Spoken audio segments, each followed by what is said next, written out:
Well, good evening, everyone, and welcome back to the Wednesday night slot of my streams. Except Tears of the Kingdom is over. So, what to do now? What to do now, indeed? Well, I've had this downloaded on my Switch for a long time.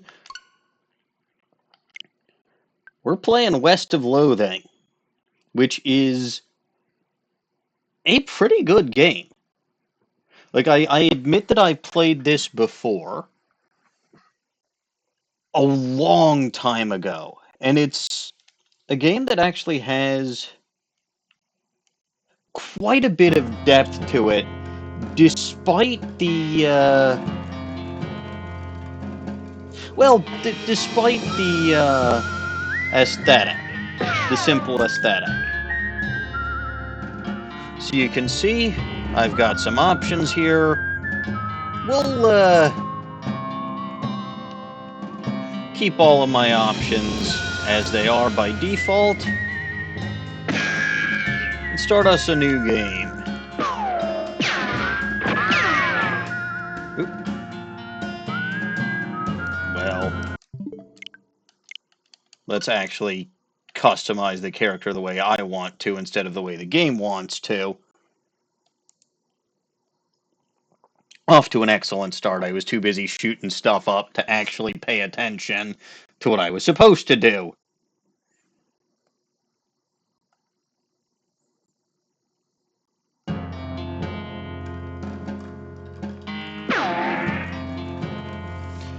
Alright, so I can in fact choose my own name, and I will.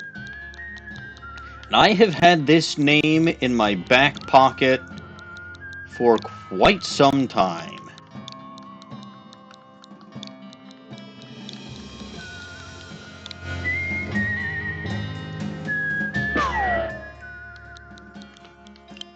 I shall be playing this game as the illustrious Melvin Eastwood. Because when you think of games about the Old West, the first thing you think about is the word East. So yes, Melvin Eastwood. Oops. Aha, that's what that does.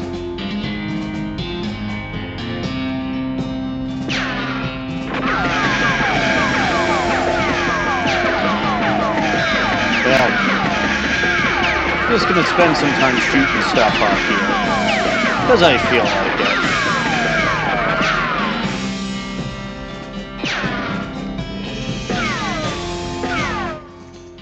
it. But yeah, you do have some control.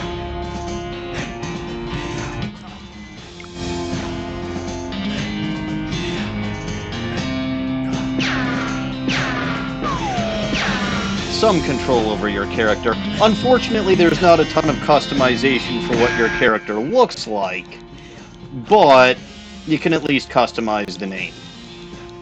And there are technically other things you can customize about the character as well.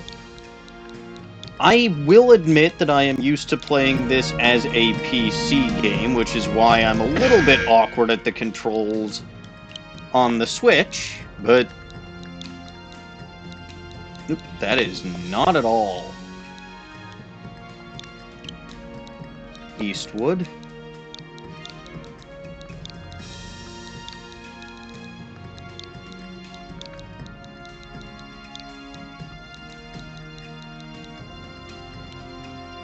Alright.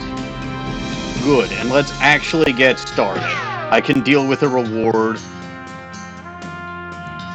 Yes, Melvin Eastwood is ready. Now, there are, of course, 3 character classes.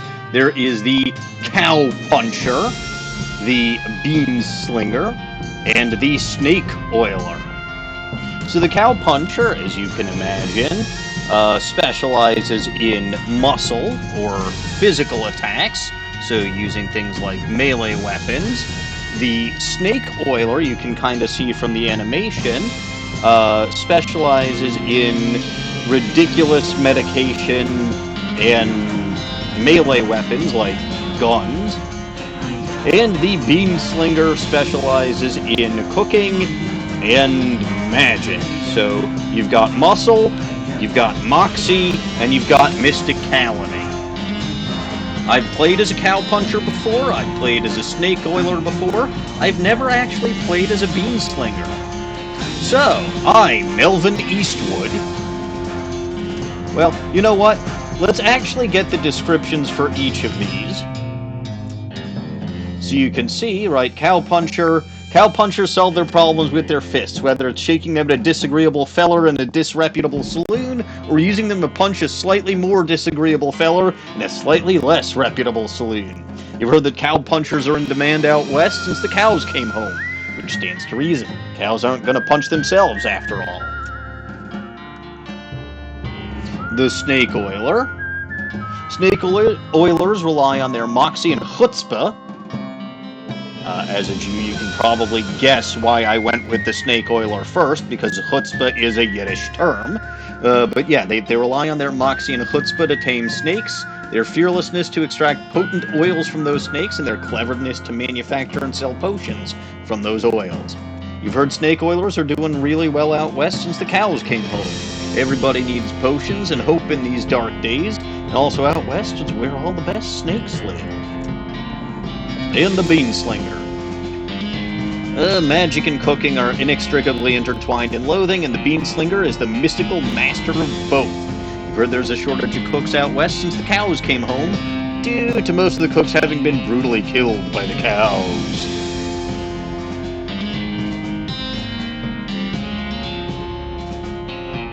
So, let's, beanslinger. And this used to be WASD to move, but now it's L to move. It's the left joystick. And I'm going to comb my hair, gaining some experience. Can't do that again, unfortunately. Turn off the phonograph. And before I do anything else, right? Read the spine of one of your old books, The Occurrence of the Old Warehouse. Escape from Monster Citadel. Trouble at Zombie Mine. Roberta Swift and the Cursed Cellar. Jim Danger and the Curse of Zombie Canyon. Aha! Walking Stupid! Huzzah! So you learn things with books in this game. I don't think that there's anything else here that I can do. I believe there is an infinite number of stupid book titles that you can have. That said, let's take a look at this Walking Stupid. And you can see, by the way, newest stuff, hats, lapel embellishments, pistols, weapons, meaning melee weapons, offhand objects, rings, pants, boots, food, booze, potion, combat items, quest items, books, and miscellany. You can see right now I have 1 muscle, 1 mysticality, 1 moxie, 20 HP, 1 AP for action points. Also, hi, Dawning. Hi. And I have stomach, liver, and spleen capacities of 1.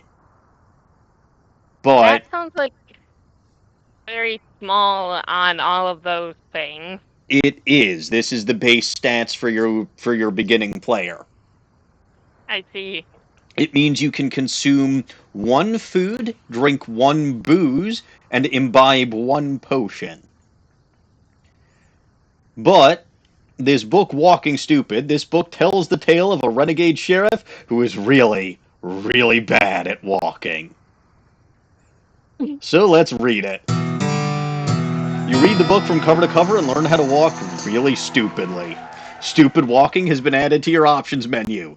Got a perk? Stupid walking. Huzzah! And yes, every time you learn something from a book, the book ends up destroyed or gone in some mysterious circumstances. So in this case, you accidentally drop the book and then ruin it by stepping on it 30 times while you're trying to pick it up. because you walk stupid now. Yep, seems like you've mastered it. Yep. So let's go to perks. And you can see that I've got stupid walking on. I've also got colorblind mode off. Doesn't actually do anything. Well, yeah, it's in black and white. Exactly. But you can see, right? This is the kind of humor that this game has. Right? So it's got a colorblind mode despite being in black and white. Hello, Joe. It's going very, very, very well. I love this game so much. I'm going to have it not spend my my EXP, and I'm absolutely going to turn on stupid walking. Because you can see, look at how stupid I walk!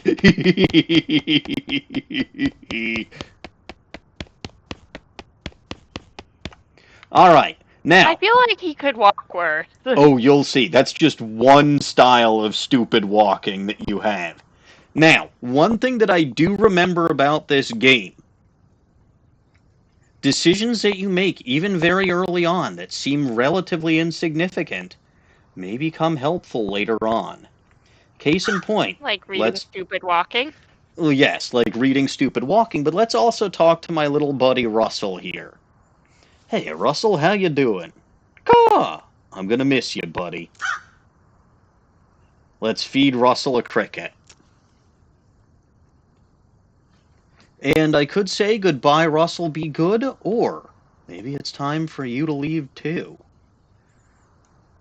You know, you never know when having an eye in the sky might come in handy. Especially when you're me, so... You open your bedroom window, not pictured, and unlatch the door to Russell's cage. He winks at you, caws one last time, then flies away to the west. So let's hit the trail. So I assume doing that allows you to interact with Russell sometimes throughout the game? Wouldn't you like to know? Hello, Ellison. Nothing on the hat rack today? Zorka, you don't get to rub against me and then bite when I pet you. Let's stack some firewood to get gains 1 EXP. Gonna miss Mom's cooking. Mom's pie safe. It keeps her pies safe. Hello, Snowy. How are you, sir? Little brother's room. You pick up one of your brother's weird books and flip through it. Corpus Agrimisorum Romanorum. How many different languages do you need to know to learn about numbers? So yeah, apparently his little brother, Rufus, is a genius. Let's take a look at a toy. I got the puzzle cube. Hooray! Already solved it. If I mess it up again, it'll be messed up forever. So yeah, just some quick ways to gain some early experience points, and you'll never have access to this area again. So you can and do get the stupid walking book much later in the game. Much later in the game. But if you want it for like the entire game, it's literally right there in your bedroom, and it is really, really, really funny. Anyway, this is my family's farm, the Eastwood Farm. For I am Melvin Eastwood, ancestor of Clint Eastwood, and alternatively to be known as the Great Melvini. Oops. Let's talk to my mother. Your mom smiles warmly as you approach. I'm leaving now, Mom. We're gonna miss you, kiddo. Oh, and before you leave, I got you a present. A present? Yep, it's the book you wanted for Crimbo. I know it's early, but... Alright, Dawning. Let's give you your first option. So I chose my player class. Now you get to choose this. Do I get a book about picking locks?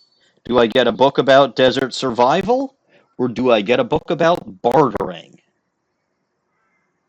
I think I will go for picking locks. It seems useful for trouble. I figured you would say that. So I got a book, Locks and How to Pick Them. And you can see, right, I can immediately learn that. and I gained some lockpicking experience. After you're done reading it, you donate it to a local orphanage. Soon those orphans will be able to make their escape. Go, orphans, go! It is a practical book, and now Dawning is going to facilitate the freedom of a bunch of orphans. Good. I And have released them. by the way, here's another fun thing about this game. Whenever you see a haystack, you can dig through it, and you'll always find the needle in the haystack. I love this game so much. Alright, your father morosely jabs at the haystack. That hat really doesn't fit you, Dad. I'll grow into it. It's time for me to leave. His lip quivers a little. Listen, I want you to have it. It's your grandmother's favorite can of beans. I got the can of infinite beans. Thank you for this can of infinite beans that apparently belong to my... Now, if you're playing as the cowpuncher, you get your grandmother's brass knuckles. If you're playing as the snake oiler, it's been a little while, but I think you get like your grandmother's snake kit. So I see. I've never actually had this can of beans before, so I don't know what it does. I think the can of infinite be most amusing item of the grandmother to give. Ah, so it's an offhand item, and it apparently gives +1 spell damage, +1 muscle, and +1 moxie. So Dawning, I don't think you were here when I mentioned this earlier, but you can actually see, right, I've got stuff, but as far as armor goes in this game, we've got hats, lapel embellishments, pistols, which are melee weapons, pistols, which are ranged weapons, weapons, which are melee weapons, offhand objects like this infinite can of beans, rings, pants, and boots. Then you've got your healing items or your boon items, food, booze, and potion, combat items, quest items, books where you learn stuff from, and miscellaneous items like that needle. And I think the puzzle cube, too.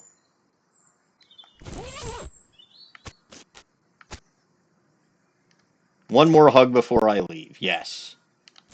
Alright, so let's talk to Rufus. Yes, miscellaneous. Give Rufus his puzzle back. Hand him his puzzle and he starts fidgeting with it. Say goodbye. Hey, Rufus, time for me to head out west. I still don't understand why you're leaving. He's got a point. Why are you going west anyway? To help people? To seek my fortune? Or to get off this stupid farm? You want to get off this stupid farm.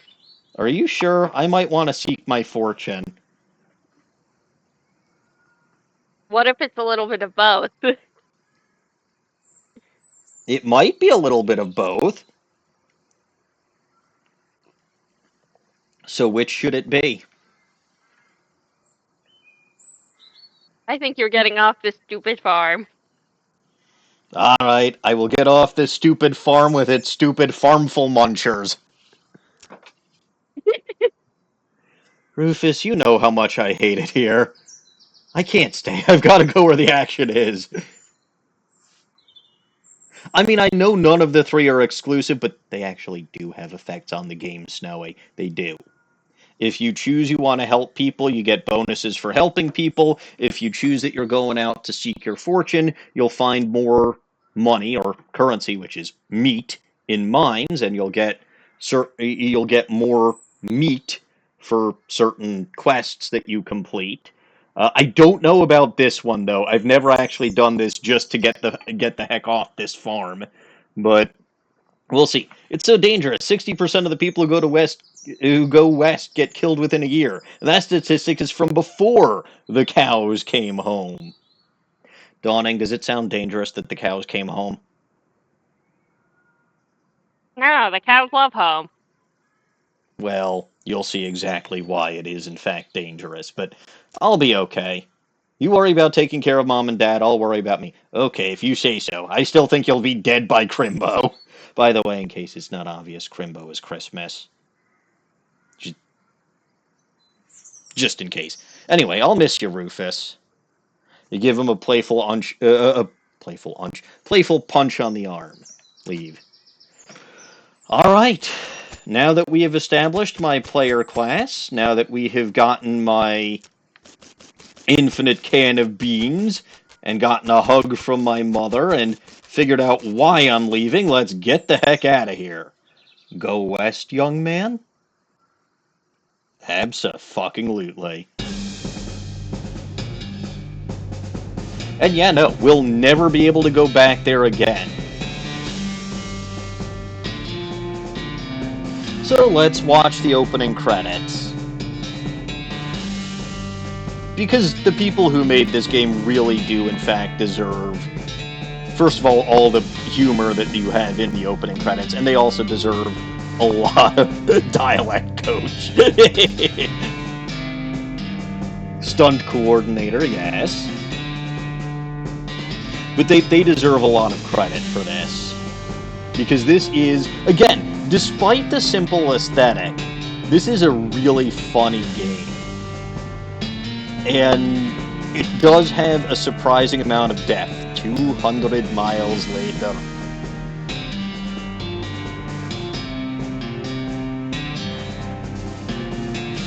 Oop.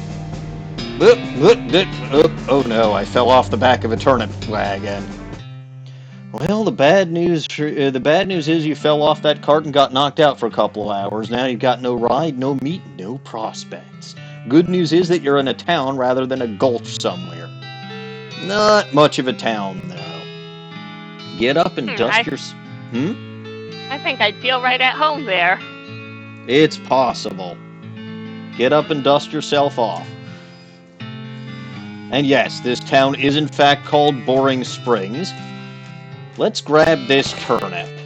A dusty turnip. Turnip covered in grit increases your muscle, mysticality, and moxie by 1 for the rest of the day. But we're not gonna eat it. That's for later. Much later. Alright, so here's Dirtwater, 300 miles. Ooh, I keep walking into cacti. Again, I'm actually used to playing this on the computer, so having as much freedom... Oh, hey, chunk of wood from the broken hitching post. Let's grab that. And that is a melee weapon, so you'll see that it automatically equipped itself. And you're gonna use it to smack people? That is my current melee weapon, yes. I've got 2 muscle, 2 mysticality, and... 1 mysticality and 2 moxie right now. That's because of my can of infinite beans. But it does do +1 spell damage. And then the needle is in fact for picking locks. So yeah, no, Dawning, I will in fact be encountering locks. Oh hey, it's the BS Horsery. Sign on the door reads, Gone Drinking. Ew, horse Yeah, I saw poop. him running by. More horse poop. Even more horse poop. Eek! Step right up, step right up. Braid's the name, trade's the game. You seriously doubt his name is Braid. Howdy there.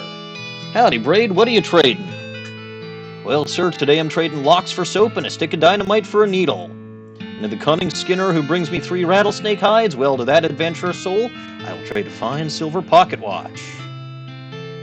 I don't have soap. I don't have free dynamite because I don't have dickerin'. But I don't want that dynamite.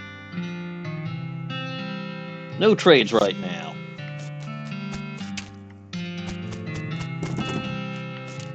Ah, looks like the doctor isn't in.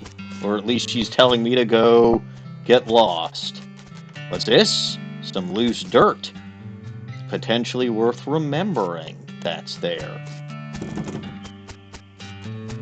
There's a guy disguised as a cactus. Oh, he's not disguised as a cactus. You approach the weird cactus man hybrid. Yes, This is in fact set in a fantasy environment. He is... Hello, Uzi! He is in fact a weird cactus man hybrid. Howdy, cactus man. Howdy yourself. And the name's Bill. Cactus Bill. What happened to you, Bill? Well, to be honest, partner, I drank too much cactus beer and it turned me into a cactus. Doc Alice warned me this would happen, but I didn't listen. And that's why they call you Cactus Bill? Well, that's just a coincidence. Anyway, how are you, Uzi? Does it hurt? Does what hurt? You know, being a cactus? Oh, no, it's actually kind of nice. The natural fermentation processes inside the cactus part of me keeps me pretty drunk most of the time. I guess it is a mite boring. Yeah, I bet. Wouldn't be so bad if I had something to read. You don't happen to have a newspaper or anything, do you? Nope. And both of the books that I had ended up destroyed. But yeah, we'll keep... the locksmithing book is still in one piece. It's just gone to the orphan so they can break out. Okay, fine. But I don't have them anymore. But keep this in mind. If we find a newspaper, we give it to Bill. You're not allowed in Topeka anymore, remember? So yeah, apparently the only place that I can go, make your own damn guide to Boring Springs and its environs. So he's not going to show me, I have to actually be told about stuff before I can go there, but yeah, it is what it is. So the only thing left to do here, ow, I keep walking into those darn cactuses. Well, maybe if you were better at walking. I'm stupid walking. Aha! As you walk into the saloon, the crazy-eyed guy sitting to the left of the door shrieks and waves at you to get your attention. Hey, where's your hat, dagnabbit? Well, you can't drink in here without a hat. Tain't proper. He points to the take a hat, leave a hat box next to the door. Let's check out the box. I'm happy you're here too, Uzi, especially since this is a brand new series. You look through the hat box and find a magical black... Ooh, a Stetson! That's fancy. That looks like something you'd wear. Grab it. You got an item. Purely enchanted hat. Thanks, sir. Pete! Thanks, Pete. He gives you a friendly, if somewhat twitchy, nod. Say, feller! Yeah? You heading west? If you want some company, I'd be more than happy to come along. Just let me know. Well, no pressure. Alright, I'll keep it in mind. So Pete here is one of the potential options for a pardner. You've got a couple of people here. These two are playing poker, or at least trying to. They keep looking back and forth from their hand to the how to play poker card that came with their deck, biting their lips and concentrating real hard. Good luck. I don't have any meat. That guy is out cold. Walk up to the bar and wait patiently for the bartender to notice you. While you're waiting, you see a sign taped to the back wall reading, "Reward for lost mugs, 25 meat each." Interesting. Let's keep waiting. Bartender finally notices you. Howdy, cowboy. Howdy, barkeep. Name's Melvin. What brings you to our little backwater? Ask about work? Oh, the usual. I came out west to make my fortune. Not having much luck so far. Any work around these parts? Unfortunately, Boring Springs already has more people in it than jobs. It's more of an errand town, if you catch my meaning. If you're looking for a job, I'd recommend talking to the railroad people by Dirtwater. Ask about the railroad, ask about Dirtwater, ask about errands.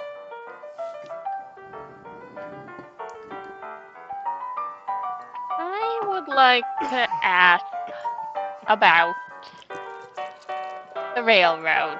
Alright. The Manifest Destiny Railroad Company from back east. They're trying to run a line to Frisco and having a heck of a time doing so. And they're hiring? Oh, I reckon they're always hiring for one thing or another. Big company, that. Now I'll ask about Dirtwater. By the way, this was a non-choice. You can actually ask about all of it. Good. I kind of figured as much. Yeah. Dirtwater is interesting. It's far enough west that it's still more or less exempt from the rule of law, but not so far west that it's been burned to the ground by the damn cows. Lots of opportunity there. She pauses for a second, lost in thought. Yep, if I were a younger woman, I'd probably head that way myself. Ask about errands? Yeah, this forsaken burg's always falling apart in one way or another. The hostler's always needing help since he hurt his leg, and at no account, Sheriff could certainly stand to have somebody doing his job for him. Anything else? Well, I've got a goblin loose in the basement. Some cowpoke from the gulch didn't wipe his boots off and got spores everywhere.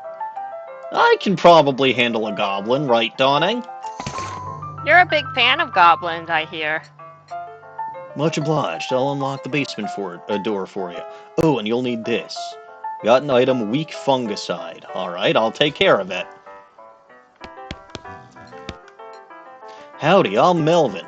Howdy, Melvin, I'm Horace. Nice to meet you. What do you do? I'm the town hostler.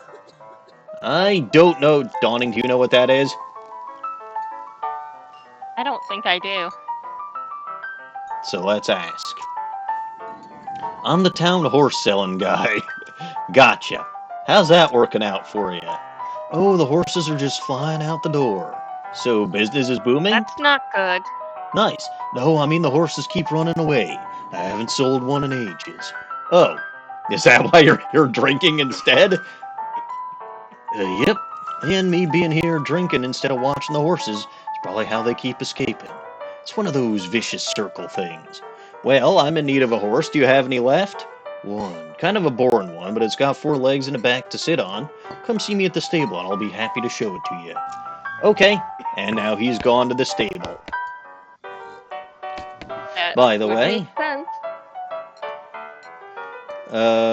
just thought I'd say howdy. I didn't actually mean to talk to the barkeep. I don't think I showed off my new, well, okay, liquid in this can is actually very powerful. It's just that it's tailored to kill weak fungi used in combat. My hat gives me +1 mysticality. Dawning, is fungicide something that's good against goblins?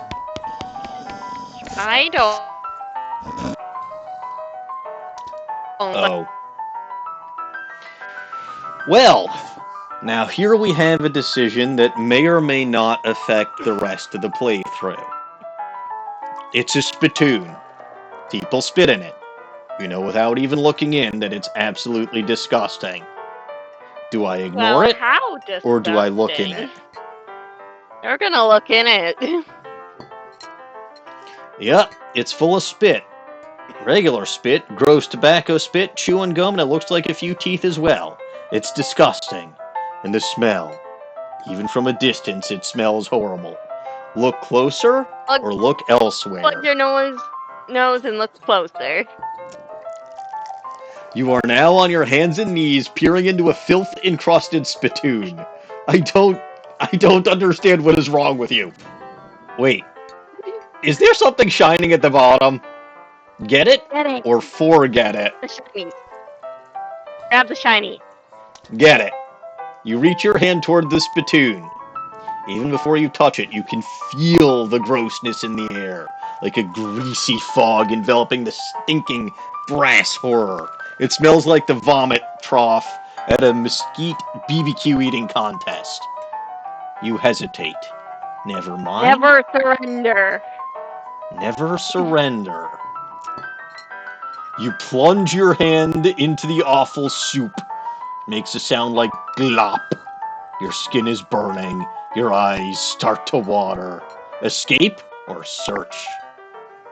We're not running away. I want to know what the shiny is. You would. Search. Your fingers make contact with something. You pull your hand out of the devil's tureen slowly, not daring to risk splashing the contents all over yourself. You appear to have gotten some kind of ring. Probably some kind of disease as well. Congratulations? You got an item. The nasty ring. Hooray! It doesn't tell you what kind of disease you got? Not this one. So that nasty ring, which automatically equipped because I don't have any other rings, that has +1 muscle, +1 mysticality, +1 moxie. So yeah, no, that's actually not a bad item for this early in the game. No, it just feels gross. Yes. So let's talk to this lady. The woman glares at you. You should probably just let her drink. Dawning, should I just let her drink? I don't know. Do you have the option to not? Not yet. Well, then I suppose you should. Just let her drink. You tip your hat to the bartender. Who's that lady drinking whiskey out of a beer mug, and can I marry her? That's Susie. She's a rancher from nearby. A real tough broad. I ain't recommend you pester her. Why's that? Lost her whole family to a cow attack recently. Got some pent-up frustrations about it. Ouch.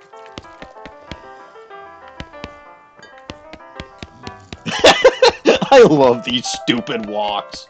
I really do. The woman glares. Well, now I can talk to her because I know what her name is. The woman glares at her. At you. Howdy, Susie.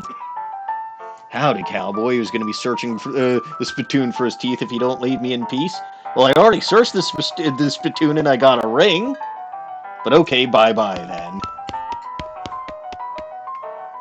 I should probably leave him alone. Alright, let's go to the basement. You can't bother the... You don't get the real option to bother the piano player. No. The Boring Springs basement. Hey! A crate of Nurse brand whiskey. Good for what ails you. Most amusing. Pile of old newspapers. You want to grab a bottle. Oh, yes. But if we take a look at this Nurse brand whiskey, this whiskey is too cheap for you to even consider drinking it. Given how legendarily low your standards, that's really saying something.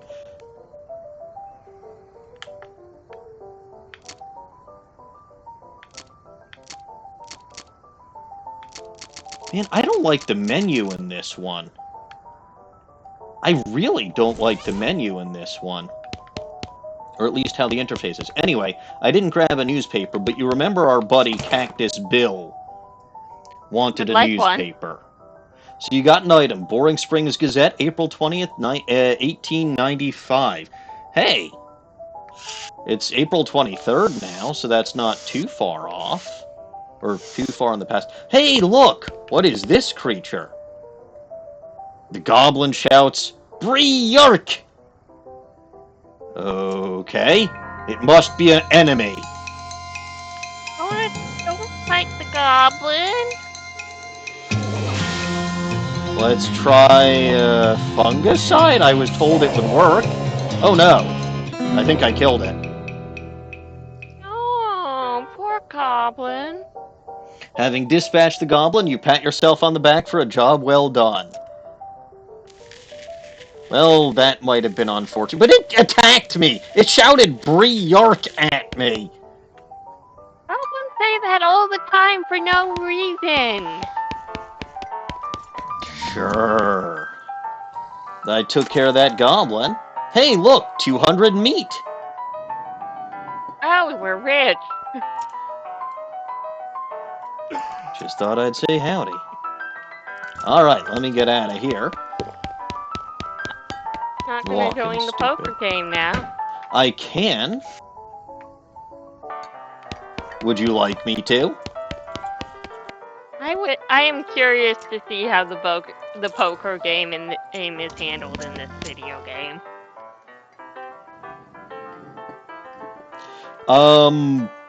Let me see if I can get a skill or two in advance. Pete also says some stupid things. Dang, man, but there's a leprechaun in my rattle pouch. Mm-hmm. Alright, ew. Horse poop. Alright, so let's go give that thingy to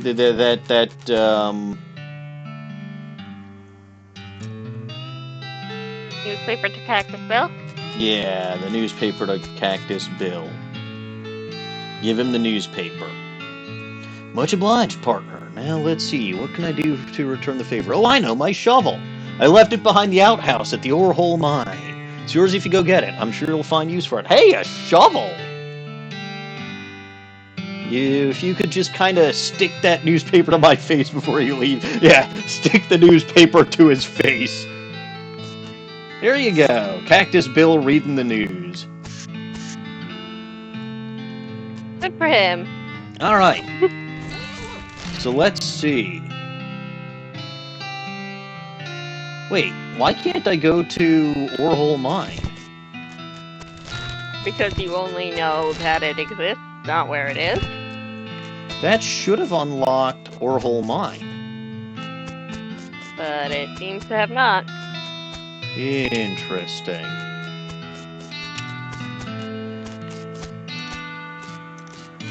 Alright, let's talk to the sheriff. Hey, look, a mug. A jail I cell. think there was a bounty on one of those. There is.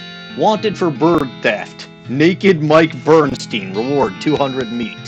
Help wanted. Wanted poster artist. Apply in person at Yuma Marshal's office. Wanted. Bimmy Fricker for face thieving. Reward 420 meat. Howdy, stranger. I think you should get away with the face thieving. What? We should just let him get away with the face thieving. Well, I don't know if we ever meet him. Howdy, stranger. Welcome to Bourne Springs. I'm the sheriff in these parts. The what? He sighs. The sheriff, okay? Blasted sign painters. Say, you wouldn't happen to be looking for work, would you?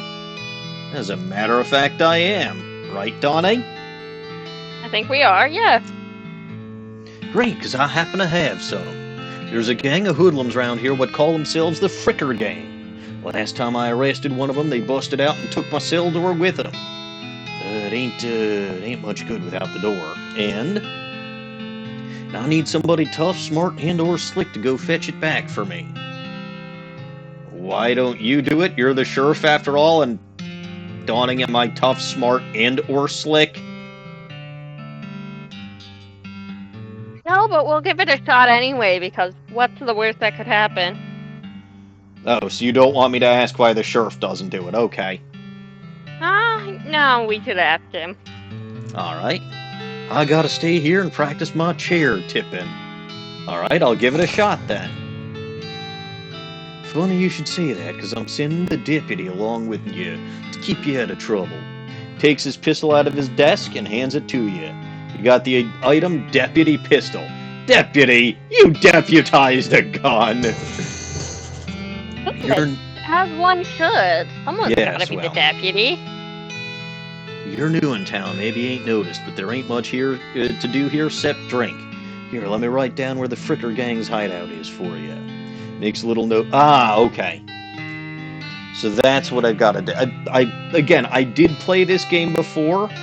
It's just been a little while. So I discovered the Fricker Gang's hideout. I'll be back with the door. Alright. So let's take a look at that deputy pistol. 4 to 5 damage, which is not bad. Pistol was deputized during one of the sheriff's most recent benders. Dirty glass mug, bottom, stamp property, Boring Springs, rewarded for turn. Oh, by the way, the description for the nasty ring, though getting this ring was traumatic, you have to admit it was worth it. I do love this game. Alright, so let's go back to the bar. I found this mug, gained 25 meat.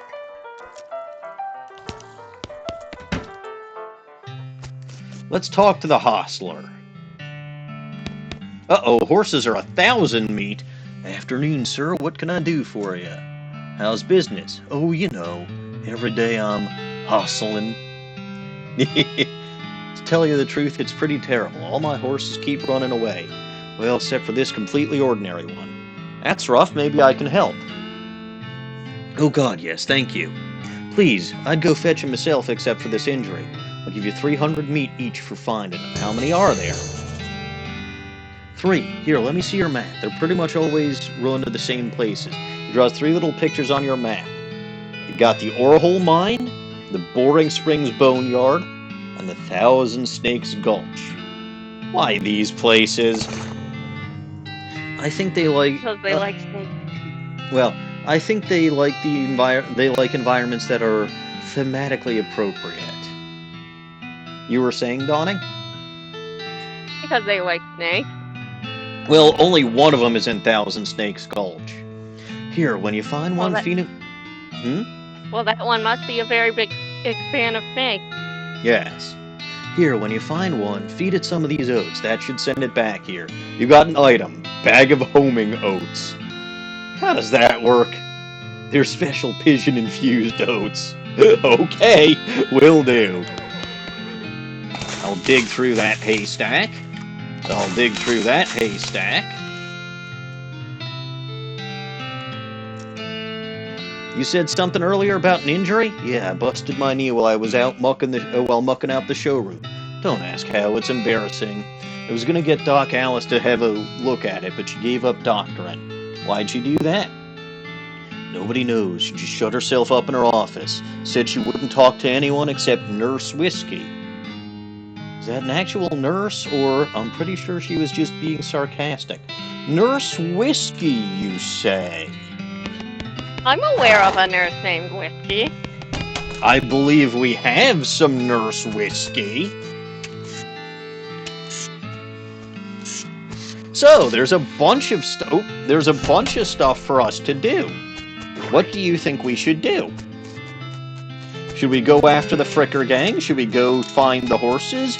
Or should we talk to... Ooh. I got a perk. Mostly scabs. Fascinating. What is this perk? How do I look up my perks? I think it's R. No?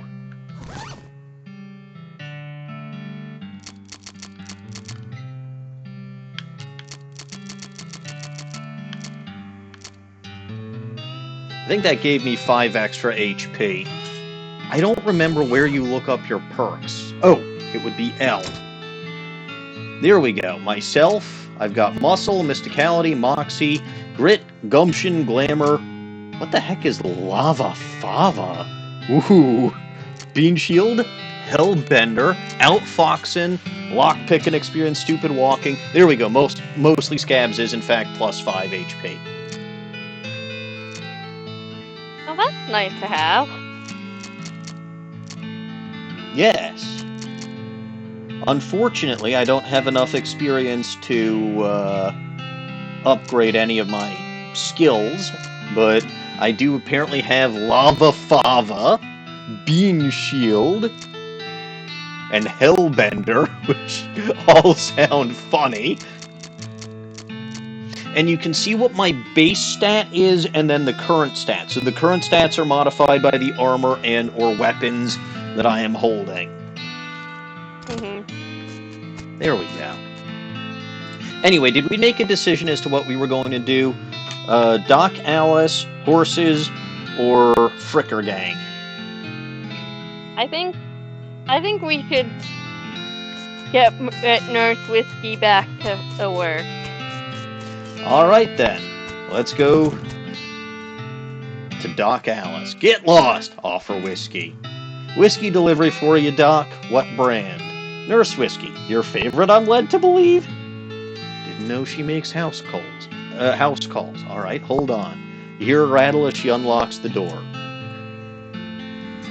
Well, well, that is one sad-looking doctor. Hey! This looks safe! All this TNT near the fireplace. Can you steal it? No, unfortunately I cannot. Oh, hey Doc, can I look at your books? Not until you give me that whiskey you promised me. Oh, okay, fine. Preen a little. Grab a pair of tweezers and pluck some of your more unsightly eyebrows.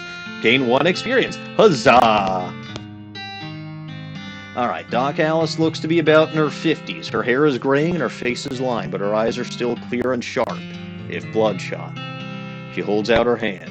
Whiskey. Stat. Give it to her? Don't give it to her. Well, Nurse Whiskey is late to work. We better hand her over. Alright. She cracks open the whiskey and fills a small flask. She takes out of her pocket. Then she puts the flask back in her pocket and starts chugging out of the bottle. Jeez, Doc, that don't seem healthy.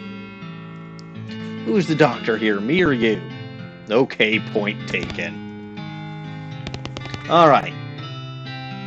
Hey Doc, can I look at your books? Sure, if you want to. Not that they're going to do you much good in this doomed, forsaken hellhole. You should try being less cheerful, Doc. Huh. You surveyed the books on Alice's shelf. They're all medical textbooks except for a few.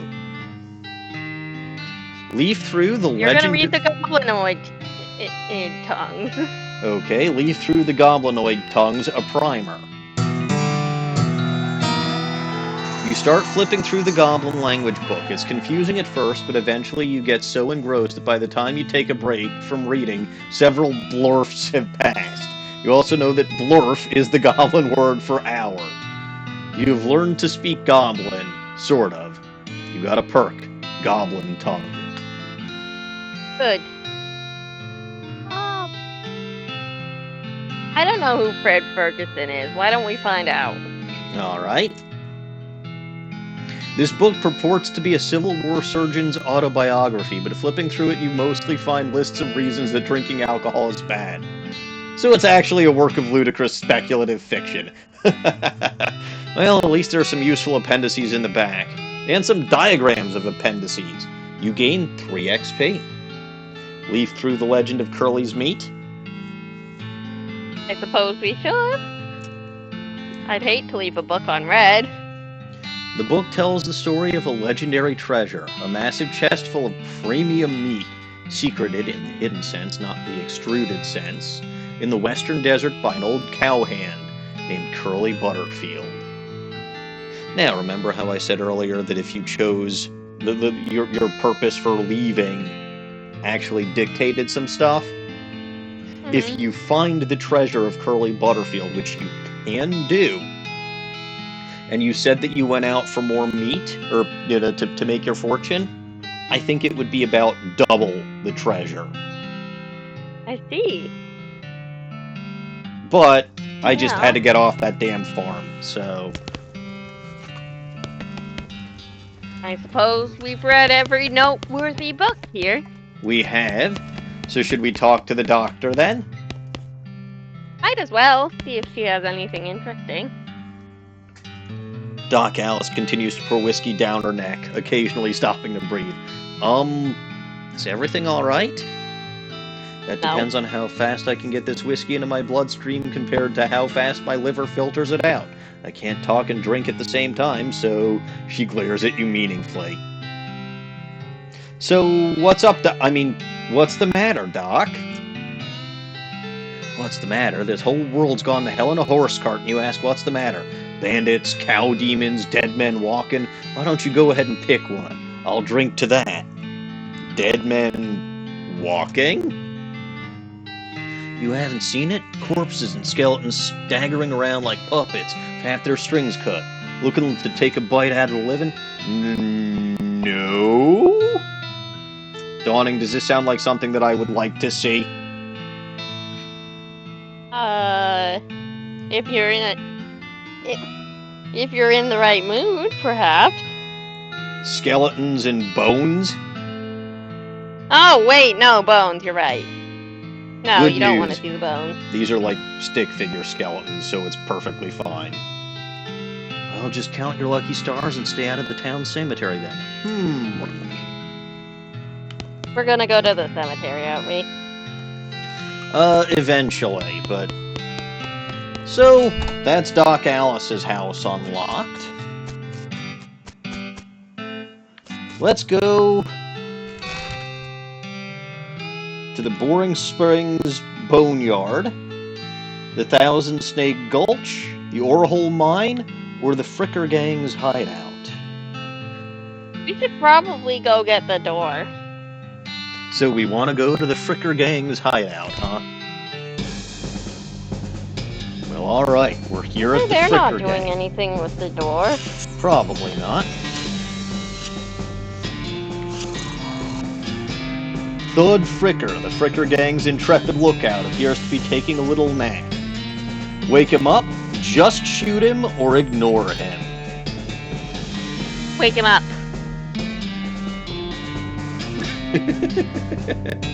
I kind of just want to shoot him.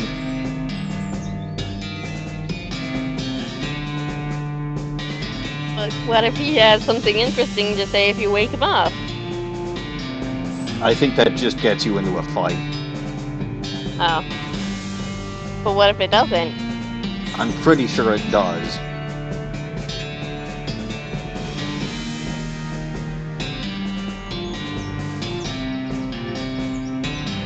And shooting him wouldn't?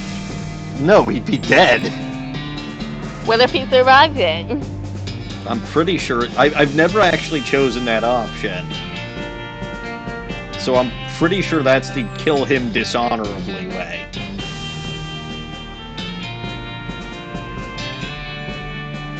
But alright, do you really want me to wake him up?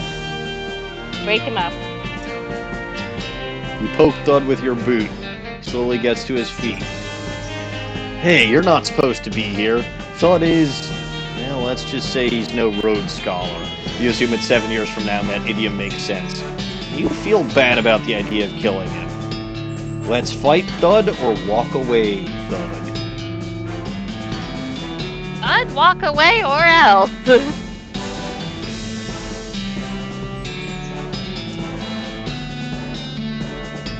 Well, darn, I got honorable. You didn't want me to get honorable, did you? No, he's supposed to die in the desert. Well, you led me down this path. Thud, you don't want this life. Take a hike. Okay, next time listen to me, Dawning. Okay, you're probably right.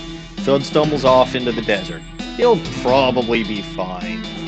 I got the honorable perk. And now I can't get dishonorable at this point. Bad. A beer barrel cactus, but I can't harvest because I don't have foraging. Find a pile of random stuff in the Fricker Gang Soul Finders Keepers. 25 meat, recovered mug, and a pair of silver cufflinks. That's not a bad haul, huh? That is quite nice. Alright, I hear let's there's walk a bounty into on this those mugs. There is, yes. What do we got here? Ooh.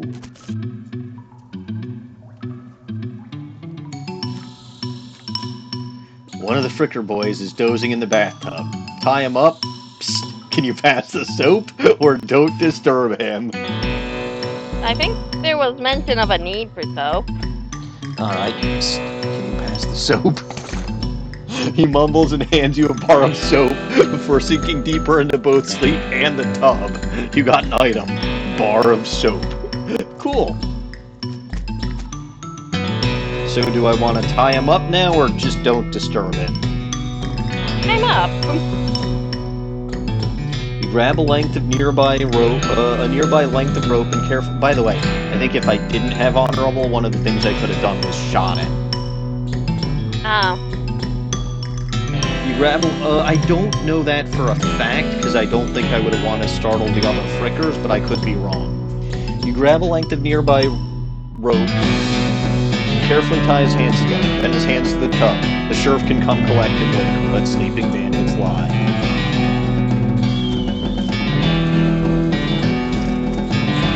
That's the only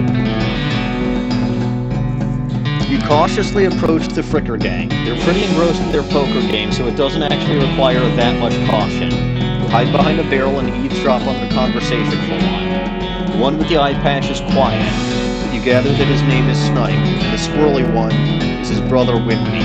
What's the play here?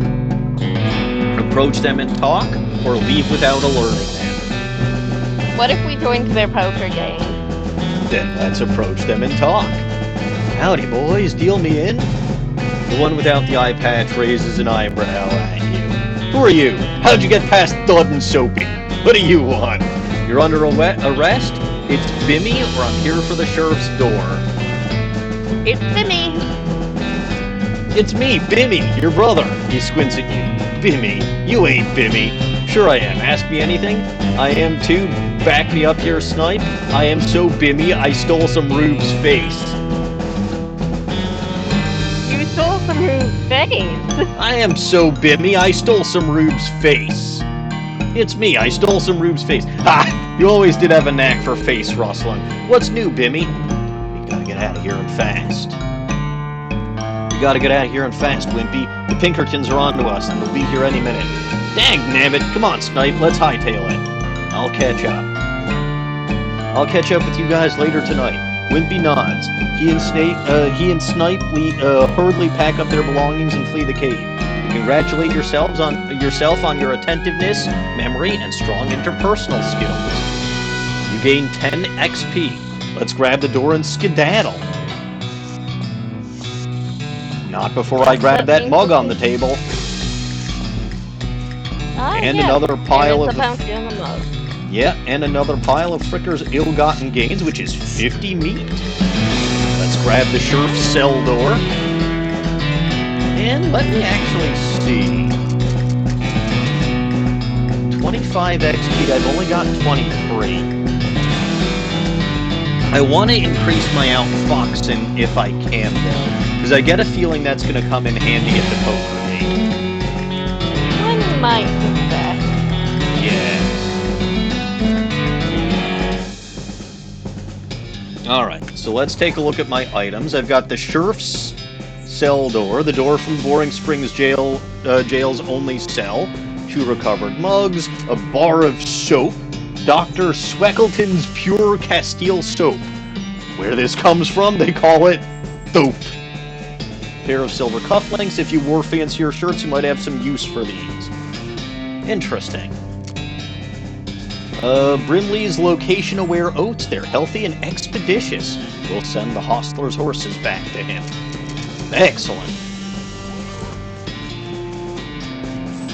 Let's dance.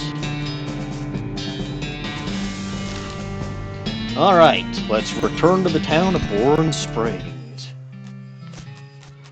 And I've got to give, I've got to give the sheriff his door back. I see the Fricker gang hasn't put a stop to your breathing. Did you rescue my cell door? You hand the sheriff his door and he hangs it back on his hinges. Nice work there, stranger. This here prison cell just got about 4 times more secure. Are there any Fricker boys left for me to round up? Yeah, there were 1 or 2 that are asleep on the job. I'll go ahead and round them up shortly. Looks like I owe you a reward. Produces a big bag of meat. 400 meat! Got another little task for you. If you've got the time, should be a lot simpler than the last one. What you need? Well, the Frickers busted the lock when they took the door. Gonna need a new lock. I'll keep an eye out. Cell looks much better with its door in place. More celly. But yeah, no. So there actually was, in fact, a reason for you to read these wanted posters. Right? That's how you know about Bimmy Fricker. The face-thieving guy. Little itty-bitty details matter. But now, I can trade some soap for a lock. No trades right now, though. I'd rather keep my needles. Let's talk to the sheriff. Got a lock. The sheriff puts the lock on the cell door, then accidentally drops the key. It clatters into the cell. Hellfire. Don't suppose you know how to pick a lock, stranger? You got a needle handy? In fact, I do. Otherwise, you'd probably need some dynamite. But yeah, no, I can pick the lock.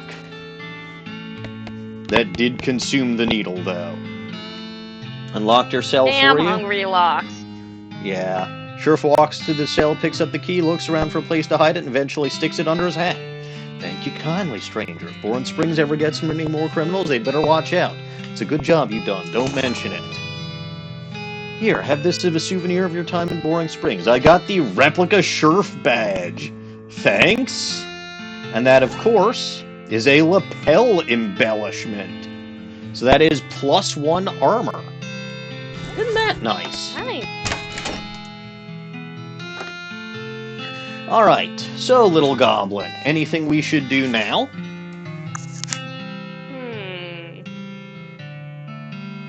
We should probably return those mugs while we're right next to the bar. Yes, return the ugly mugs. That's probably not the worst idea. Let me get right on that.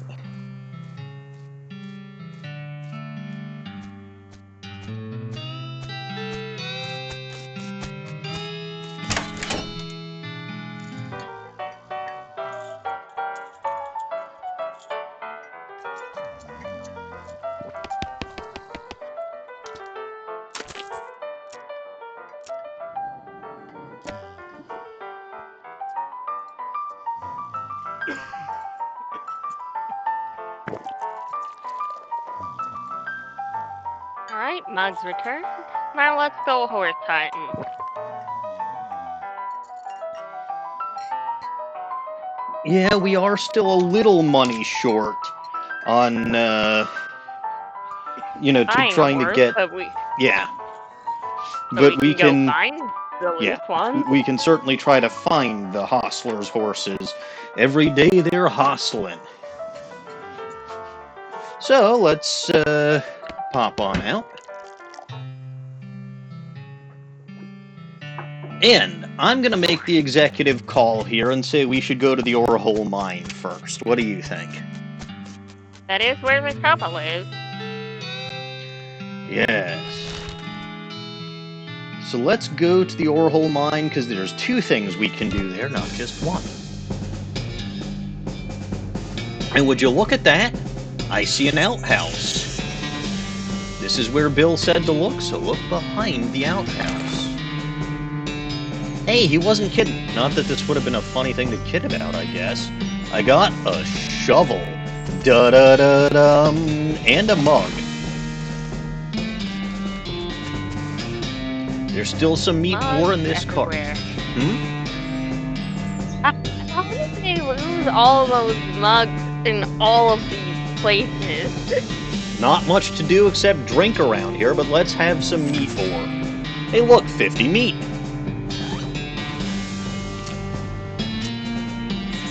Alright, so the shovel is not actually a weapon. No, it's just a device for turning ground into holes, and it lets you dig in some places. It's instructions for the cargo elevator. Examine the controls. Mechanism is labeled Cargo Elevator Control. Poster on the wall behind reads Level 1, Blasting Caps. Level 2, Plungers, both kinds. Level 3, Tools. Where do I want to send the cargo elevator? Let's go get those plungers. Alright. Plungers! The sign lied though, there's only one kind. Take one. I got a detonation plunger. Wasn't that nice? Yeah. Well, in order to do anything with those plungers, there's one thing we'll need. Tools, right? No, we need tools. Alright. I got a crowbar. Yeah, that's probably going to be helpful. Let me turn the volume down a bit. That crowbar looks rather uncrow-like. A little, yeah.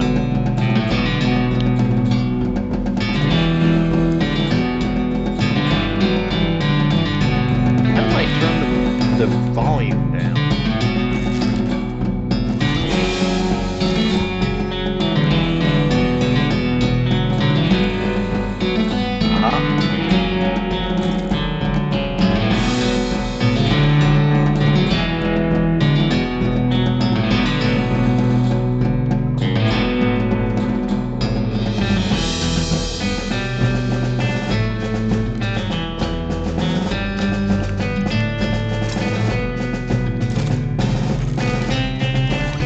I don't actually know how to turn the volume down. Anyway, the crowbar provides the option to pry open certain things in certain places. Alright. Nothing in there. Minecart is still full. But before I did that, I got an unrefined meat nugget. Chunk of mostly worthless rock shot through with veins of bristle of flesh and, well, veins. Just sell it. Alright, so let's grab ourselves a blasting cap. Let's explode a mercator. Does not look like I can.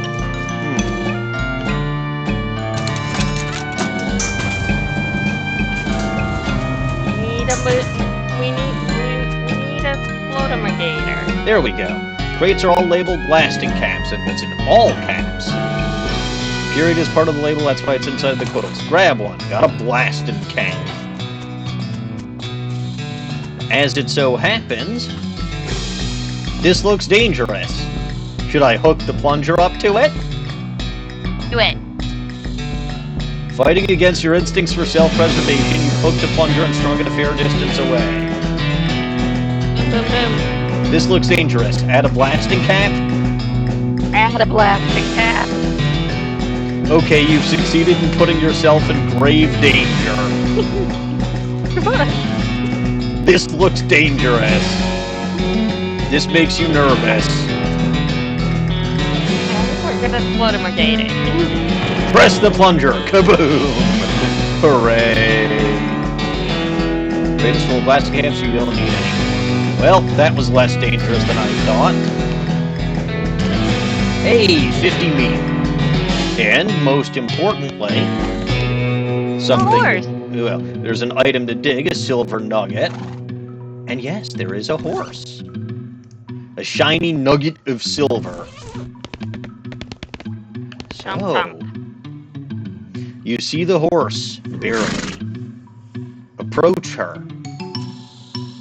Hey there, girl, it's okay, I'm a friend. Winnie. The horse shies away from you, though in this case it's more like cripplingly introverted away from you. Aww, this poor horse. She's an introvert and she's scared. What should I do, Dawning? Should I reassure her? You don't seem to have another option. Fair enough. Oh, come on, don't be like that. Look, I brought some oats for you. They aren't poison or anything. ... In retrospect, I guess that wasn't a very comforting thing to say. Feed her the oats or pat her on the nose? Give her a little pat. As you reach out to pat her nose, the horse ducks and steps further back into the shadows. Oh, come on. Feed her the oats? I guess I have no choice. You take out a handful of oats out of the bag and pull them to the horse. Here you go. Yum yum. Snort. She sidles away from you warily and makes a surprisingly good attempt at hiding in her own shadow. Come on, please. Eat the oats myself. This sounds wise. Yeah, I can't see what could possibly go wrong. Look, they're fine, okay? You take a handful from the bag and toss them in your mouth. Oh, it's like the roughest, blandest breakfast cereal you've ever eaten. Still, it's better than dry cat food. Don't ask. You smile to show the horse that you're fine and realize that you've unconsciously turned around and walked out the door. Jeez, these are powerful. The horse looks at you as warily as you re-enter with a cheerful wave. See? Perfectly fine. Feed her the oats or pat her on the nose? Let's see if she'll eat the oats now. I want to pat her on the nose. You can pat her on the nose first. The horse hunches her shoulders and seems to shrink slightly as you pat her nose, but she doesn't actually flee, so that's something. There's a good one. Winnie?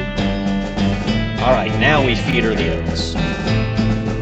The horse finally seems to relax enough around you, so you offer her a handful of the oats. Warily, begrudgingly, she eats them. Then she gestures at something behind you. You turn around to look, but you don't see anything. When you turn back, she's gone. Well, okay then. That wasn't suspicious at all. She's just going home. Exactly.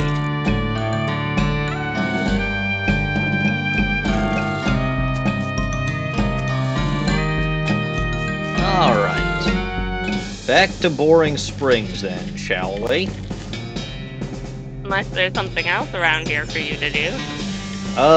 No. Definitely no reason to ever go back to Orhole Mine.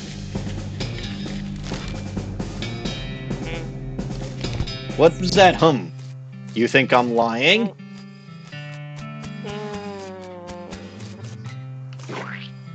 Shovel the poop! Shovel the poop! Gain 1 XP for each poop that I shovel.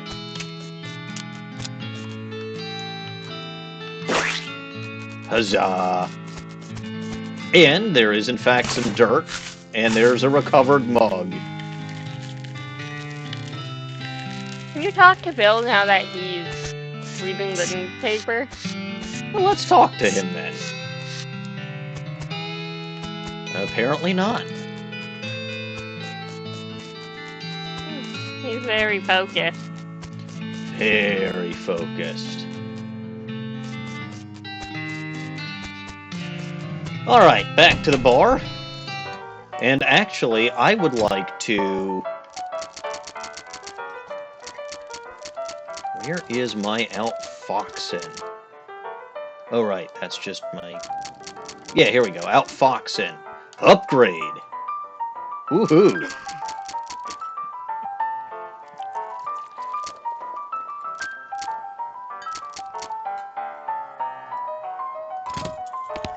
Alright. So let's play some poker, shall we? Let's play some poker. Can I play? They look at you nervously. Look, I have some meat. Let's play. 20 meat. Alright, you put 20 meat on the table and sit down before they can say no. One of them shuffles the cards sloppily, deals a new round. You get a pair of tens, plus a 2, 3, and a king. Bet conservatively, bet aggressively, or bet crazily! I don't know enough about pokers, but I think we're crazy. Alright. You, eat this all in, suckers! Sweat gushes from their faces as they each read the how to play poker card again. They actually both but eventually they both add 20 meat to the pot. Okay, read them and weep.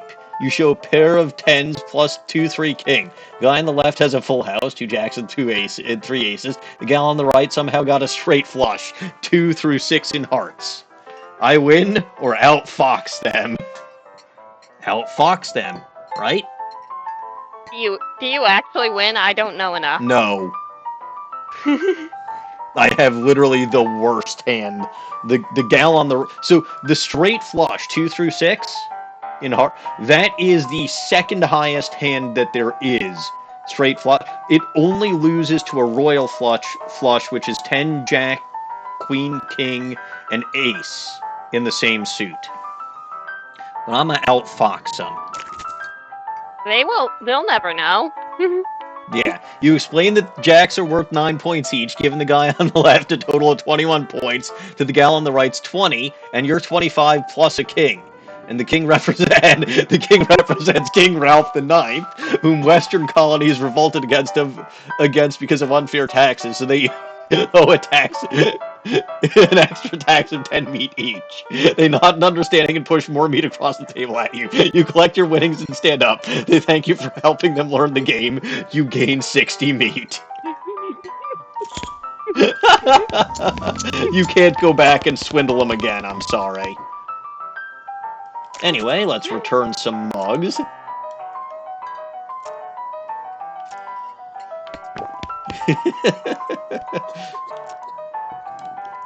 Poor Susie still hasn't warmed up to me.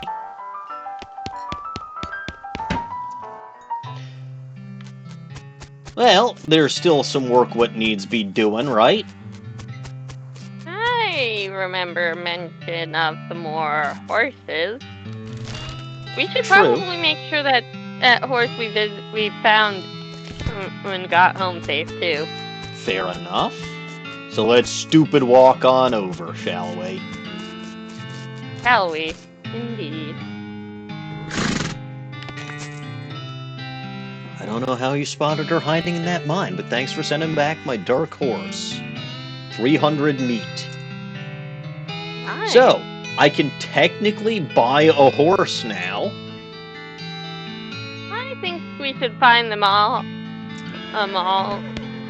and pick our favorite. I agree. Because I'm actually curious as to what you'll think about the other two. All right, Thousand Snake Gulch or Boring Springs Boneyard. We should visit the snake. You would think. I'm not a snake oil salesman, you know. Not this place, though. One of these rocks is really shiny. Ooh. Grab it. Shiny? Grab it. A shiny rock. It's shiny, and it's about the size of a rock. Huh. Fascinating. Probably a snack for a goblin at some point. Actually, in this game, they eat... not fungicide, they eat, like, shroom grow. That would explain why they react so poorly to fungicide. Yeah, goblins in this game are basically fungi. Don't ask why, I didn't make the game. Anyway, this snake looks sleepy, but not that sleepy. Attack it! So, first combat. I can use my skills, so I can either deal... You can see, right, he's got 10 HP, right? He's a sleepy rattlesnake, 1 muscle, 1 mysticality, 1 moxie. I can use my melee weapon for 5 to 6 damage. I can use my pistol, 6 to 7 damage. I can do my lava fava, which gives it 10 damage. I can do my bean shield, or I can surrender. But I'm not going to do that. Don't see why we wouldn't just throw the lava. Yeah, so we'll use lava fava. Prepare to be beamed!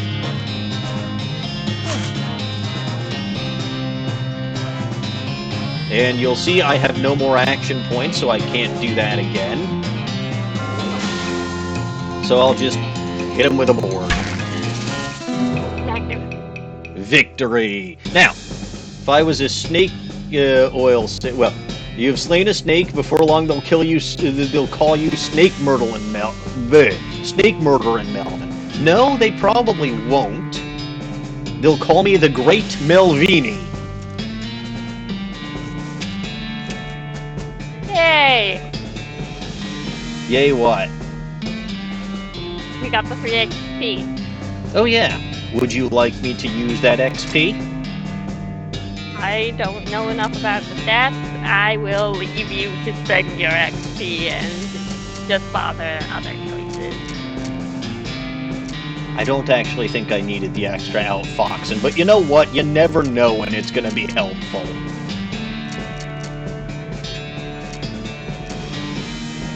It's I'll important upgrade to my master mysticality. Another snake? Well, I guess it's not called One Snake Gulch. Attack it! Uh-oh, it's fast. And it poisoned me. Now, you will notice that I got healed between battle. You will also notice that since I upgraded my mysticality, my lava fava will do 10 damage now instead of 9. I see.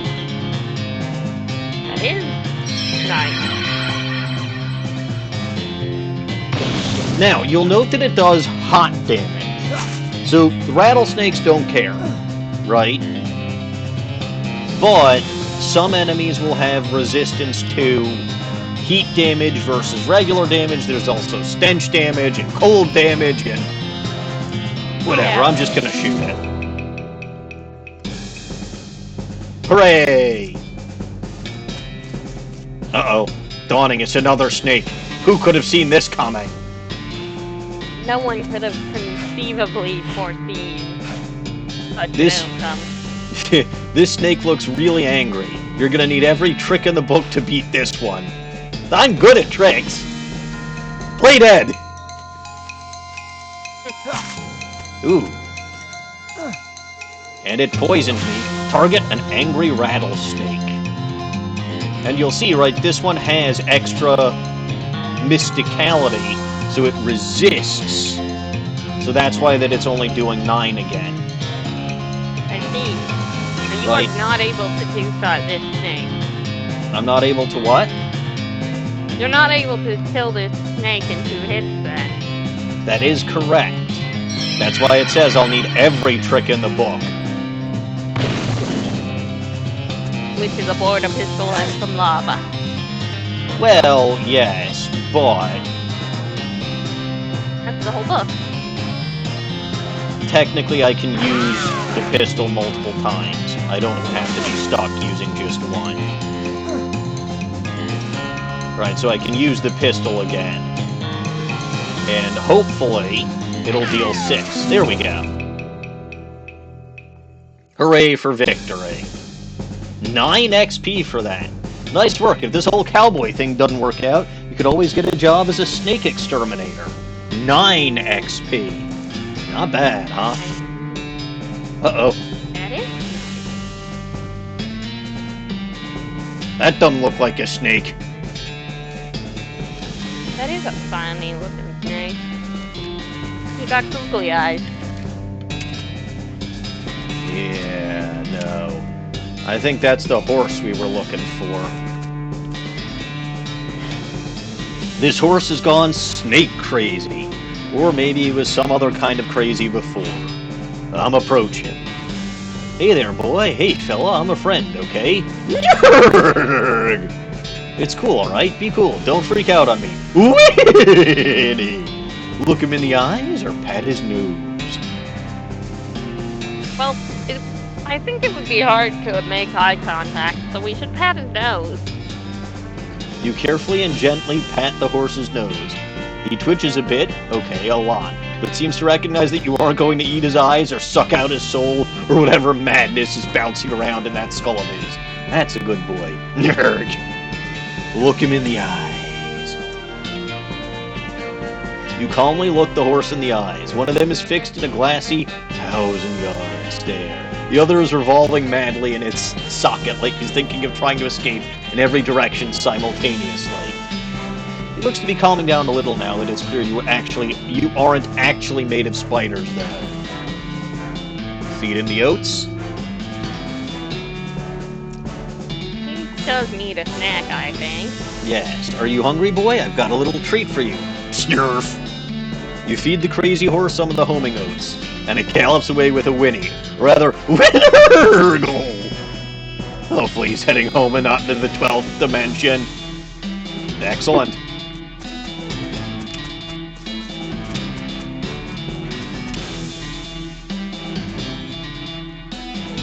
One more horse. That's true. Trying to think if I missed anything, but I did not. Boring Springs Boone.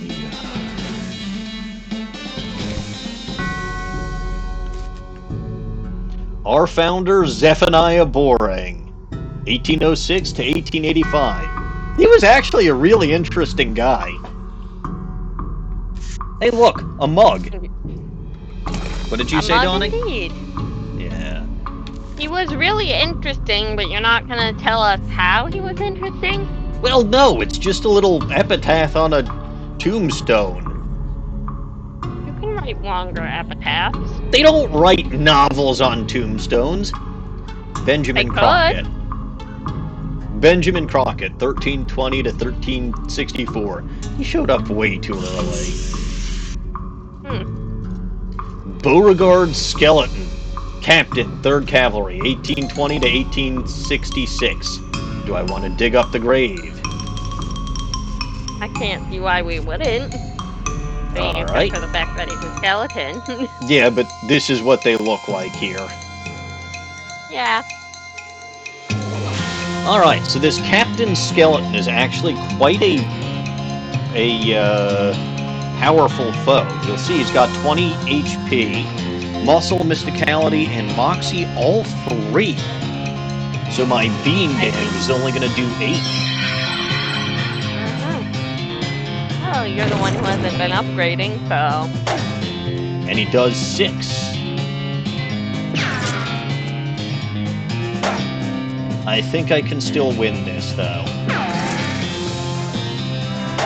Yeah, because I got that scab thing, I think I can still do this. Hey, he's got minus 2 HP! Ah, a victory for me!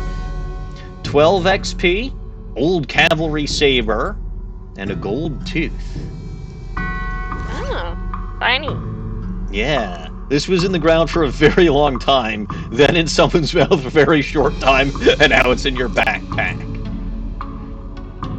So, cavalry saber, 5 to 6 damage. The, broken board. No, that's a little more than the broken board, right? Correct.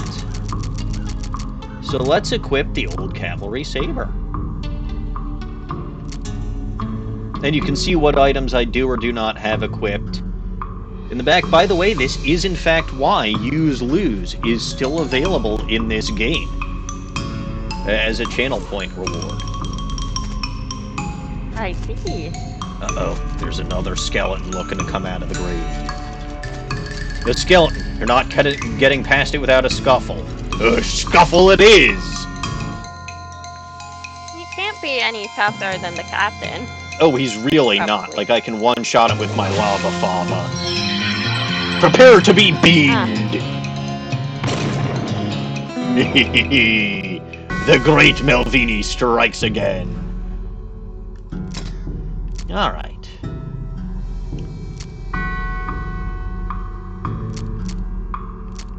You don't get as much XP for that. No.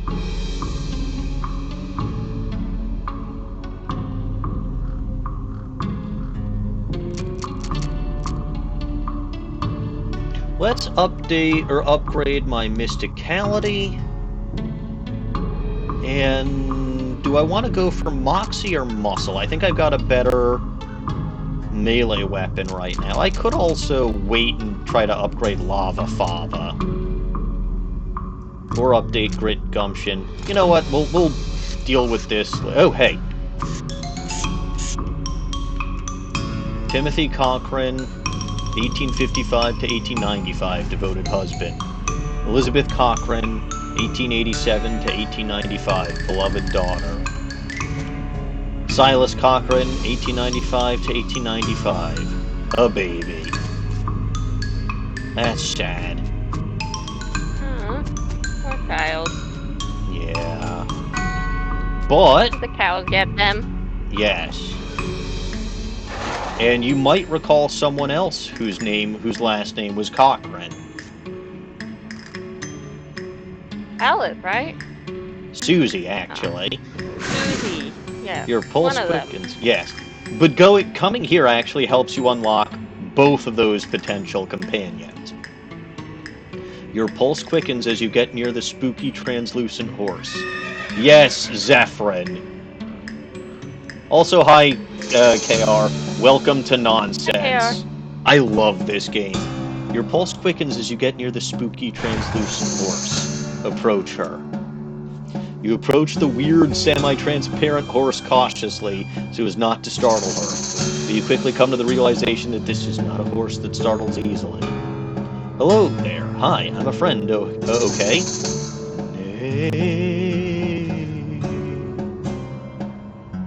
That's a little strange. I don't know. I don't know. I want to see if your hand goes through. Yeah, that's a little strange. How did you do that without opening your mouth? Pat her on the nose. You pat the horse's nose, which is very cold. If you're going to ride her, you would want an extra saddle blanket to keep your butt from freezing. Pat her again. Yep, still cold. Brr.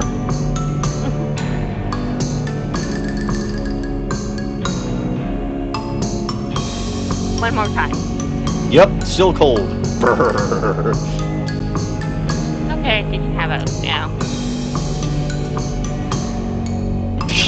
It does let you do that a few more times. But yeah, let's feed her the oats. Here you go, girl. Have some oats. You hold out a handful of oats for the horse, but she just sort of stares right through you. Please don't look at me like that. Snort. Try the oats again. You hold the oats out again, but the horse continues to ignore them. What's the matter? Are they not spooky enough? I'm not sure how to make oats spooky. I guess I could put some bone meal on them, but I don't have anything handy to grind up bones with. Grave dirt? Winnie. Is that a yes? Weird. Okay. Add some grave dirt to the oats. You sprinkle the oats with just a little bit of grave dirt and hold them out again. The horse gazes expressionlessly at them, then eats them.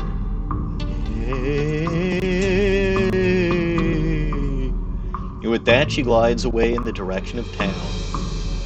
Bye-bye, Bizarre. Wacky.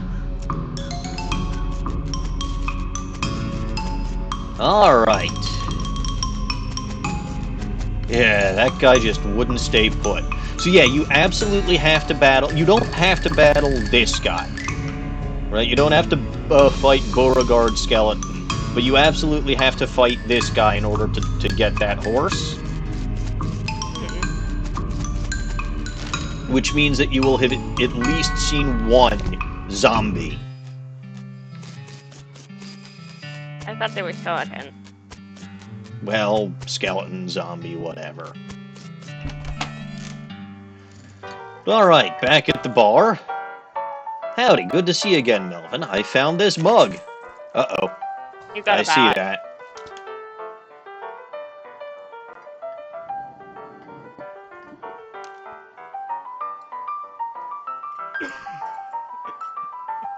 Oh, we're back.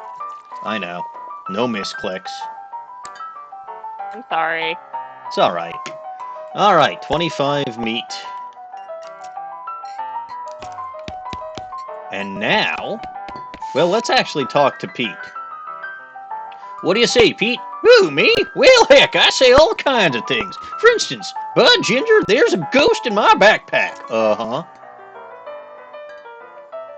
Pete takes a swig of his whiskey. Pete notices the shiny rock you're carrying. His wild eyes light up. That there's a right shiny rock you got there, stranger. I'll give you 7 meat for that rock. Might as well, Pellet. Alright. Sure, here you go. Grabs the rock and sticks it in his belt pouch, grinning. Thank you kindly. Pete notices the nugget of silver you found earlier. I'll take that old silver nugget off your hands if you like. Give you 81 meat for it. Ooh, that's a lot of meat. Alright. Okay, it's a deal. You give him the nugget, he smiles and hands you some meat. Fine and dandy. Pete squints and points at the unrefined meat ore you're carrying. You ain't seem like someone got much use for unrefined ore, stranger. I'll buy it off of you for 73 meat. That feels like quite the gain. Are we scamming him? He'd know how much it's... Scamming himself off of us? Yeah, he's scamming himself. Well, okay. I'd hate to interrupt his self-scamming. Tell him yours. Okay, Pete, here you go. You give him a nugget, he chuckles and hands you some meat. Pleasure doing business with you. Pete's eyes narrows as the gears in his head start to click. Fixes his gaze on you, and the tick in his eyelid seems more pronounced. Listen, kid, all the stuff what I've been buying from you. You've been spending time underground, ain't you? Well, you listen to old Pete's advice. You stay out of the ore hole if you know what's good for you. There's stuff down on the 40th level that ain't worth messing with for a fella who wants to keep his eyes, if you catch my meaning. Not sure I do, but thanks. Yep. Let's talk to Susie again. Or instead. She seems more pleasant, right? Woman glares at you. Are you Susie Cochran? How'd you know my last name? I saw the graves in the cemetery. I'm sorry for your loss. Susie scowls bitterly and mutters into her whiskey. I saw it happen. Saw the whole damn thing and couldn't do nothing about it. The bartender said it was cows? Cows, right. Don't know what those things are anymore, but they ain't cows, not anymore. What happened? It was a raid. See, Ma and Pa used to ranch cattle back before they came home. Pa didn't make it, but Ma and I managed to rebuild. We ranched pigs instead. She left me the place when she passed. Go on. Well, I guess a passing herd sniffed out there used to be a cow ranch, and they attacked. A couple of days ago. Happened so fast I didn't even have time to get the rifle out of my rifle out of the gun safe. Cows smashed in the front door, and a fire started out back by the root cellar. House went up in blazes just like that. What did you do? There weren't nothing I could do. Couldn't get upstairs to the kids because of the fire. I saw Tim trampled right in front of me. She drained her glass. I ain't want to talk about it no more. I'm sorry.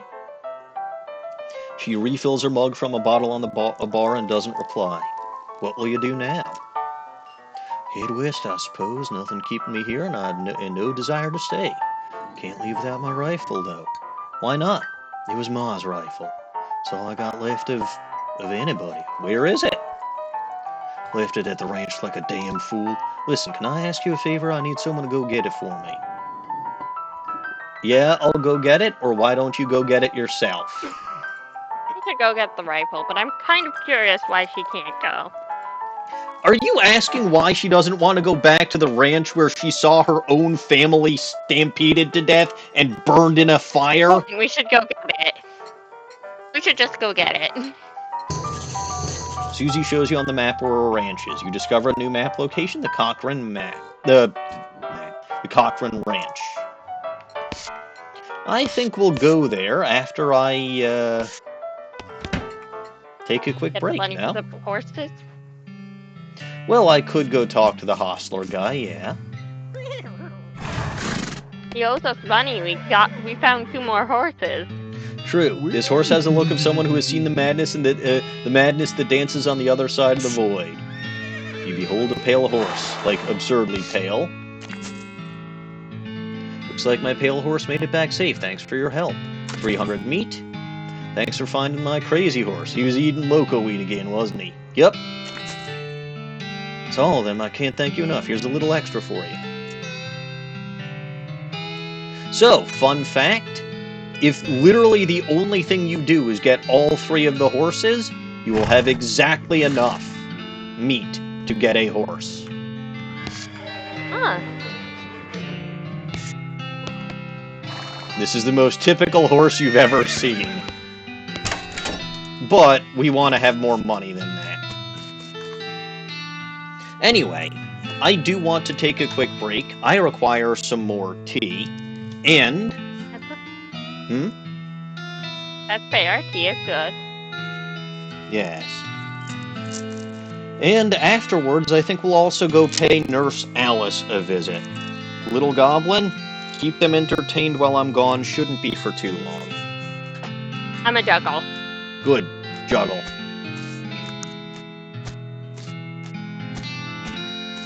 I'm juggling.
NFT acquired and wife hugged. I dropped the beldam I was juggling. You dropped the what? Beldam? Bad little goblin. I'm sorry, it was really heavy. I'll forgive you this once, but only because I accidentally killed a goblin earlier today. It's uninjured. Fair enough. Just a little miss. It injured me more than I injured it. It landed on my toe. Oh, that sucks. Anyway, let's see if Dr. Alice has anything else to say. See, now that I've actually been to the cemetery, I in fact have a new option. Oh yeah, there was a skeleton in the cemetery. I thought there were two. Well, one that was a required battle, the other one was technically completely optional. It's nice to get some outside confirmation that I'm not losing my damn mind. But how is that even possible? It ain't possible. It goes everything against everything I know about medicine. Dead patients don't get back up. Patients? Oh. Ouch. Doc Alice turns away grimacing. So you have one girl who lost her entire family to a cow raid. You've got Doc Alice, whose patients are coming back to life and haunting her. Every doctor loses one now and again. You never get used to it, but, well, it happens. What don't happen is him coming back afterward and looking for revenge. That must be pretty rough. Rough? Buddy, I don't think you quite comprehend the situation. It's not just patients, it's neighbors, friends, husbands. Oh. Indeed. She turns away from you and focuses her attention back on the bottle.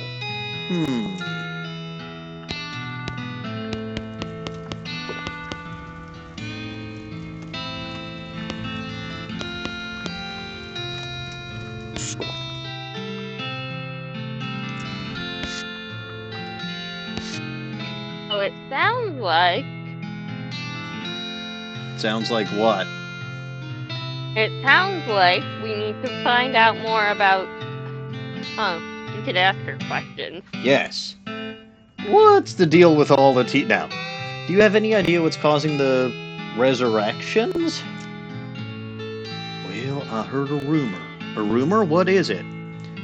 It's when you get incomplete information from an unverified source. See, this game does stupid shit sometimes. By the way, I'm gonna need to think of a stupid counter for this series. I don't know what it's gonna be. Dawning, if you have thoughts, let me know. Just keep in mind, right, the beer mugs, right? Because I was gonna say lost beer mugs might be, but that's only for Boring Springs.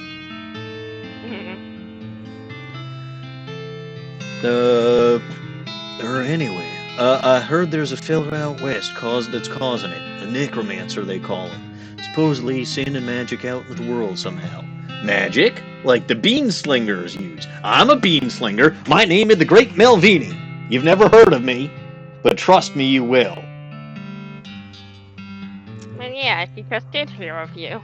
Oh, yeah. I never heard of any beanslingers raising the dead, have you? Her scowl deepens. That'd be one hell of a can of beans.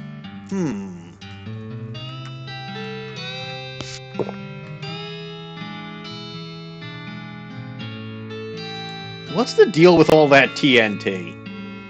It's when I feel like I'm about to go, I can blow myself to bits so small, there won't be nothing left to come back. That seems... What did you say, little goblin? That makes a degree of sense coming from her, yeah. Yes.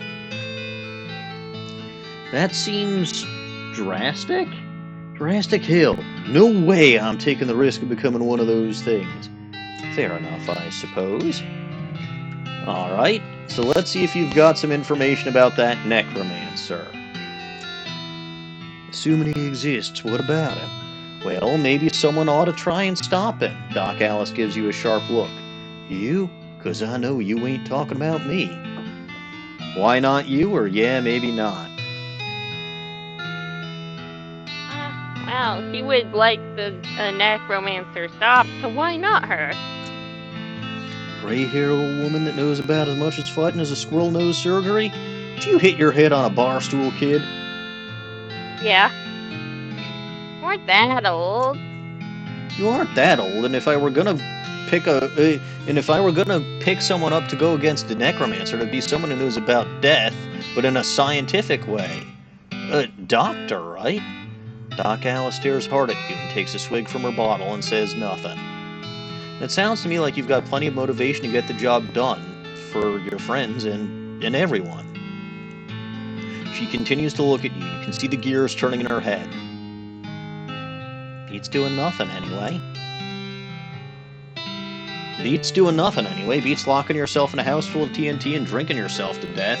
You aren't even doing any doctoring anymore. She winces and looks away and shakes her head slowly. You seriously expect me to ride out west by myself chasing a rumor? Doesn't have to be by yourself. I'm heading west too. Tag along with me and maybe we'll find the guy and put a stop to him. It's crazy. Impossible. Impossible like raising the dead is impossible? Alice crosses her arms and regards you thoughtfully. A spark slowly brightens in her eyes. Alright, kid, what the hell? Let's give it a shot. Cool.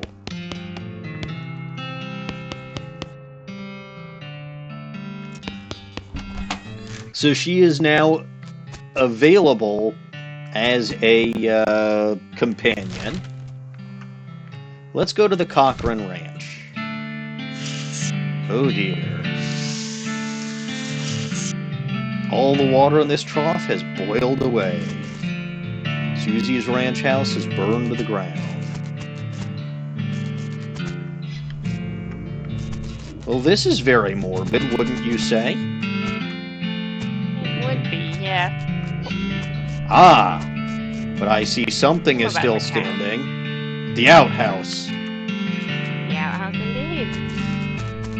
I guess no one was in there at the time, so the cows didn't care.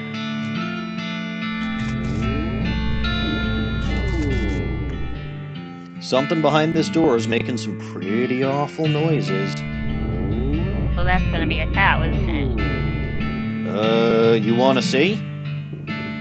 You should go through it. We gotta find the rifle. The Cochran Ranch cellar.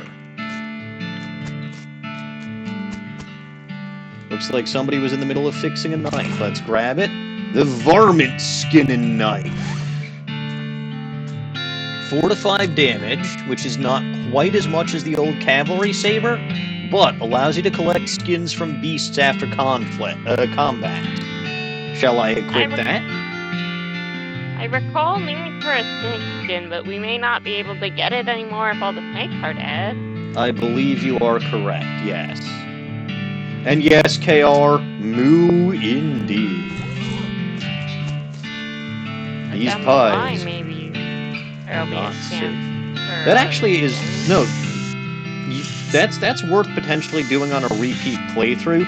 Trying to grab that varmint skinning knife before I go to Thousand Snake. I've never done that before, but that would be the only way you'd do it. Uh-oh. Well, that don't look safe, does it? That is a strange being. It's That's what they mean by the cows coming home. Yep. They turned into fire skeletons? That's not coming home, that's turning into demons. It is if their home was hell. This thing looks angry. You're not gonna make it. They're still at home though, because they're on... not hell. This thing looks angry. You're not gonna make it to that safe without dealing with it. Shall we deal with it? It seems we have to. I suspect it resists your lava fava. It probably does, yes. Yeah, you see? 5 damage from that. 5 to 6 with the pistol, or 5 to 6 with the knife. This is what's called a pyro bove. 15 HP. That is nothing to sneeze at. I'ma shoot it. Fair enough. And it burned me. I'm on fire, baby! Stab it.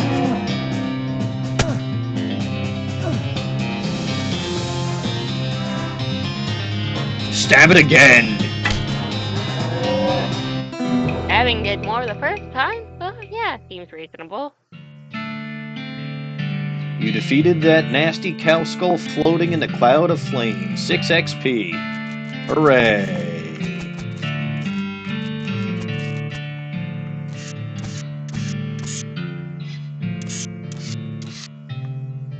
The Cochran family's gun safe. Grab Susie's rifle.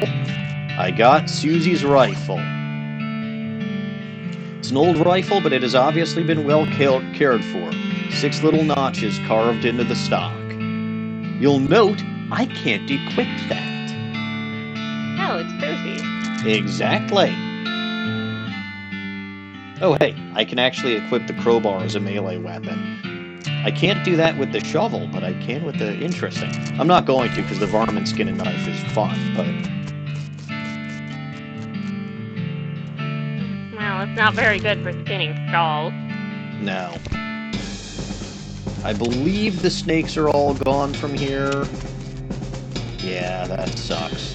But that is something to do on a repeat playthrough. I don't think he mentioned anything about snake skins first time I played this, but... Maybe it's because you were a snake boiler. It's possible. I don't remember it from my Cowpuncher playthrough either. Regardless...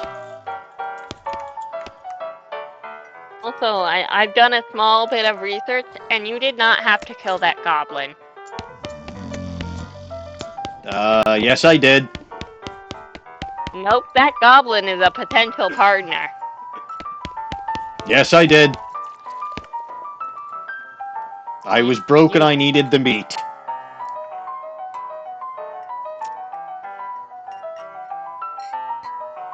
Anyway, let's talk to Susie. Give her back her rifle. Susie's eyes well up with tears as you hand her her rifle, and she roughly scrubs her sleeve around across her face before any of them spill over. Thanks, stranger. I didn't catch your name. I'm Melvin, also known as the Great Melvini. Thanks, Melvin. Can't rightly say what this means to me. She looks at the rifle for a long moment, then looks back up at you and sighs. Well, that's enough wallowing in misery. Time for me to hit the road. If you want me to tag along when you head west, just say the word. Sounds good, Susie. So, Susie, or Pete. And now I've got Doc Alice, and yes, you're not wrong, Gary the Goblin. But you killed him. Yeah, he's kinda dead. I told you not to kill the goblin. I didn't have a choice. You very much did.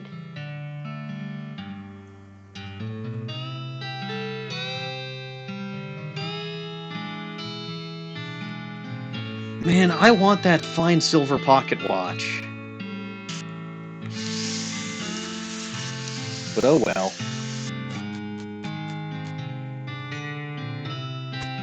Alright, so...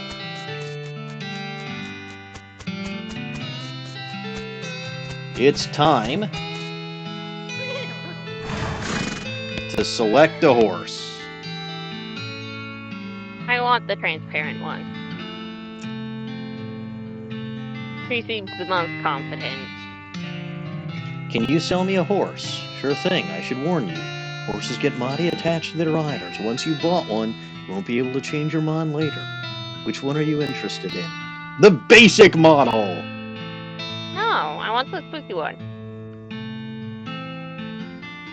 Alright, go with the spooky pale one. Which one have you picked before? They don't actually make a difference, I don't think. Yeah, but I'm curious. Which one have you picked before? I've picked the dark one and the crazy one. I think I... No, I've definitely picked the dark one. And I'm pretty sure my Cowpuncher run, I picked the crazy one.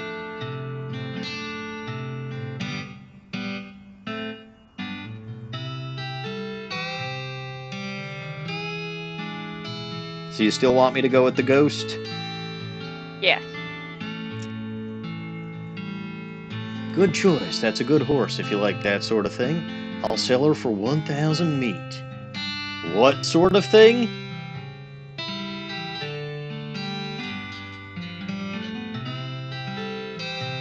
I'll take her, or let me look at my other options. We'll take her. No, I need to know what sort of thing, right? Fine, we can ask what sort of thing first. You know, spooky stuff. Spooky stuff? I don't want to get into particulars. Let's just say she sets a certain tone.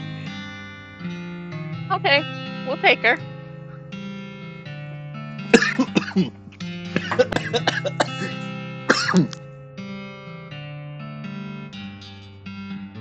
Ooh, mysterious. I'll take her. Thanks. Here's the keys. Rod safe. Keys. Dawning, did you know horses needed keys? I did not. They don't. It's just another stupid joke this game does. Anyway, lose 1,000 meat. Give her a name.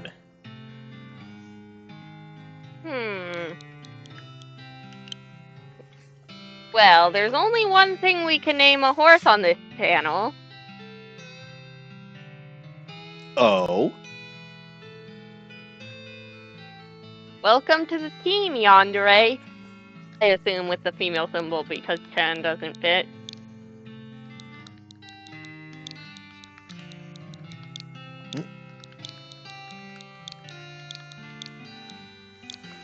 Our track, no.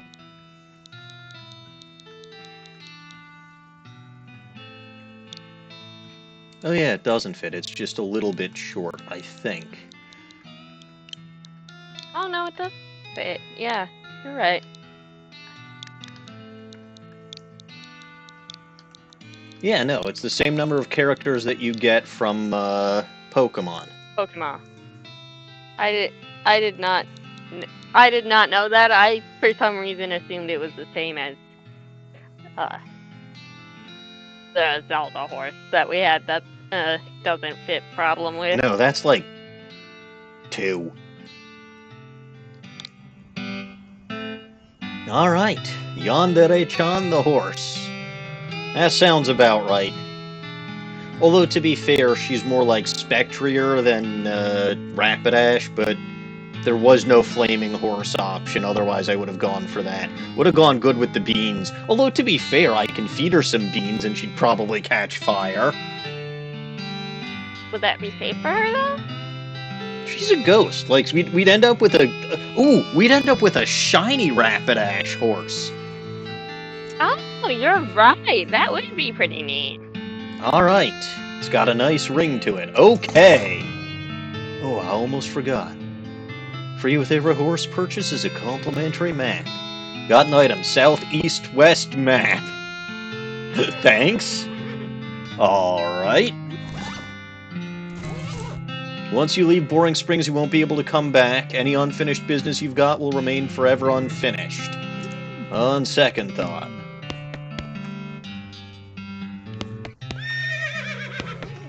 Under the impression there are things still to do here. There's really not. I don't think I can go get that pocket watch now. And the problem with this game is...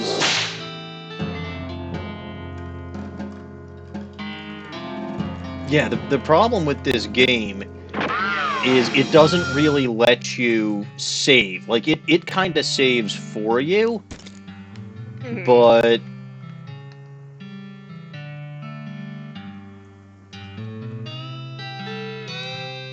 Yeah, I don't know. Yeah, no, we've done everything we could possibly do. After all, there was no... So the recruitment stuff happens after we've left? Yes. Well, it's basically ride your horse out of town and then it'll give you the option for which partner to take. I see. Or I think I can go up and talk. No. Okay. It's when I'm on my way out that I'll get a partner choice. Yeah, no. Who have Pete... you picked in the past? I think... So I've done multiple run-throughs of the game. I've done... I've had Susie and I've had Doc Alice. I've had Pete too, because he's okay if you're like going for mines. Right? He'll get you some extra meat. And Gary the Goblin is not actually a very good companion. Okay, but did you really have to kill him? I needed the meat. I mean, look at how poor I am. You could afford a second horse if the game would let you. Yeah, no.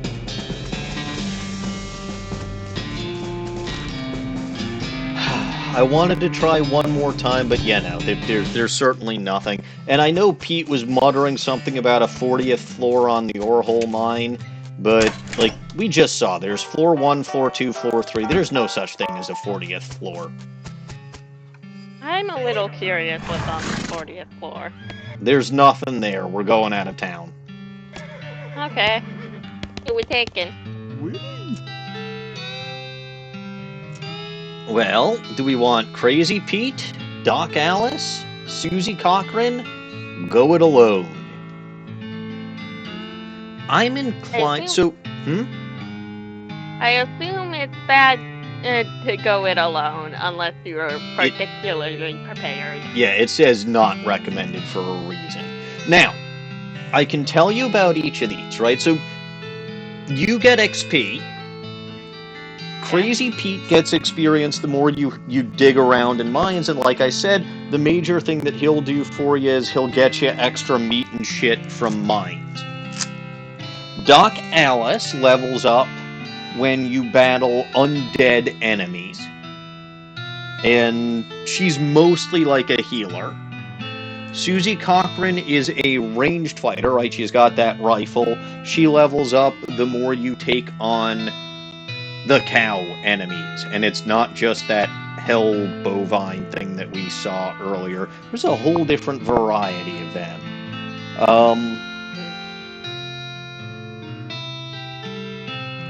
If you go the Doc Alice route and you decide you want to become the new Necromancer, which may or may not be something you can do. You've just told me it's a thing you can do. She will abandon you. And then you will be partnerless for the rest of the game? Correct. I'm kinda into the becoming a Necromancer route, so let's go Susie. Very well. Susie Cochran it is. You pop back to the saloon and collect Susie. Hit the trails. You consult the southeast-west map that Hostler gave you. It only lists two things, the town of Dirtwater and the Manifest Destiny Railroad Company's westernmost camp. Discover a new map location, the town of Dirtwater. Discover a new map location, the Manifest Destiny Railroad Camp. Let's head for Dirtwater. Dirtwater. Which I think it's just mud. Yeah. They kind of simplified things and just called the town mud. Day 1. Welcome to the first day of the rest of your life. Comb her mane, saddle up, or leave her alone. Well, I'm gonna comb her mane. Could use the comb, yeah. Always. Now I'll leave her alone. This water is for horses only. Well, that ghostly stagecoach over there is very interesting, but I think I'm going to leave it alone for now. Room for rent. Yonder Challen might like it. She might. Room for rent. Inquire within. Just so you know, Dawning, that ghostly stagecoach is for DLC content. Yes, there is DLC. Yes, I purchased said DLC. I'm not shocked. But Susie is in fact trying to get my attention, and it would be rude to let her wait. So, what can I do for Hi, you? Susie. Howdy, Susie. I'd like to check up on some of the ranches in these parts. See how bad the cow attacks are getting. Alright, do you know some? Not in great detail, but I know roughly where a few are, or at least were. We'll just have to see. There's one not far from here. You discover a new map location, the Stearns Ranch. Can I ask, what do you think we should do next, or am I forgetting anything? It doesn't seem like it would matter too much. It doesn't. So what do you think we should do next is main quest? Right, so talking about the railroad tracks. Then any other ideas?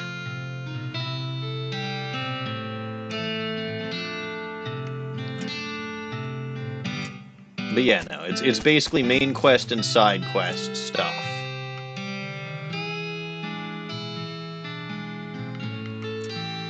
I see. So it seems wise to ask about both. Yeah. So let's go in. The Jewel Saloon. They're engrossed in conversation, leave them be. That gal doesn't look like she's in the mood to talk. Yeah, but Susie wasn't exactly in the mood to talk when I saw her. And now she's my pardner. But no, you actually never get a chance to talk to this one. Dawning, have you noticed something? Lots of women are not in the mood to talk. Oh, I meant something in the bar. The steak canteen. Spittoon. The spittoon. Are there Chinese in this one too? No? I want to see if there are Chinese. Alright, fine. This is a spittoon, which is sort of a brass bucket people spit into instead of spitting on the floor, because not spitting at all is not an option in this society, I guess. I say this despite knowing you're pretty intimately familiar with spittoons already. Sicko. Inspect it. Inspect it. Look, the Jewel Saloon is pretty nice as saloons go. Actual glass in the windows, more than 2 kinds of drinks, a poker room instead of a cockfighting pit. But the spittoon is still a spittoon. The rancid tobacco spit inside isn't fancy rancid tobacco spit.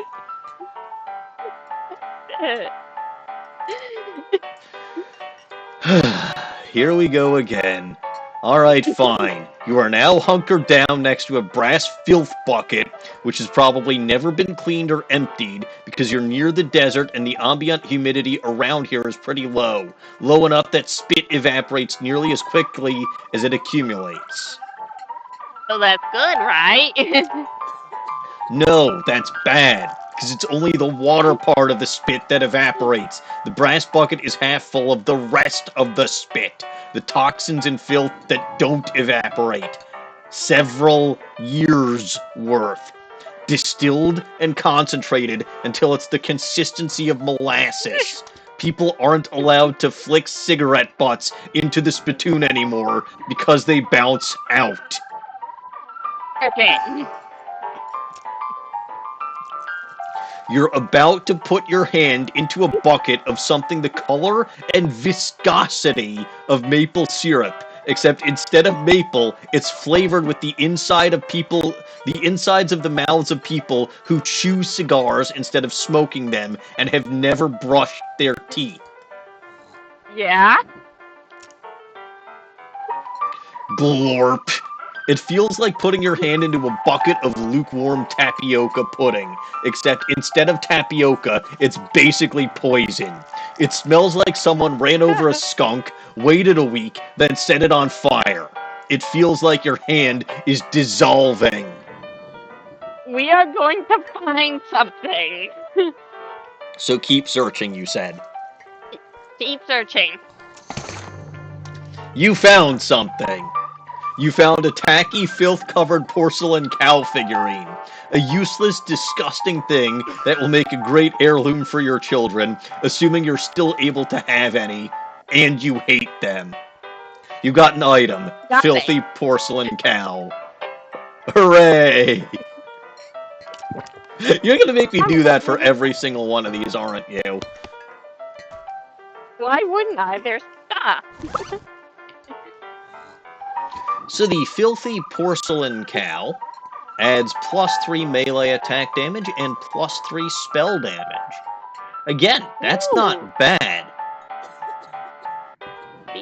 See, aren't you glad we did that? It's an offhand item, so I believe it would replace...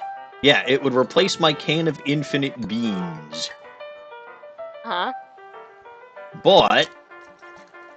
+3 spell damage versus +1 spell damage. So...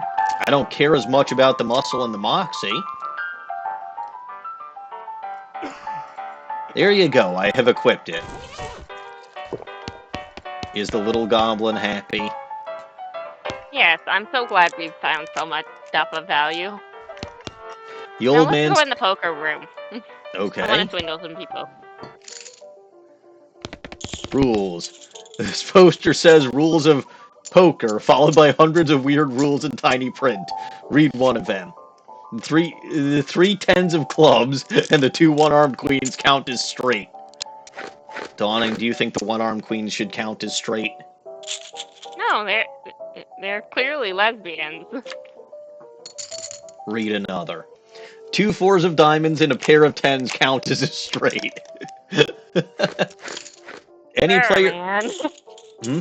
Any player spitting anywhere other than a spittoon must immediately hand 13 meat to the player to their left. Huh? 4 jacks are worth the same as 4 threes of hearts, but cancel out 3 aces. By the way, these are all nonsense. You can't, the hands are 5. You can't fit that many cards in your hand. Any player caught... Did they make that up? They're making all of these rules up. Right, but is the Utah of flush actually a thing? No. These are specifically meant to be nonsense. Okay, yes, but all of these cards are mostly actual cards, except the one-armed queen. And the fact that they're saying you can have multiples of the same card in a deck? Yeah, but they're all cards. Anyway, looks like these are all full up. Nope, one of those tables has an empty seat. Does it? It probably does. The one in the back has an empty seat. And you want me to? I'm gonna go swindle them. I want to swindle them. I can swindle them for more if I have more outfoxing and moxie later. Very well, we will swindle them later. Although I can give myself extra moxie now. Or I can give myself more mysticality. I'll give myself an extra moxie, and we'll figure out a way to get 2 XP somewhere else. These guys must have fallen asleep during a brawl. Happens to the best of us. Yep, engrossed in conversation. Let's talk to this guy. Old man stares off in the distance, listening to the piano. He doesn't react to you at all. Piano player is not very good at this job. These guys are having a spirited conversation about guns and which of theirs is nicer.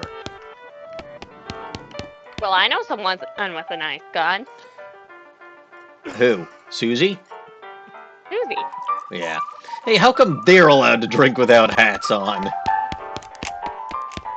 And they're... Yeah, around here people will randomly show each other their guns. Man points to a sign on the counter. Slop, 5 meat. That sounds I suspicious. feel like you'd get more value out of the meat by just eating it as meat. You can't, but yes. What's the stage? What's the what? What's the stage? Oh, yes, that's right. There is, in fact, a stage. Nobody here right now. Huh, dang. But in case they need more cowbell... Now, this is definitively something that you can do as you progress, right? There's this whole stage here. You may find some band members for this stage. Oh. As you progress on your journey. That's very nice. This stage could use a band. What do we got in here? Hey, what are you doing in here? Employees only, bud. Oh, sorry, I was just, looking around. So you're the nosy type, eh? Can't say you're an employee? No. Because he knows who is and who isn't an employee. We convinced two bandits we were their brother. Only because their brother was well known for stealing people's faces. Everyone has the same face. No, that guy has eyebrows, I don't. Most people have roughly the same face. You don't know that. You haven't met most people. I've met every people. Uh-huh. Well, I'd prefer adventuresome. As it so happens, there's something you can get for me. I'm out of saltpeter and need someone to go pick up some more. You'd like this chef, by the way. He wants me to get him saltpeter. Saltpeter? Isn't that used to make gunpowder and other things? Look, who's the chef here? Me or you? Okay, where can I find it? Your best bet's a military camp, because it's used to make gunpowder. Shut up. Nearest one is Fort Cowardice. They keep it in little green jars. Oh, hey, Fort Cowardice. How are we supposed to tell that the jars are green? That's part of the point. This shelf is full of canned and bottled ingredients and boxes of slop helper. I love this game so much. Atop this potbelly stove is a pot full of slop, a pot stove top slop pot. I see. I should hope so. So the one thing we haven't done yet is talk to the bartender. Well, howdy there. Always nice to see a new face in town. Welcome to the Jewel Saloon. Hi, thanks. I'm Melvin. Glad to know you, Melvin. Folks around here just call me Lloyd. What can I do for you? Nice to meet you, Lloyd. Saw the sign out front advertising room. Need help with anything? Shot of bourbon. Who's the old man by the piano? Darts. Coming right up. I know you well enough to know you want the shot of bourbon. I did indeed get the Dirtwater bourbon.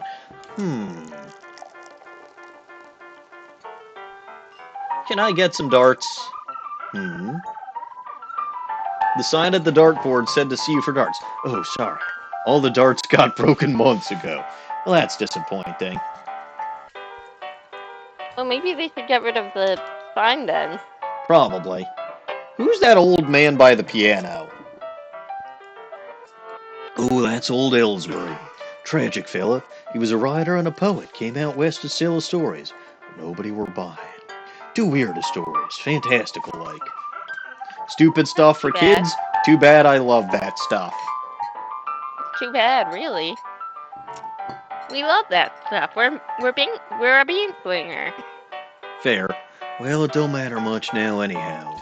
He had to get normal work to make ends meet. Did passing well as a prospector until one day he lost his mind in a mind. Yes, that says he lost his mind in a mind. He what now? To go find it. You know what I mean. He saw something. Something that made him stop telling his weird tales. Made him stop talking near completely come to that. He just stands there by the piano nowadays. Seems to calm him down. As long as he don't make any trouble, I don't mind him too much. Feel a little sorry for him, to be honest. Poor fella. Should I ask him about the room already?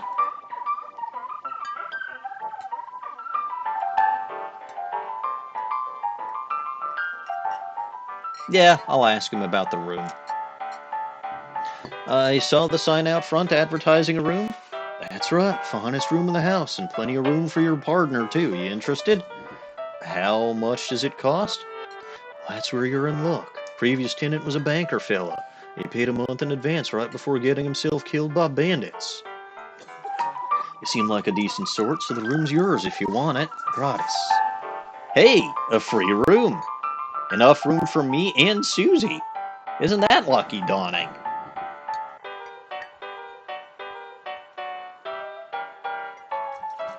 I think Dawning was interrupted.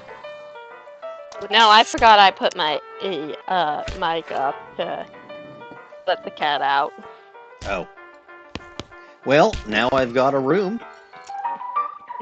You do got a room. I was trying to, while my mic was up, advise you to ask if he needs help with anything to see. I can go to sleep. I can grab a postcard. Good view. I can look at myself in the mirror and insult myself. You do enjoy insulting yourself. Susie's bed, which I can't sleep in. No, it's Susie's. Exactly.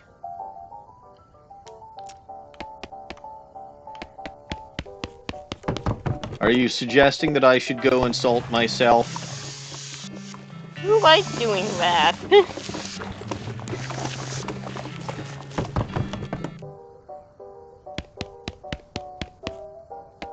Alright, let me show you what that does. You call yourself a four-flushing red-headed jerk. But I like redheads. Are you a redhead? No. I mean, I don't have hair. Is Melvin a redhead? Anyway, so I gave myself angry. What does angry do?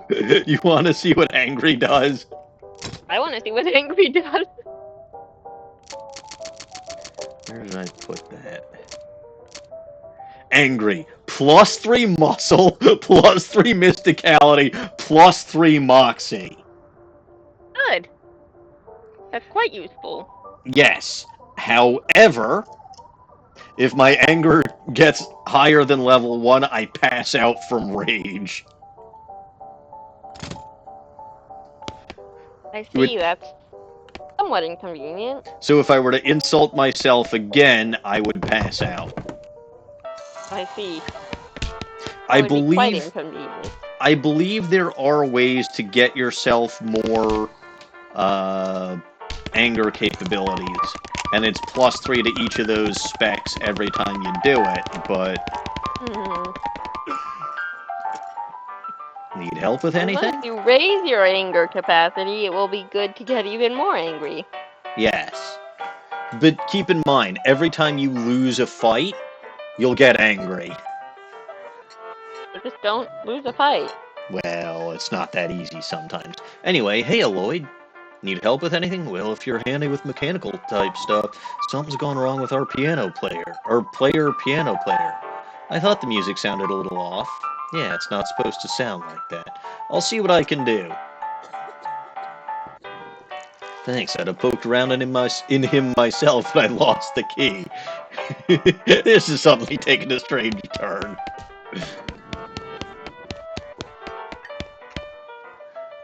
Try to fix him.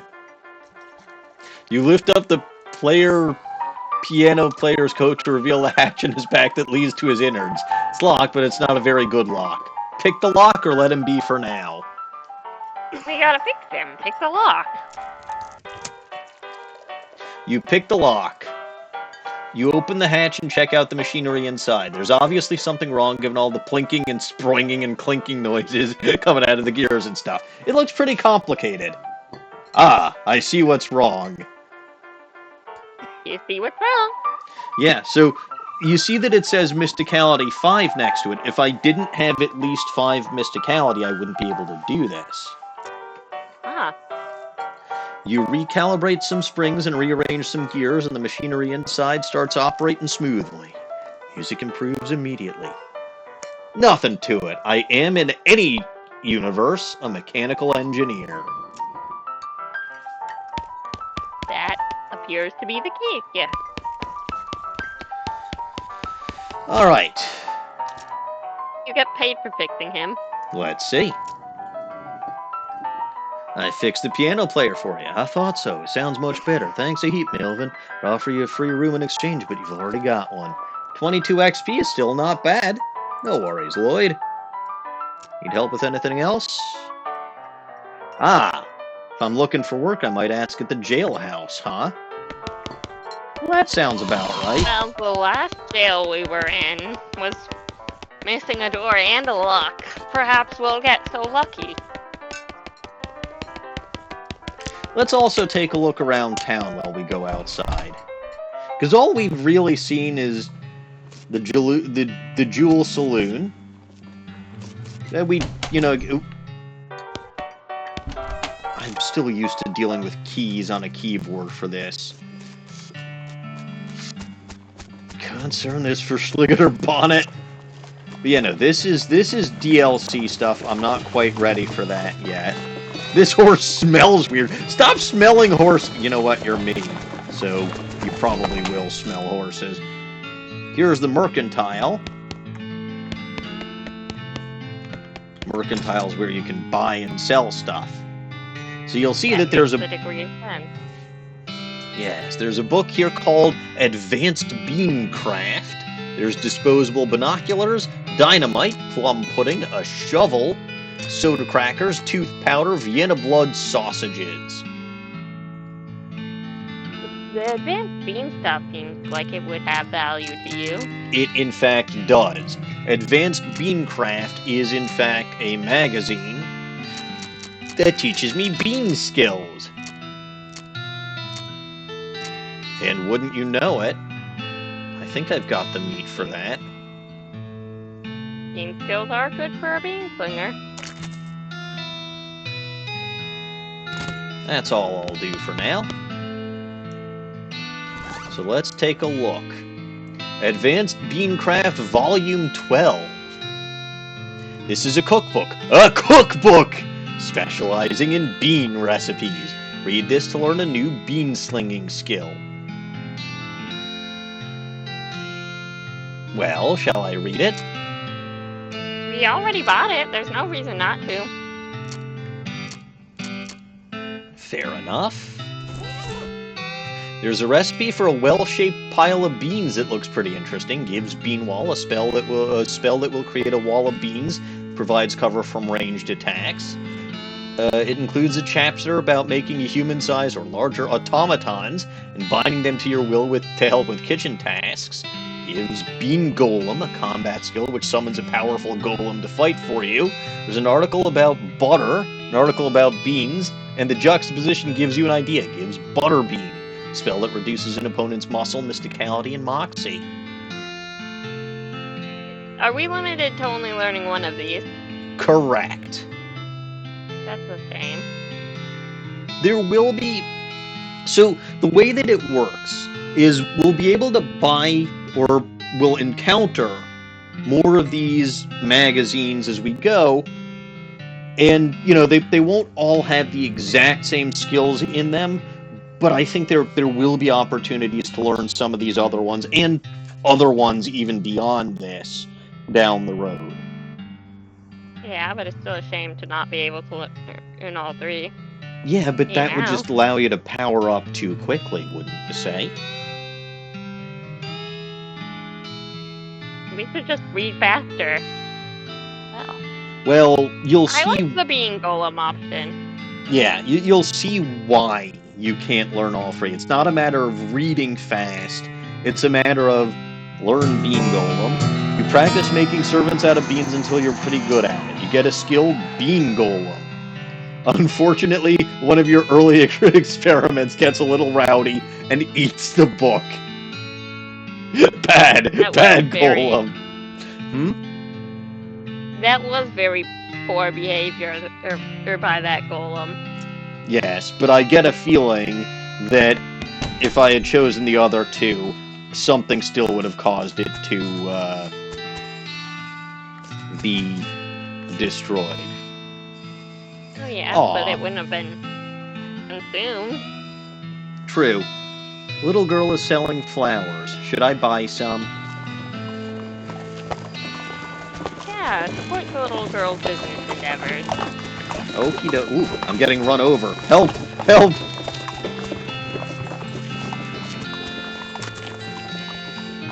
You got an item, sweet smelling flowers. Now this goes in your offhand, and it has 15% stench resistance. Huh. I suspect there will be times when it comes in handy, but I suspect those times are not now, so I think for the moment, we should probably, it would be wise to stick with the cow thing. Yes. Alright, so I sent Rufus a postcard. That's very nice. Yes. You remember who Rufus is, right? He's the little brother. Yes. Alright, so there's the jail. We were told to look there for work. But, just so you know, right, there's lot available, lot available, lot available, lot available, lot available, lot available, not a lot available past this point. So that is 1, 2, 3, 4, 5, 6 potential businesses we might be able to find along the way and send them to Dirtwater. Doesn't that sound good? It does seem good. So yeah, like I said, there's a lot you can do in this game. Yes, a lot. Yes, a whole lot. Anyway, the clerk clears her throat. Howdy, are you the sheriff here? No, we don't currently have a sheriff. Offer to be sheriff, offer to help, offer to leave, and leave.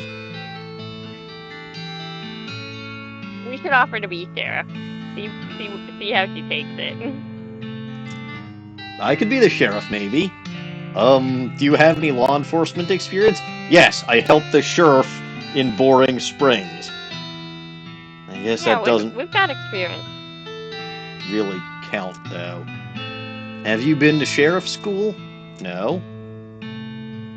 Do you have any existing relationship with Dirtwater's local government? Are you familiar with all the local ordinances? Do you even live here? Relevant. No? Then what, may I ask, in tarnation, makes you think you'd be qualified to be the sheriff? You don't have one? I just assumed. You just assumed that you could mosey on into town and become sheriff on your first day? Well, yeah. When you put it that way. She snorts. Man, if I had 5 meat for every wide-eyed protagonist-looking kid who wanders in here thinking they're the most important tenderfoot to ever strap on iron, I wouldn't need this dead-end clerking job.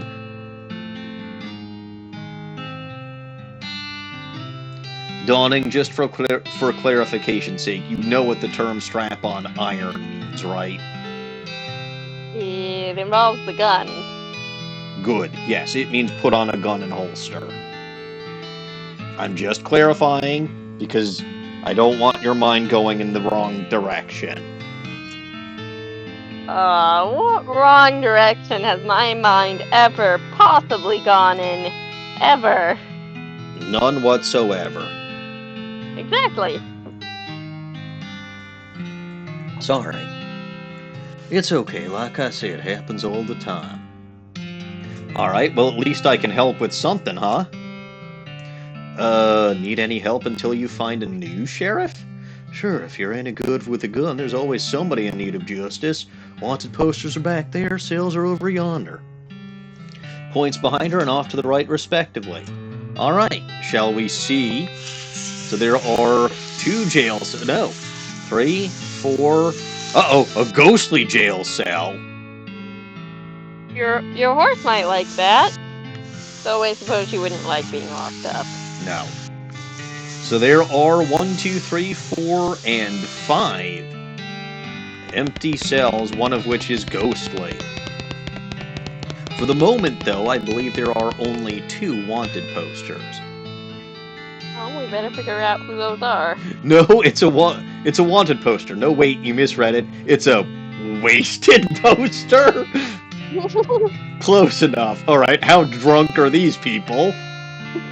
Poster reads, wasted, the Stripey Hat Gang for grand theft paint and tasteless hat vandalism. Last seen in the vicinity of Cavern Canyon. 1,000 meat reward. Dirty, rotten paint thieves and low-down, no-fashion sense hat vandals. Despicable.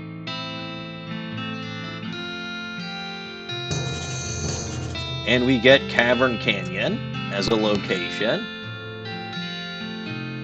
It's a wanted... Oh, hey! Wanted poster.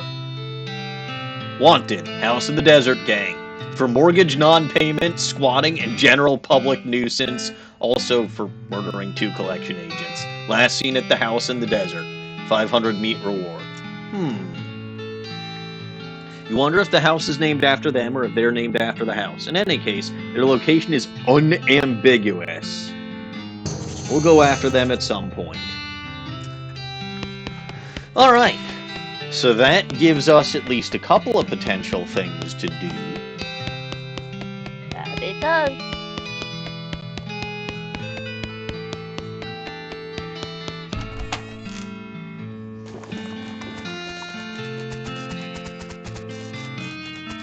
I feel like there's gotta be some relevance to the poster that they're saying wasted instead of wanted.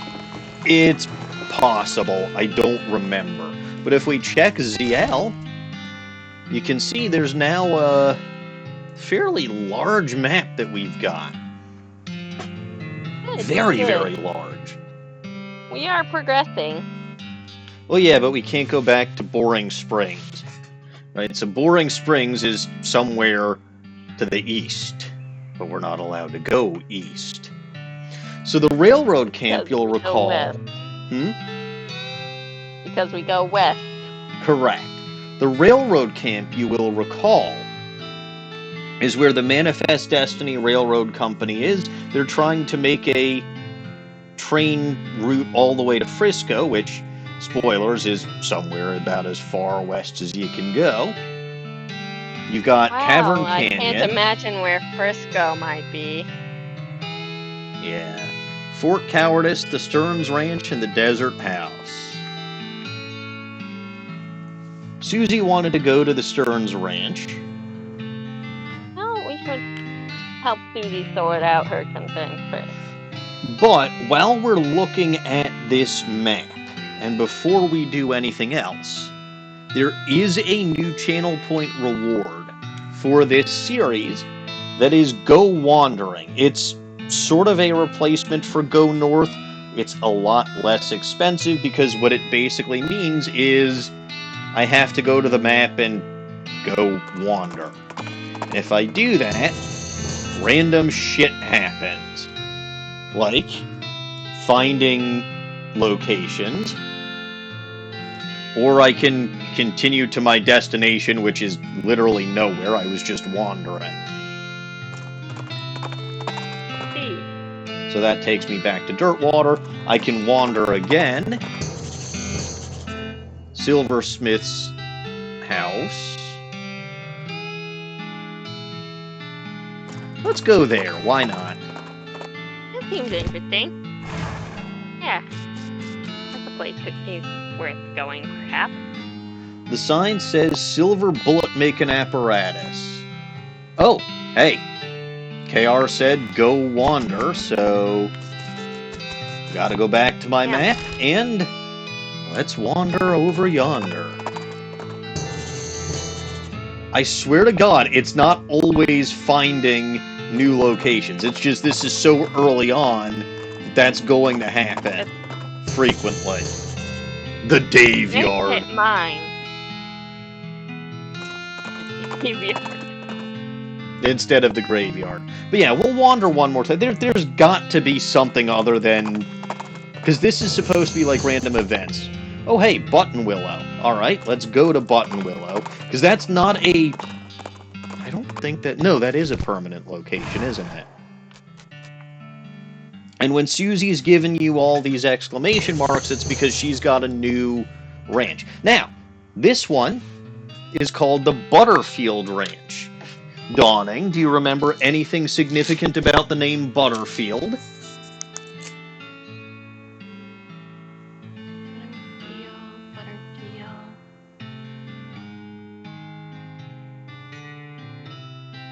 I can connect it to the fact that the cows came home.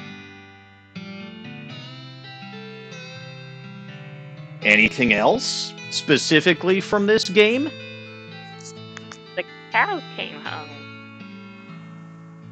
It's a dairy farm. That means they're not having a good time. Specifically the name Butterfield. No, I can't remember. We haven't seen it before? Anywhere? I'm sure we have, I just forgot it.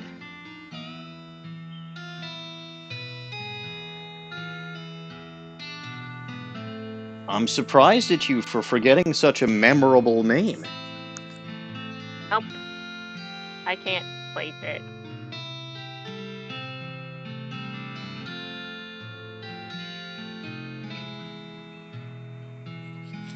Does the name Curly Butterfield ring any bells?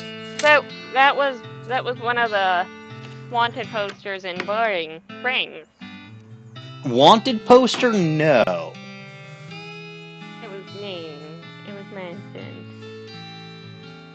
Wait, was it the dead guy? Was it who? Was it what's his name? The Curly Butterfield. No, it was Curly Butterfield. Yes, Joe, I am still live, and I'm doing okay. I don't know, I think Dawning is a little confused. My memory. Oh, yeah. No. Curly Butterfield. You mentioned was he the treasure guy? Bingo! Anyway, here at Button Willows, there's another Advanced Beamcraft magazine. Always good to have. Only 300 this time, so I'll take it. And you'll see, by the way, right, there's the can of oil, there's cheap tequila, cheap whiskey, cheap wine. Anything that's got a number, it's limited to that specific number. Anything that's got an asterisk, I believe, is infinite? I could be wrong. Now, other books, like Desert Eating and Drinking. So, you may recall, at the beginning of the game, I had the option to go for a book about negotiations, go for a book about foraging, or go for a book about lockpicking, and Dawning had me go lockpicking. Don't worry, we can get the books to get those, but they are expensive. Right, that's 1,500 meat. Yep, that's a lot of meat. Yep. Alright. So, thank you, Button Willow. What should I do now? You should probably read the magazine. Alright. See what skills we get. So there's Beanwall again. Then there's a whole set of recipes for ice-cold bean-based desserts. Gives Great Northern Blizzard, a spell which deals cold damage to all of your enemies. There's a chapter about cooking bean dishes so small they have to be served intravenously. Gives Blood Beans, a skill that lets you regenerate health during combat. I like both the Blizzard and the Blood Beans. Okay. Are you leaving it up to me? I think I am. God, does anyone in there have opinion on Blizzard or Blood Beans? If not, then I shall leave it up to you. Wow, I actually get to make a decision for once. Yeah, you just can't pick bean. I don't want the bean wall either. It's the only one that's come up twice so far, and honestly, I'm not that interested.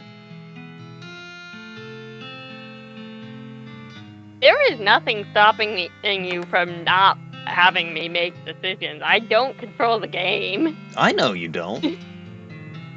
And technically, nobody has, in fact,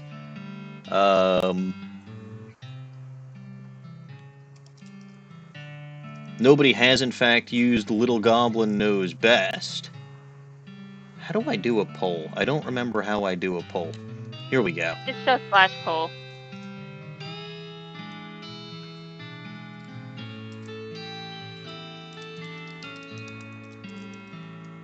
So what are they called? It's, Blood Beans? Great Northern Blizzard or Blood Beans.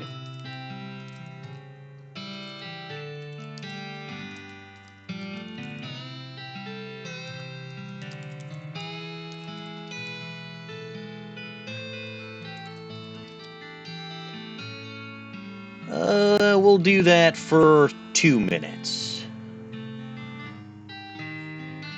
Feel free to vote if anybody's actually there watching.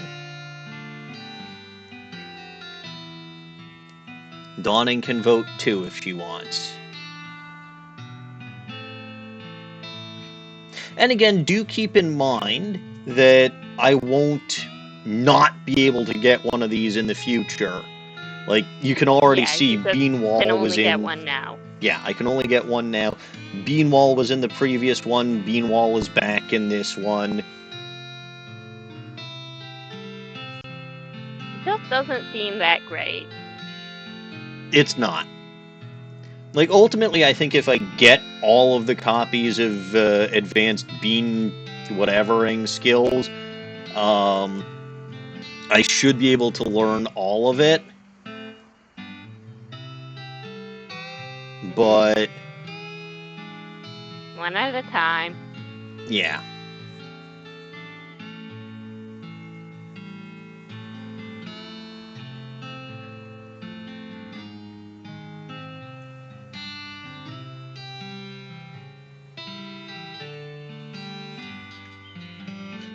Anyway, I hope y'all are enjoying this game so far. It's really funny.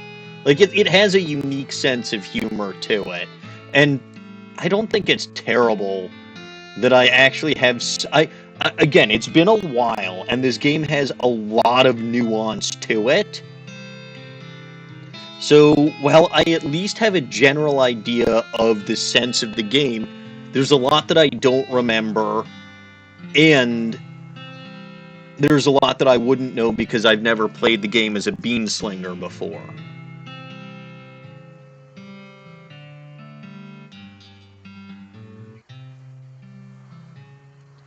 Alright, looks like Blood Beans won. Dawning, did you vote? I did vote. Huh, wonder who the other one was. I wasn't sure if I was going to vote, but I decided to do so. Well, then Blood Beans... you will be getting Blood Beans. You master the art of microscopic bean conjuration and fill your bloodstream with restorative proteins. Got the Blood Beans skill. Unfortunately, you get so distracted by your newfound vigor that you misplace the book. Darn it! This wouldn't happen if I learned Great Northern whatever the heck it was. No, I think it would have. I think you would have frozen the book and destroyed it. Probably. Alright, let's see. Where is that Butterfield Ranch?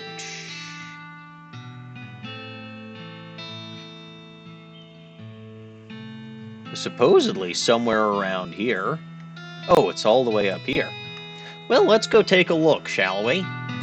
Treasure might await. Treasure might await, yes. It is good when treasure awaits. You round a corner in a box canyon and find yourself face to face with a pyro bove. You're boxed in. Attack it! Gotta attack it.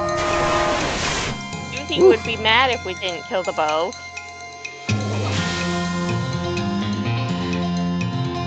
Oh, hey. So first of all, I can't even use Bean Golem because I don't have the AP for that. Ah, that's a shame. My melee weapon, so you'll see it's got a lot less muscle than Mysticality. Yeah. So it lies to stabbing. I can do 7 damage with my Lava Fava, 6 to 7 damage with my knife. So yeah, I'm a Stabicus. And I can have Susie shoot, or I can have her use her skills. Like she's got Crack Shot, or she's got Build Cover. But Build Cover, I believe, only works on ranged attacks. So... Ow, that's hot. And you'll see I don't have any items that'll work, so I think I'm gonna lose this.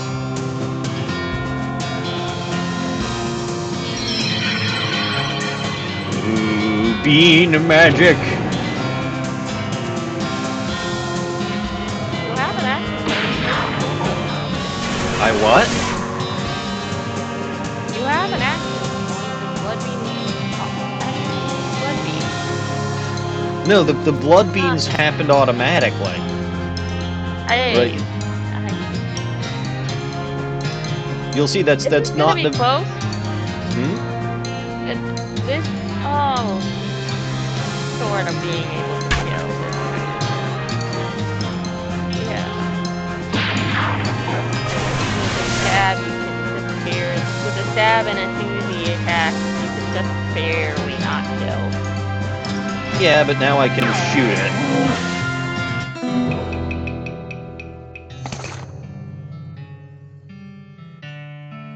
And I got roasted cow tongue and cow fangs.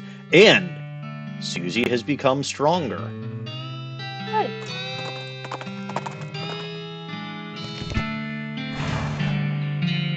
See, I knew Susie would be in favor of killing the cow. Oh, always. So I've got 52 XP.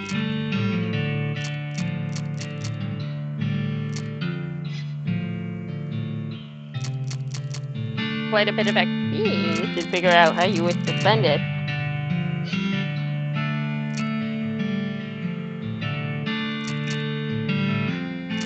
Let's increase my muscle a bit, but I do also want to increase my mysticality.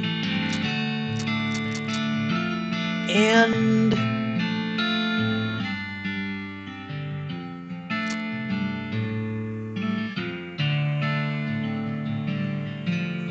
I can upgrade my grit. I can upgrade my gumption. Oh, you know what? I can upgrade grit. Still have enough to upgrade gumption.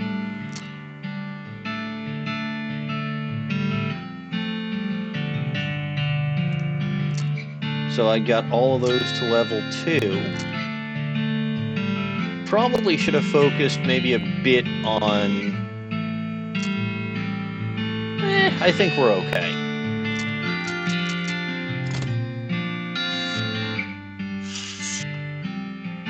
So, looks like there's a cow here, huh?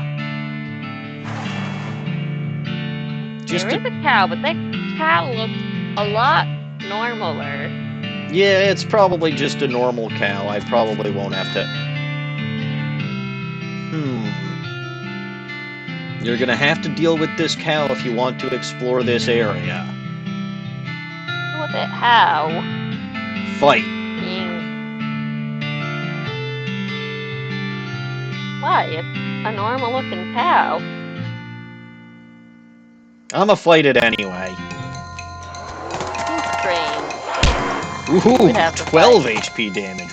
Wow. Hellcalf, 72 HP. It might kill you. I think it will. Yeah. Yeah. That's a very strong cow.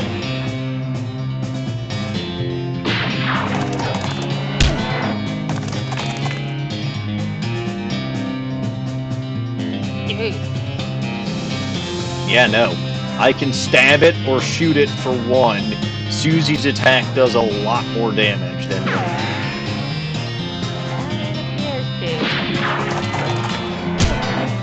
Yowza. Nasty cow.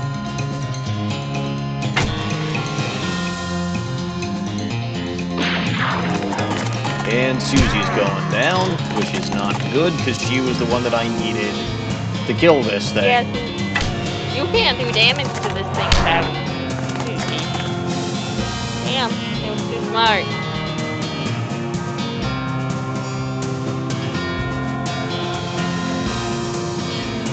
I'll still stab it. You think you can last? Nope. 21 turns on 8 HP? See? Seems your eyes were bigger than your fists and it came to that particular piece of beef. Gain in effect angry, you get so angry about losing that fight that you pass out. See? So now you go here. Pretty hungry and sober. So any and all of the effects from food that I had from the previous day are gone. Which I don't remember if I had any, actually. I don't think we ate anything.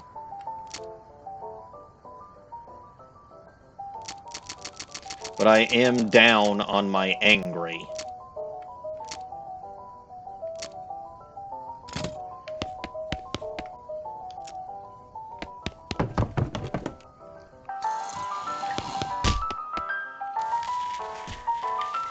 Well, that was annoying. Alright. I have an idea.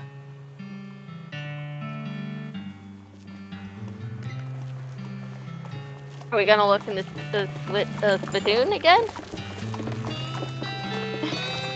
No. That's not your idea. I don't think What about I the guy can. on the ground? Can we interact with him?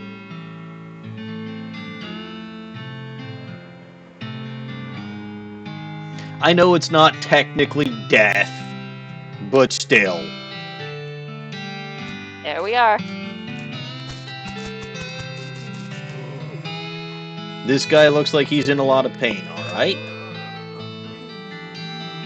You okay, buddy? Pretty sure my leg's broken, so no. What happened? Traffic accident?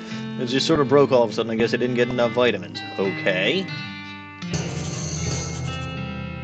Rescue mission, huh? Alright. Get me some broken leg pills. Okay. A frequent move. Hey, I got a package from Rufus.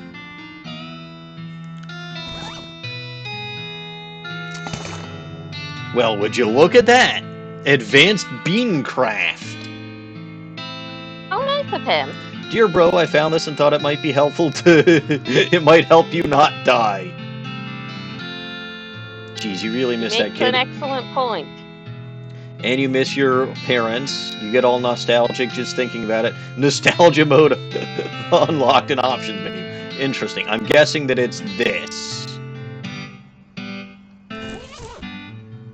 Okay, so what do we got? There's a poem scribbled into the margins whose words keep shifting and changing, gives uncanny presence, a perk that provides resistance against elemental damage. Recipe for a bean wall again. and then also Great Northern Blizzard. I think we should grab that blizzard we didn't get last time. If you say so. Why, did you prefer Uncanny Presence? Might be useful against fire.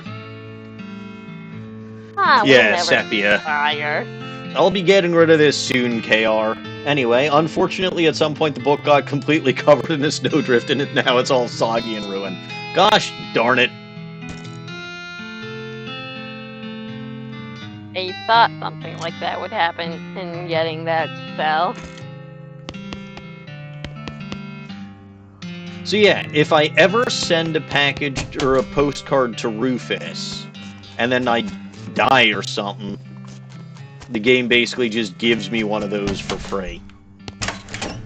Ah, that is convenient. It's kind of a perk to dying, but I have to find a Hoojamajiggets first. Postcard? Yeah. Rufus? Anyway, I should actually think about my food.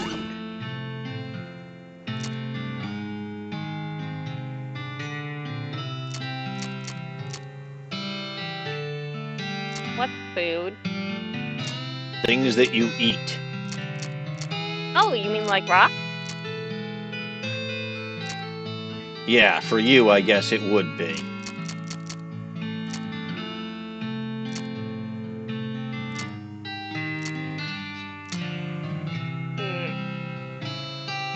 Well, I could eat the roasted cow tongue. A lot of people don't like the idea of eating something that can taste you back, and believe me, nothing about this particular cow tongue is going to change their minds.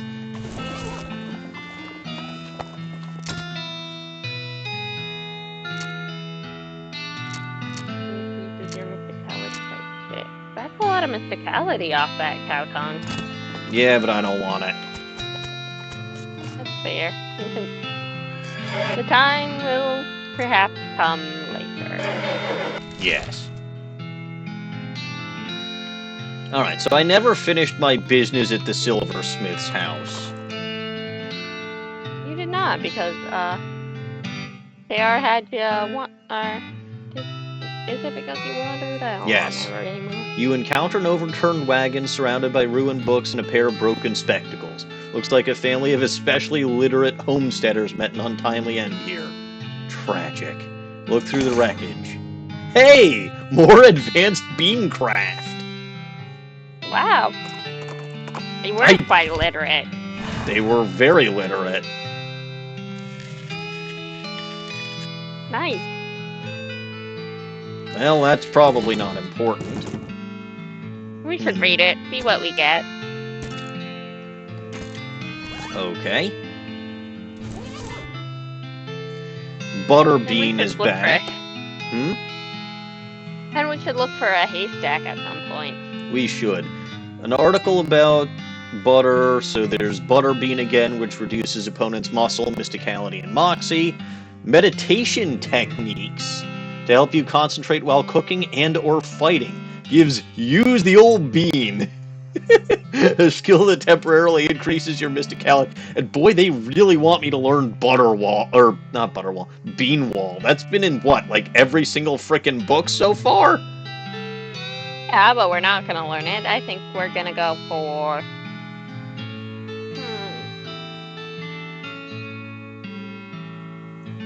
Wonder how much it is. I feel like making it so your opponent does... Let's use the old bean. Alright, you read the meditation technique and spend a few hours practicing it. You got a skill, use the old bean. Unfortunately, you get so good at clearing your mind that you completely lose your memory of where you left the book. Dang it! I love this game. And yes, that was one of the very late books. Silver bullet making apparatus. Well, I can take those silver cufflinks and make 3 silver bullets. That is a good idea. And I can turn one of those silver bullets into a needle. Ah, I do need a needle.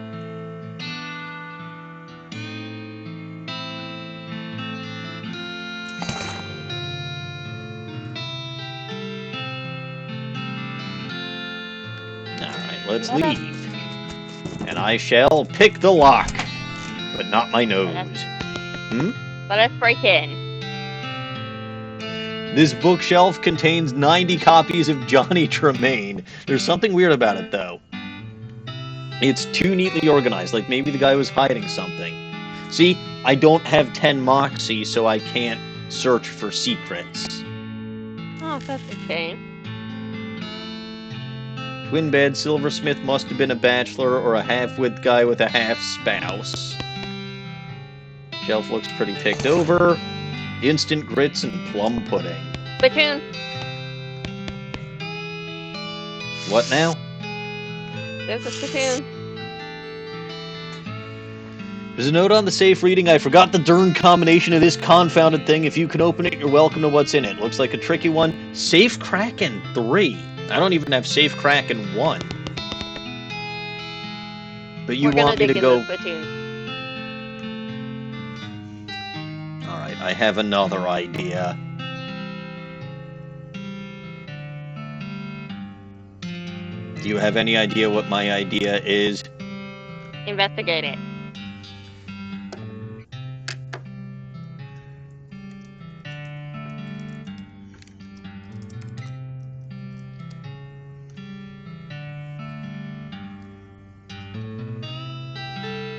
Huzzah!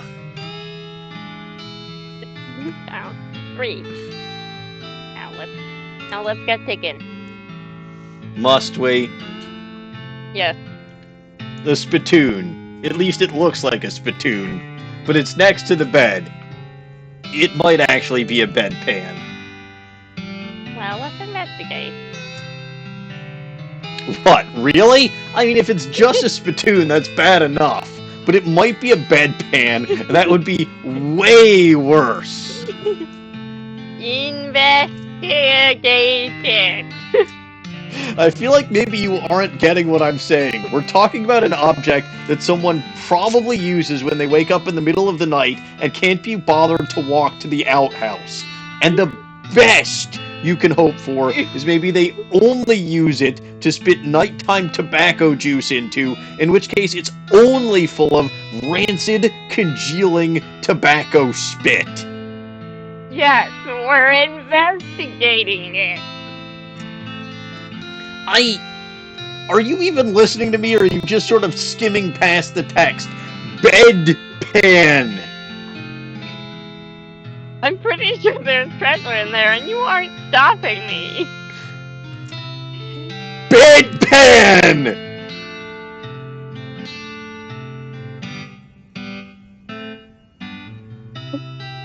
Shut up! I'm investigating. Okay, fine. Have it your way. Your own filthy, disgusting way.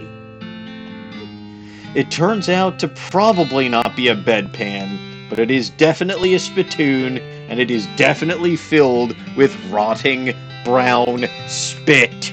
I'm to fish around in it. What is wrong with you?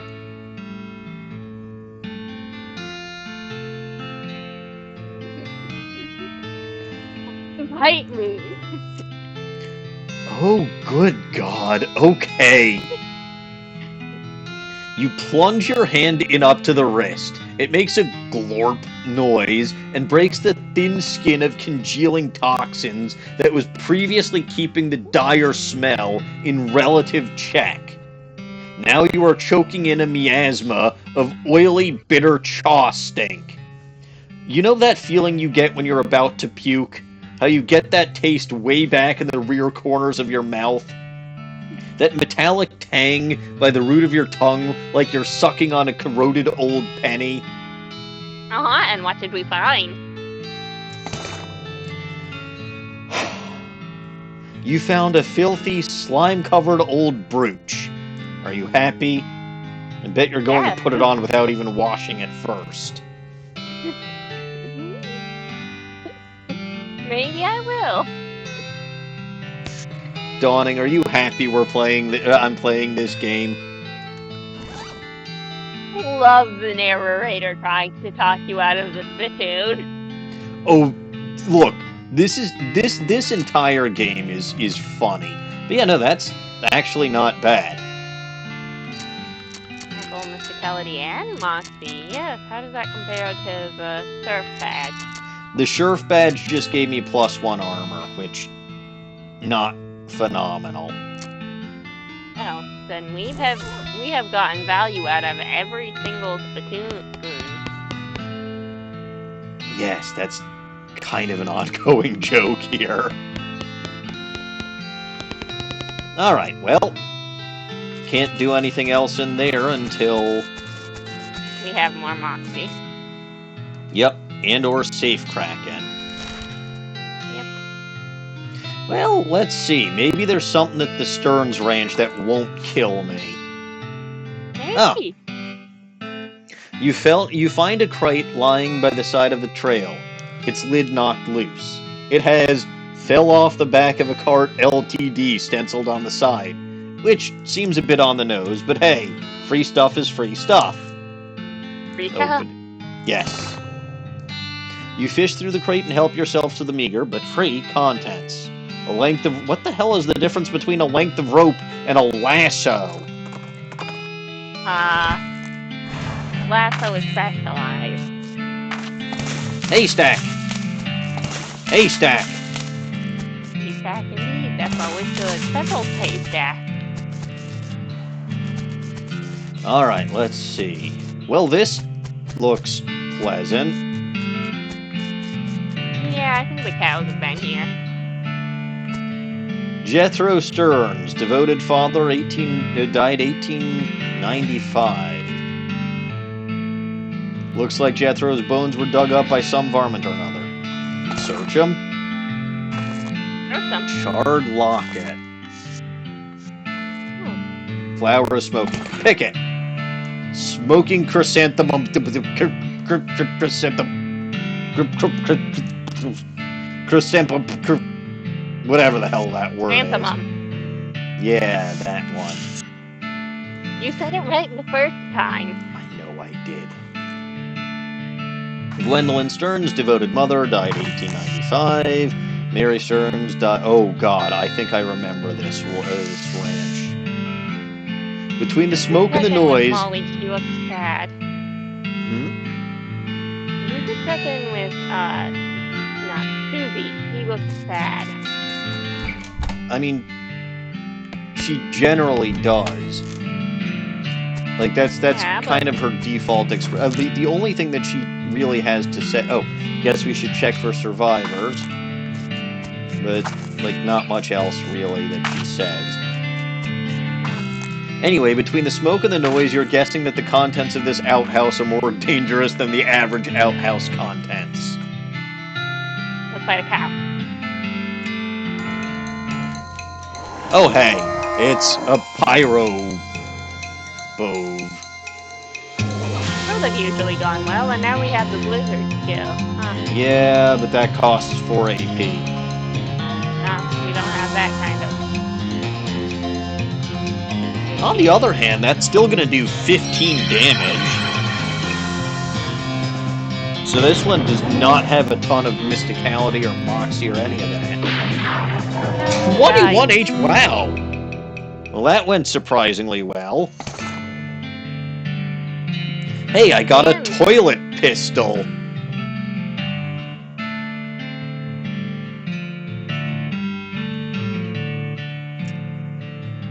She carved another rock. Notch in the spot. Oh, she keeps track of how many cows she's killed.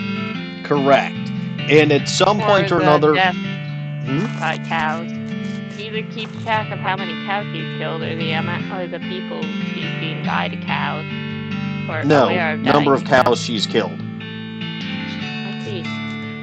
And at some point, like, so just like after that first kill, she got stronger. So there will be other times when she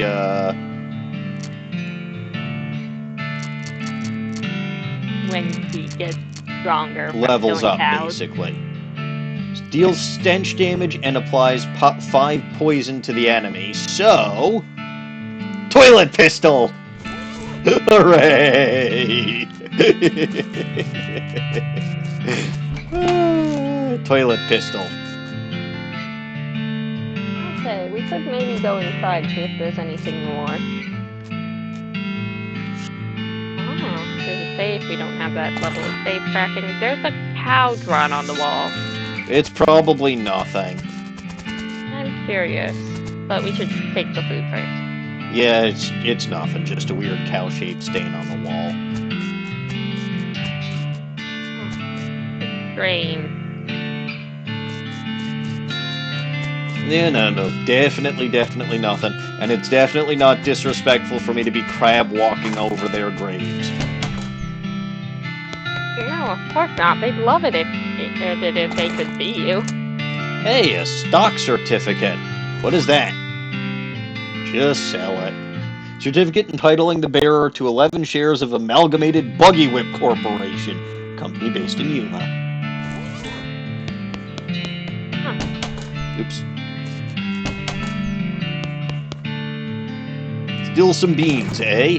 Blackened beans. As far as I'm aware, by the way, I'm pretty sure my inventory is unlimited. Good. All the books on this shelf are burned, but you notice something strange about the back of the shelf. Investigate? Mary Stern's diary. Fascinating. Before I do anything else, though... There's a toy box. No, I don't want to deal with that.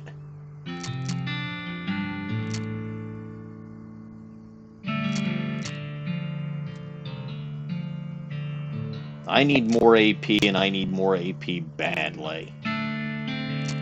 So I've increased my gumption. I see.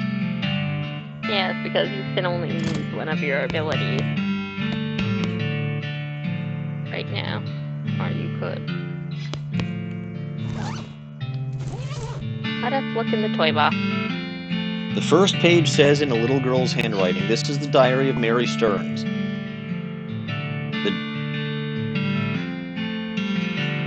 The AI in Dare..." This is the dairy of Mary Yeah, this is the dairy of Mary Stearns. The AI and dairy are crossed out and IA is written above them.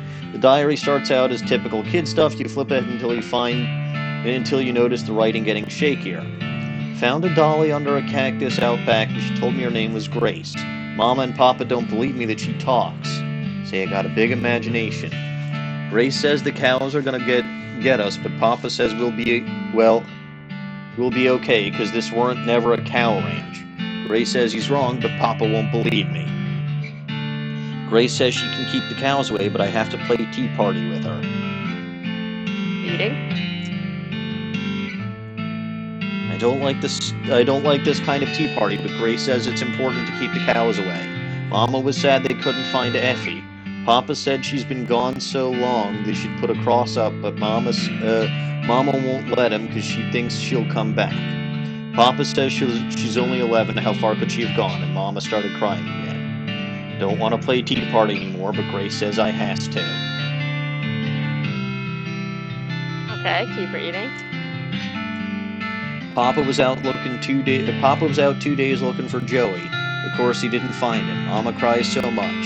I tried to tell her him and Effie are helping keep the cows away, but she don't understand. I told Grace I'm not playing tea party again, but she says I gotta. If I don't, the cows will eat all three of us. She says either I get Mama or Papa to play, or else I gotta play by myself. That's the last entry. She didn't play the tea party that last time, did she? Apparently not. Anyway, nothing else to do here. Nope. We should find Grace. She's in the toy box. Do we have to? I'm curious. Yes, but there are some things that you really shouldn't be curious about. I want to find the doll and I suspect she's in the toy box. Do I have to? Yes.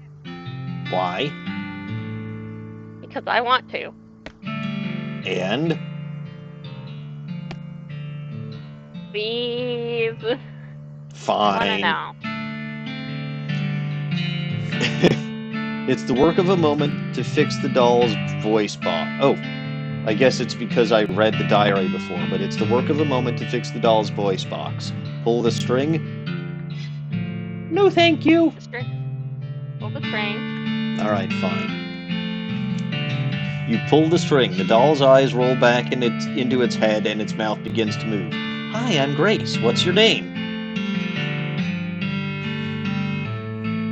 Do you feel polite enough to tell her your name? I'm Melvin, also known as the Great Melvini. Hi, Melvin. You're nice. Do you want to play with me?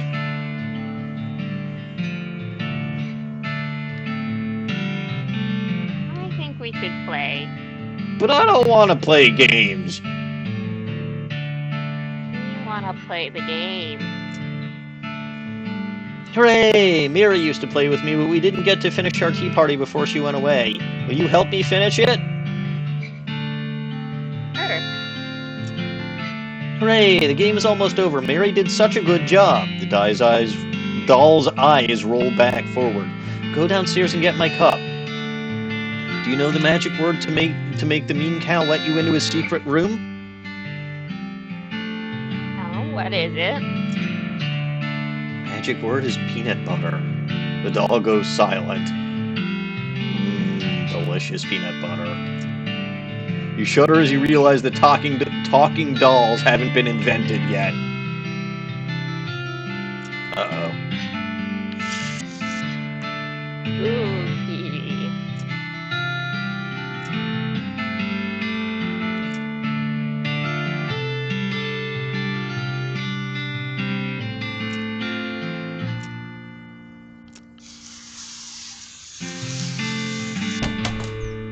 Alright. Well, there's nothing else I can do here, right? Gotta go say peanut butter. Say peanut butter? Okay, peanut butter, peanut butter, peanut butter, peanut butter. We gotta Nothing's do it happening. downstairs. What? We gotta go find the teacup. I want to play this out. It's not gonna be good, but I want to play it out. Peanut butter, peanut butter, peanut butter, peanut butter. Yeah, nope, nope, nope, nothing is happening. We gotta say it. I assume we gotta say it to the cow thing. Whisper. Peanut butter. Oh, God!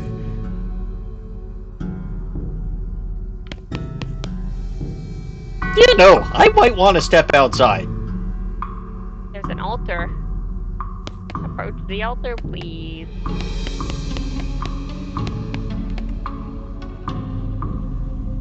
Atop this sinister-looking altar sits a copper goblet filled with what appears to be blood. Take the goblet. Destroy the goblet. I think we should let the doll drink her blood. Oh God, that's where those people went. Yes, Dawning, you've just figured that out.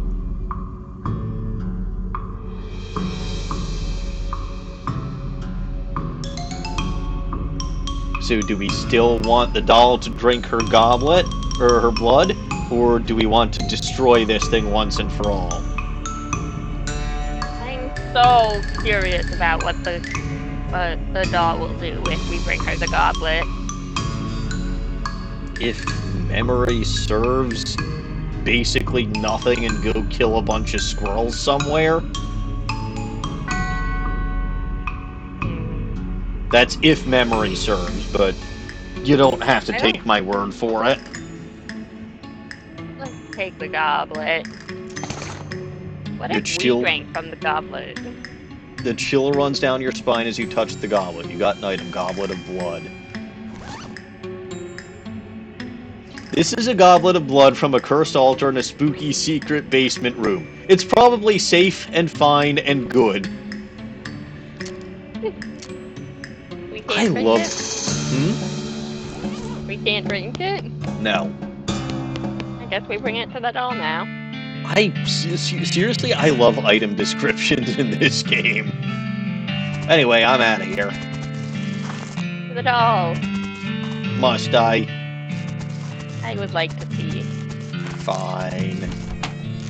I am very wisely encouraging you to play this out.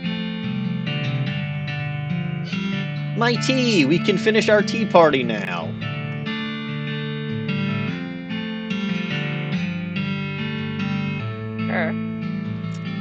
Sure. Why not? You carefully pour the blood from the goblet into Grace's mouth. Grace leaps out of the toy box, laughing maniacally, and climbs the ranch house's ruined chimney. She turns towards you. See you soon. She leaps to the ground behind the house and scampers off to the northwest. That's probably fine.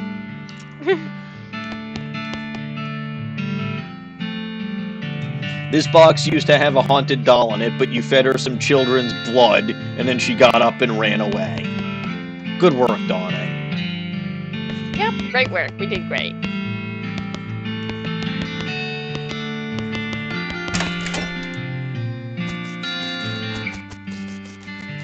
Alright, can we Do go still now? Have the empty goblet?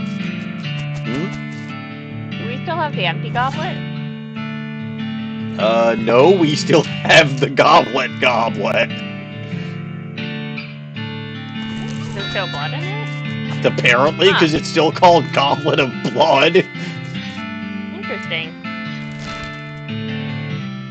Alright. Where to now? So we've done one of the ranches that Molly wanted us to look at, right? Does she have... Not Molly. Why do I keep... It's because you told me about Molly Buttons. Yes. That Susie wanted us to look at. Did she have thoughts on that? Not so. She'll just tell you about these places. She doesn't actually have any other thoughts. That's a shame. It's like Pete will tell you about nearby mines. Gary will tell you about nearby goblin locations. I believe that, God, it's been a while since I had the doc, but I think she tells you about graveyards. That makes a degree of sense. But it's not like you won't find these locations anyway. Yeah. Your partner just directs them. Yeah, has specific types of locations that they point you to. So, where to now? Fort Cowardice? The Dave Yard? Snake Pit Mine? Shaggy Dog Cave? I'm curious about that Dave Yard. I wonder why it's specifically... I wonder if it's specifically the corpses of Dave. You see a streak of fire blast across the sky and land just over the horizon. You ride to the site of the impact and find a meteor. Pick up the loose pieces. You scour the area around the impact crater. Gain 696 meat. Nice. These are randomized, by the way. Nice.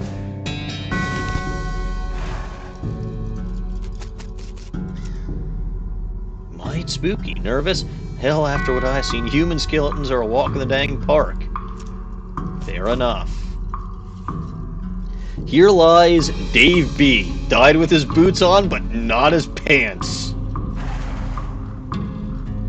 I'm a shovel. You dig up the grave. You're a shovel. Yep. You dig up the grave just to check the veracity of the epitaph. Sure enough, boots but no pants. I don't think I'm wearing pants at this point either. I don't Brown think boots? You are, but Ooh. we got boots. Yeah. I don't think you had boots before now, so... I did nice. not, and +1 max AP is nice. Ooh. Yeah, those are nice boots. Thank you, Dave B. Yes, thank you very much, Dave B. What have I got on my lapel now? Doesn't matter. It's the Ooh. roast boot. Charred locket. You should call it a locket on account of how it was lucky to escape the fire. Examine it. Uh-huh. Take the lock. Oh, hey. Picture of Mary Stearns. Okay. What does that do for me? Interesting.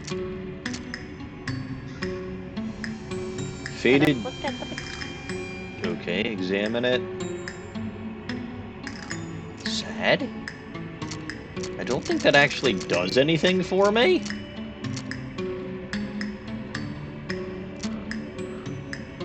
I thought it might. Apparently not. Anyway. These remains... Oop, what does it say? These remains look pretty restless. Put them down right. for good. Alright. A guy named Dave. I can make a bean golem. You could make a bean golem now. We have reached that point. Behold, the bean golem. Of course, I can then do lava faba and basically take out this guy in one turn regardless. Yeah, but you made a bean golem. I did.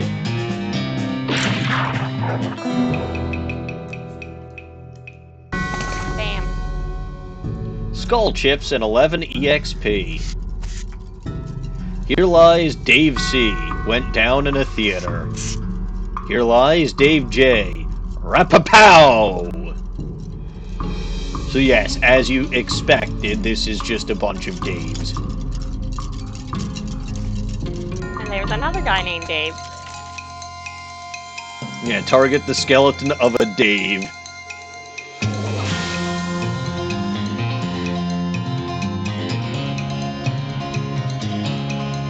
Not any stronger than the other one, it doesn't appear. Nope. So I'm not even gonna bother with the bean golem. As funny as that is, it's just not necessary.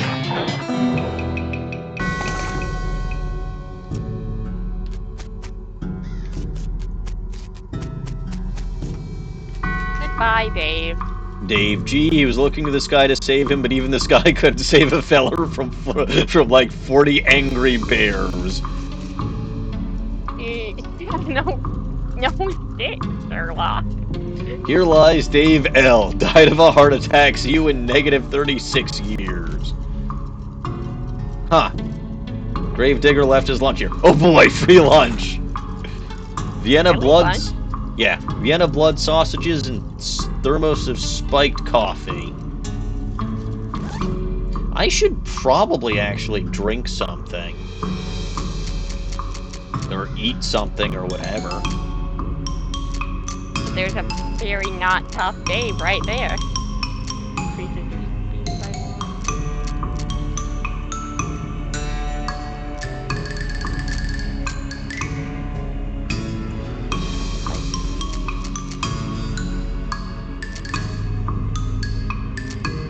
1. Black and beans. I don't want to eat that. For reasons that I will not tell you, I do not want to eat this turnip. You want to save it. Yes. I see that. We will get there then.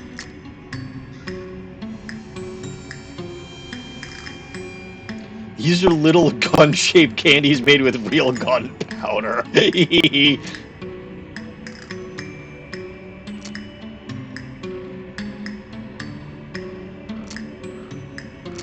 I think I'm good on stuff for the day, though. You know what? We'll just beat... These bones are jumping around to beat the dickens. Beat the dickens out of them. A smart-looking skeleton. Can skeletons look smart? This Dave must have been... But he looked smart, I guess, because he was a chef. He has more HP than the other Dave. Yeah, but... Not enough to be a threat. No.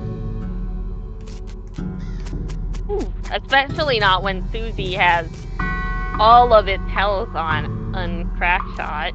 Basically, yeah. Dave D, the truth was out there, it killed him.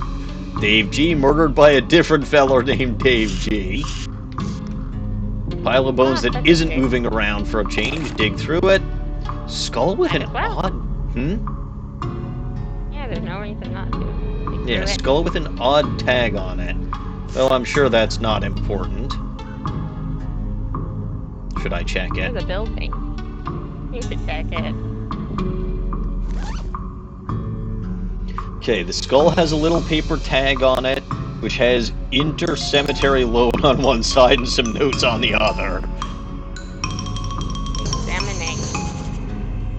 The tag on this skull has a serial number. It says it was borrowed from the submission catacombs on February 19th, 1886. Jeez, this thing is really late. In fact, the tag has the catacombs address on it. You discovered a new map location, the old mission.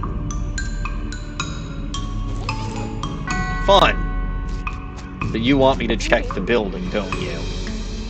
We should check the building, yeah. What could possibly go wrong? Surely Bones? it's just more Dave. You said you were fine with the bones in this game. I am. This is one of those things they have in mausoleums. You know, one of those big marble things with drawers full of skeletons. Open one, open a whole bunch, leave them be. Would you prefer to fight one at a time or fight a bunch? I suspect these days aren't very tough. It's an infinite number of enemies. It's infinite, so one at a time it is. I'm gonna try a whole bunch. Very well. Pick our fight. The skeleton of Fat Dave Mayfield. Can I choose it? Here we go, yeah. The skeleton of Mysterious Dave Barclay. Skeleton of Bandit Dave Smith. But first thing I'm gonna do, because this is a longer fight... Golem time? Bean Golem. Welcome to the team, this temporary bean. Yes.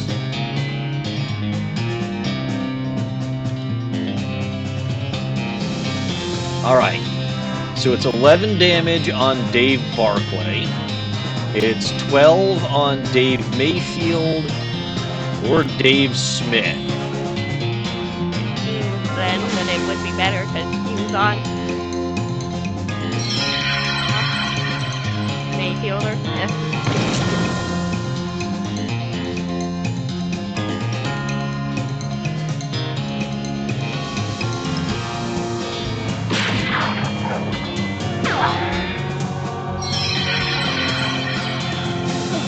Oh no, spooky damage!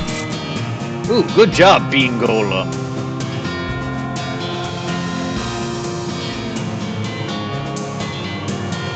The bean. Alright. I don't have any other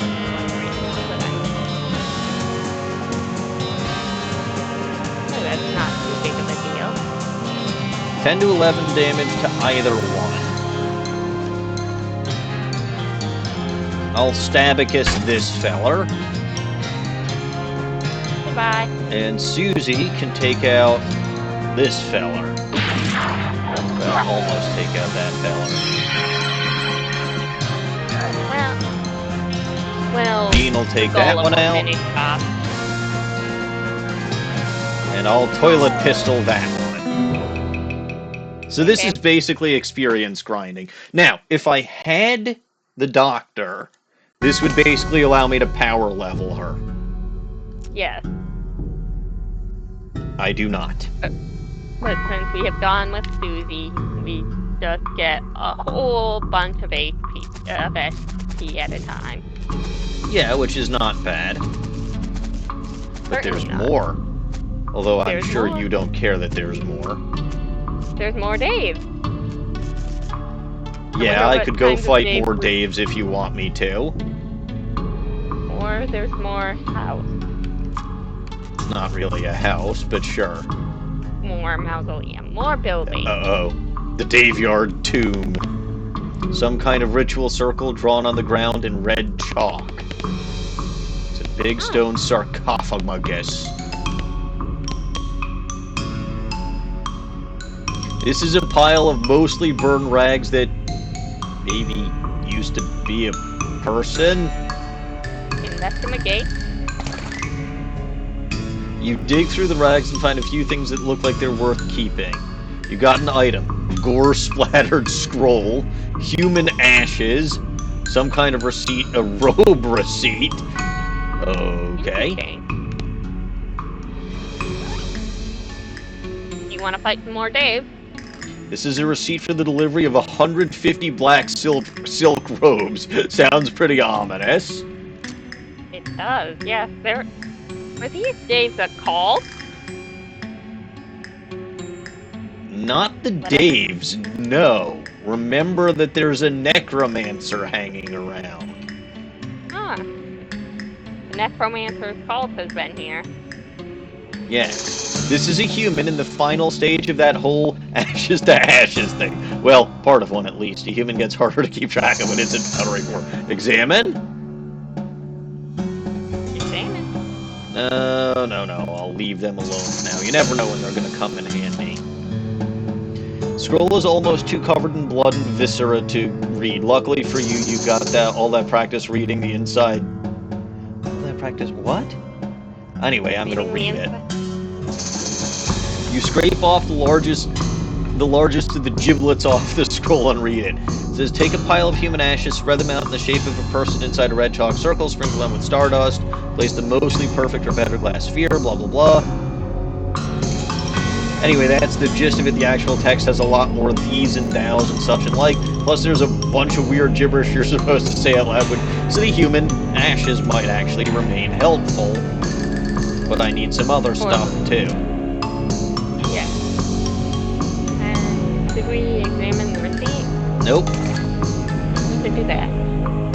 It's time you start gathering clues about this whole perambulating dead situation that's going on around these parts. You grab a notebook and a paperclip, and paperclip the receipt to the first page. You got an item. Necromancer Journal. You should check that out. Yes. Open your Necromancer Journal and examine the information you've collected so far. You found a receipt for delivery of robes. Looking at it more closely, you see there's a surcharge for delivery past Boulder Pass. That means the Necromancer's lair is definitely west of the mountains. Good to know. Alright. So basically you gather... No, we're not going to perform the ritual. You don't have the equipment. Not yet. But you basically will gather clues as to the location of the Necromancer and eventually potentially be able to find his lair. I see.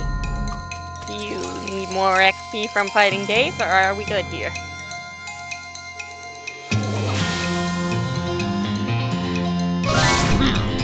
Wait, what kind of Dave? Pretty Dave? Dave Marston? Dave Littlefield and Deadeye Dave Autry. Well, his eyes sure are dead, that is true. 11 hot damage to that. Whoop.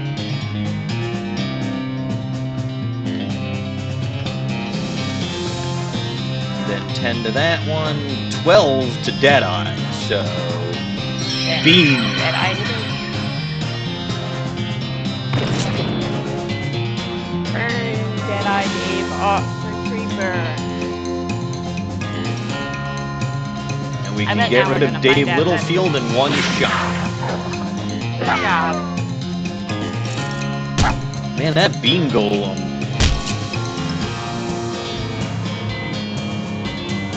Good for these larger folks. They're fine. And it takes hits quite well. Does, yeah. 6 to 7 stench damage. 9 to 10 damage. Well, we can take that one out. It's reasonable to decrease the amount of days we're dealing with. Hey, that wasn't bad. 33 XP and more skeleton bones. Alright, let's see how I can make myself stronger.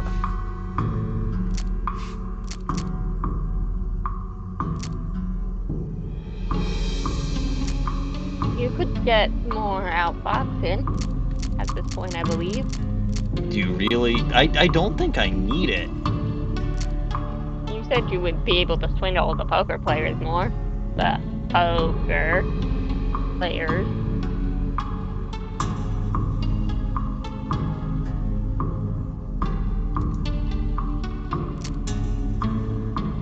But it's up to you.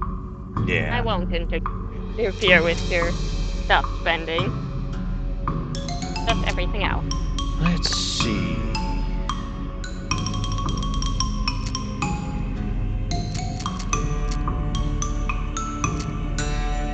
I want more maximum AP. That does seem reasonable.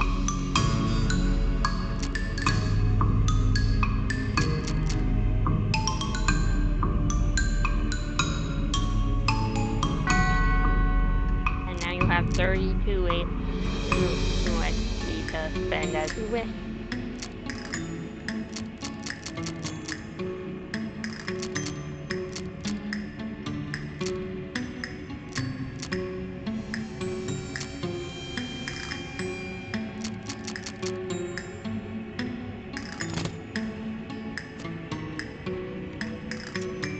I'm gonna fight a bunch more, see what this does with my new... Hey, I can use a couple of things.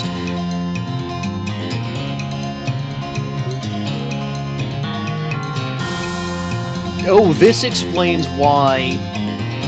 Because I was wondering why this one costs 1 and this one costs 4. Because this deals 8 to 10 cold damage to all enemies. It does explain a lot, yes. It's spread damage.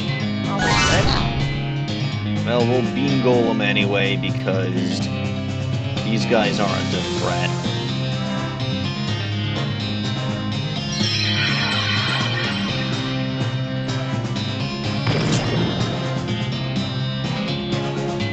Trustworthy days to take some looks from that. Yep. This is our second Dave Smith, I do believe. It's entirely possible, yes. Alright, just take out Dave Marston.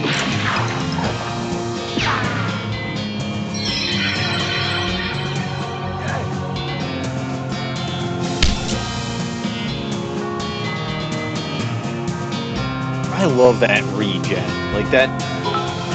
Oh, ow! Zadnator! You threw 10 bits at me. That was painful, but thank you.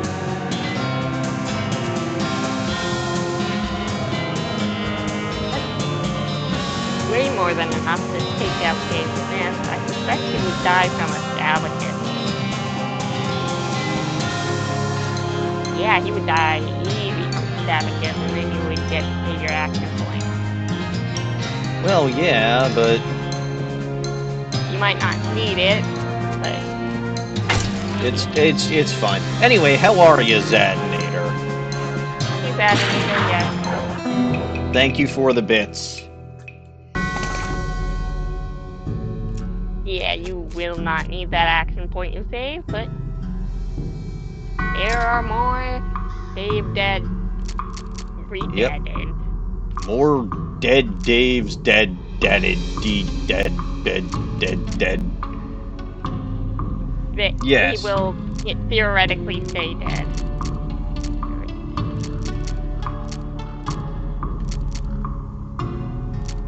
I swear there was a reason that I wanted to...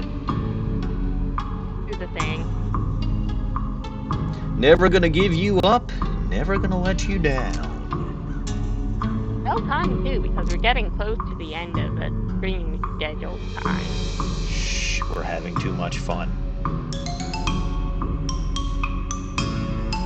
If you feel the desire to fight more days till the last 5 minutes, then Zadinator says posture check.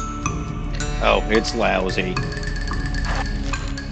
How's the new booth working for you, by the way? How's what? The new booth.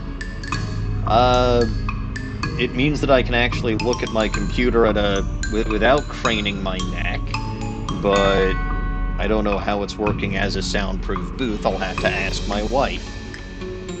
Shall we go to Fort Cowardice? Do we have that kind of time? Let's go to Fort Cowardice. Okay.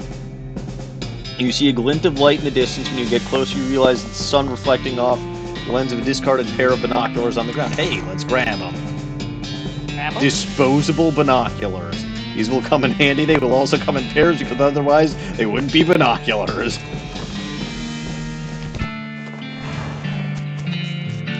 Alright.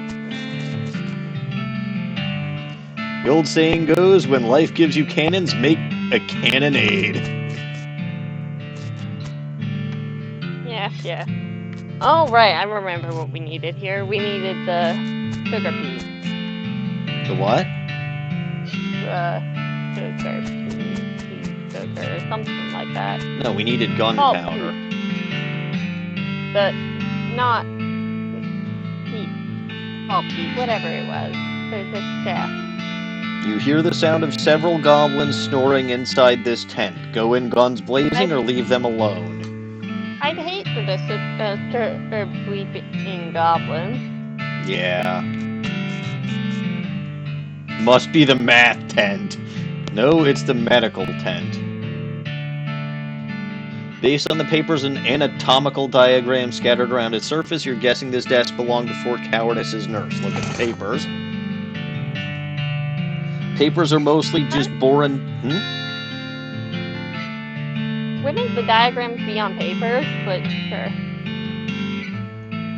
Papers are mostly just boring medical records, dental something types, limitations that antibiotics hadn't been discovered yet, that kind of thing. Hey, what's this? This looks like it might be important. Marching orders. Let's look at those diagrams. Just a bunch of disgusting drawings of sliced open bodies. Ew. This shelf still has some unlooted medical supplies on them. Render them looted. Military-grade whiskey, yes. Safe is labeled controlled substances. Must be where they store the expensive stuff. Don't have safe cracking. Same. This sign says... I was gonna say, let's see if there's any farther goblin lift pan. Toilet in Goblin, which makes sense because it seems pretty likely that the goblins use this tent as a toilet. Oh yeah, we speak Goblin, so we do know that it says that. We do, yeah. Yikes, this mishap definitely got somebody fired. It's an unusually sized cannonball. Oof, it's heavy. You got an item, the Demi-Culverin Cannonball.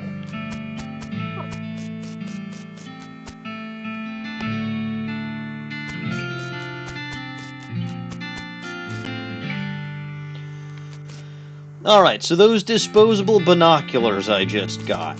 You'll notice there's a little lookout point over here. And I can use my binoculars to discover a new location. Nice.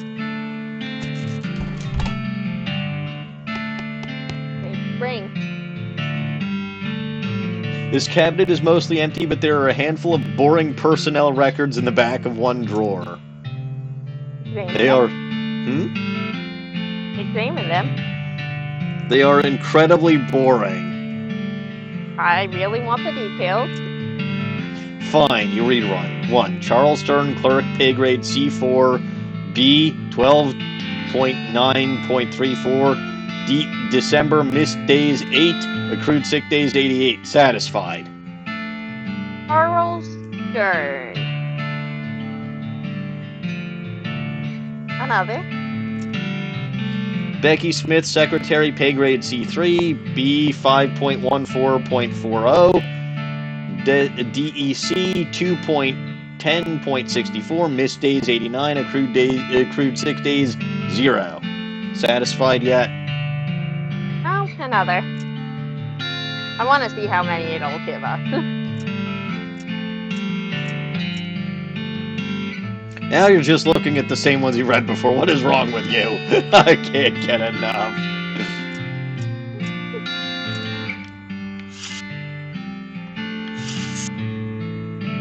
Cabinet's mostly empty. No, I saw that already. Still some good mess left. So we get military-grade whiskey, some hardtack, spice rack, Hey, look, shaker of saltpeter. That's Stove what is we were beyond. looking for. Yes.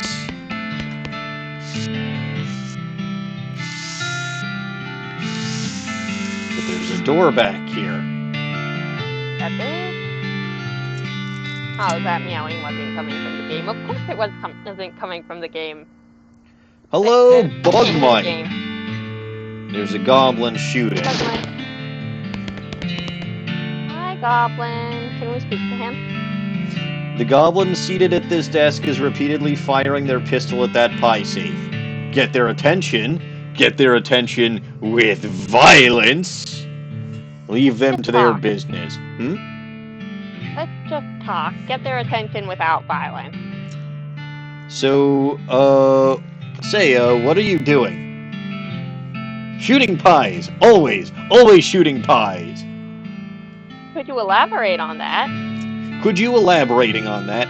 Why shooting a pie? Yes, to destroying, obviously. Must to destroying a terrible pie. What is wrong with a pie? Bah, human will never understanding. Ask again. I want to know. No, really, why a pie shooting? Shut up! So much angry! Keep trying. Looking, I'm pretty sure being a pie is destroyed. Destroy a... Huh? Look, so many holes in a pie safe. You winning. A pie is dead. You... certain being? Waiting here. You're right. I will checking. You peek through the bullet holes. Yup, that pie is shot to hell. By the way, he can't and won't shoot you, right? That doesn't actually do anything. You probably shouldn't try to open this pie safe while that goblin is shooting it. Okay, well, now let's tell him that the pie is shot. Hooray, you are a success. A pie is so very destroyed being. I doing it? So much doing it. But now what? Huh? What I shooting now? I guess you finding another pie? What? There are more pies being? Yes, a world is full of pies. Oh no, this violencing will never ending. Sorry, Bean, not wishing to enabling this behavior. No, this is my By the way, the reason that the English isn't perfect... Yes, Bugmite, I have been live for a little over 4 hours now. But the reason that this isn't perfect is because they're talking in goblin tongue. Uh-huh. I'm so glad we had this conversation. Yes. Okay, thanking you. Okay, I wishing you good luck against forces of pies. Outfox then. Let's outfox him. You should leaving a hat and gun, having a fresh start. Yes, correct being. I will fighting each pie as if first pie being. I got General Gobb's hat and General Gobb's pistol. General Gobb strides out the door, jaw clenched, eyes resolute with pie hatred. Well, that was weird. Guess I'm the general now. Good for you, General Gobb. Hooray! General Gobb's pistol deals 6 to 8 damage. And the hat has +2 muscle.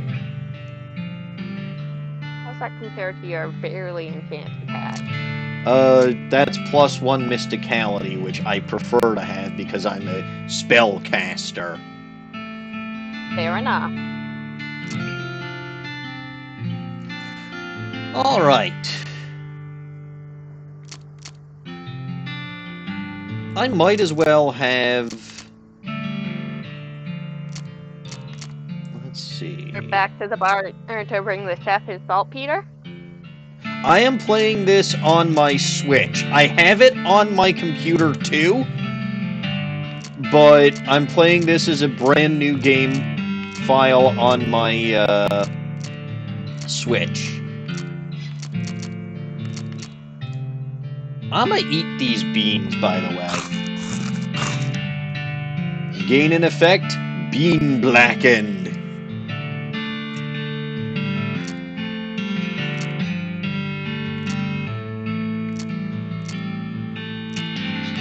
This is a very good game. Like, I really do love this game. Alright, so that's my stomach. I can still do liver. You could filter into your booze. I got dirt-watered. You drink the bourbon, trying to strain as much of the dirt as possible out through your teeth as you do so. You don't do a very good job of it. Gain in effect, dirt-watered. Blech. Yeah. Extra HP is extra HP. That it is.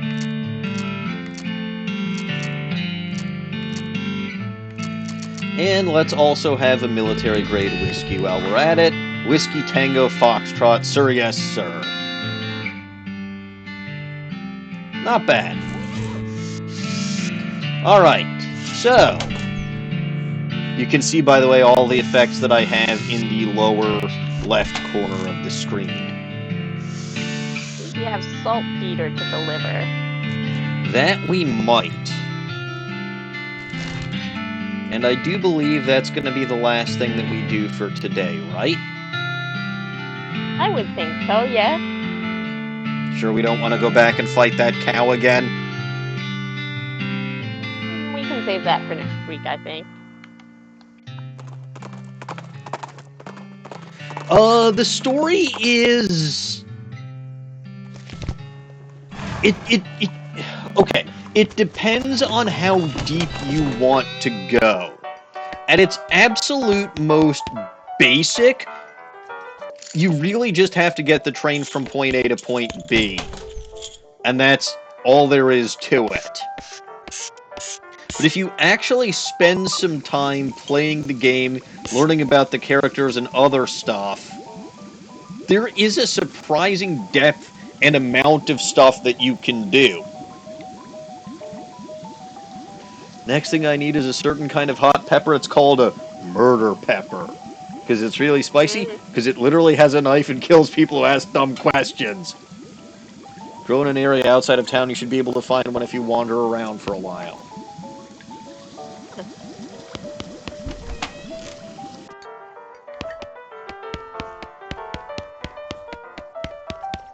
No, Anyway, that is interesting. The best thing that I love is the stupid walking. Like, the stupid walking is so funny. We could play a round of poker, too. It wouldn't take that long. Oh, hey.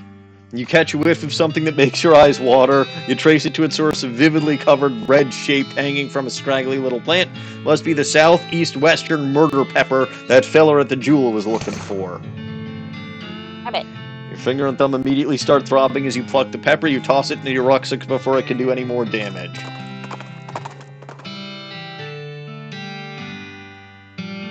Let's read the item description on that.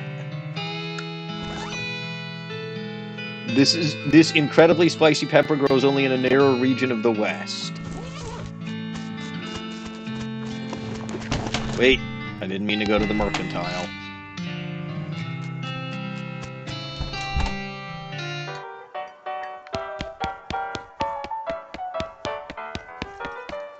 Oh, we must deliver the murder pepper. Here it is. Okay, so if you're still looking for stuff to do, I need someone to go check my mail. Ordered a new saute knife. Key to the post office box. Saute knife, you say? We're gonna steal it. I don't know if we can. But it sounds like a good weapon for a beanslinger.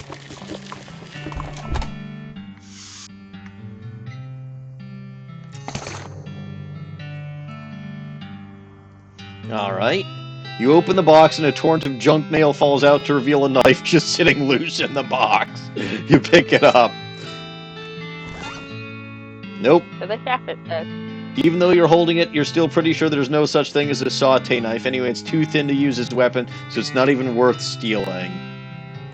Okay, so the walking animation is specifically because I've got the stupid walking perk.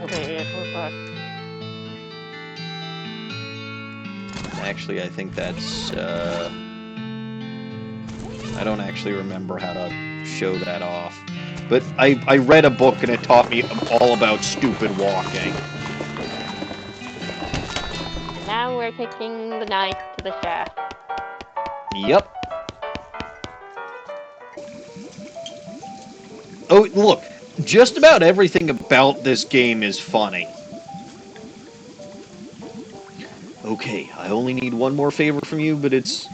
Yes, stupid walking. I only have one more favor from you, but it's the most important. I have this recipe for a very secret jerk sauce, but my friend Dave J. stole it from me. Then he died and took the secret to his grave. Literally, I mean, he was buried with it. Uh-huh. It's Dave. Dave J. Yes, but so many last names could start with a J. I guess we are fighting one more Dave. I don't know if we're fighting one more Dave. Uh-oh. But back to the Dave yard. A few hundred yards up the trail, you see a solitary skeleton trudging towards the northwest. Doesn't seem to have noticed you or anything else, really. Attack it! Yep, better kill it.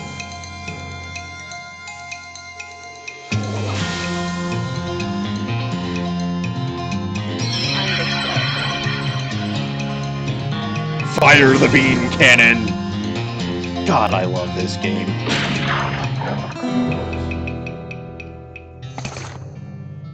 And for good measure, Susie will shoot it. Yeah.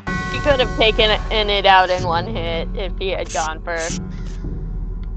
Probably. I might be useless. Aha! Dave J. A little bit of a menu-based, turn-driven yes, I already died once. Well, quote-unquote, died. You got our butt kicked by a cow. You dig up the grave. Cow. What about a cow? It wasn't even a fire cow, it was just a cow. A hell calf. Anyway, you dig up the grave and pry open the coffin. Instead of a corpse, it contains a garbage bag? Strange. Reach inside. You reach into the garbage bag and are surprised to find that it's full of pudding? No, it's not just pudding, it's pudding and motor oil. Who would do this? Sticking. You finally manage to reach all the way to the bottom of the bag and retrieve a sodden lump from the bottom. You unclog the wad and dry it off, then wash your arm in a nearby ditch. This better be worth it. Got an item. Oh, Dave's... That pudding in oil is probably the sauce. I wouldn't doubt it. Look, we're using saltpeter and a really, really hot pepper. Should I fight another bunch of Daves while I'm here? You can. I will allow one other bunch of saves before ending stream, if you wish.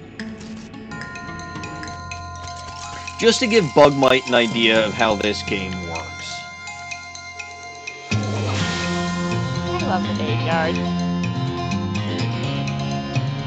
Bean Golem or Great Northern Blizzard? Can't do both now. You cannot do both now. Dave Johnson. Hey, that's why Dave wasn't. Dave's part wasn't in it. Yeah, because it's Dave Johnson. Then you've got Wizard and Dave Bassett. And Deadeye Dave Connor. So which one did you tell me to do? The Bean Golem or the, I didn't tell you to do anything. I let you handle the combat for the most part. Well, we haven't seen Great Northern Blizzard yet. Alright then, you can do that. Go right on ahead.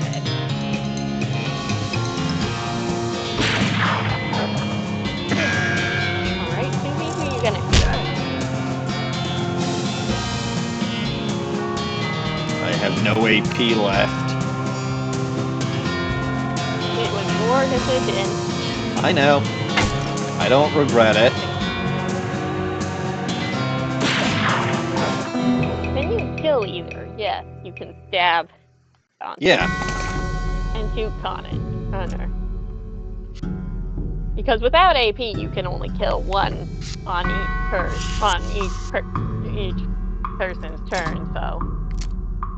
Correct. Now we have some. Can we look at the secret sauce recipe? Will the game let you? Just combine these ingredients in a small pot, stir, and abracadabra, rapapow! That's all it tells us. So it doesn't tell us what the ingredients are, but let's be real. It's pudding and motor oil. I wouldn't doubt it.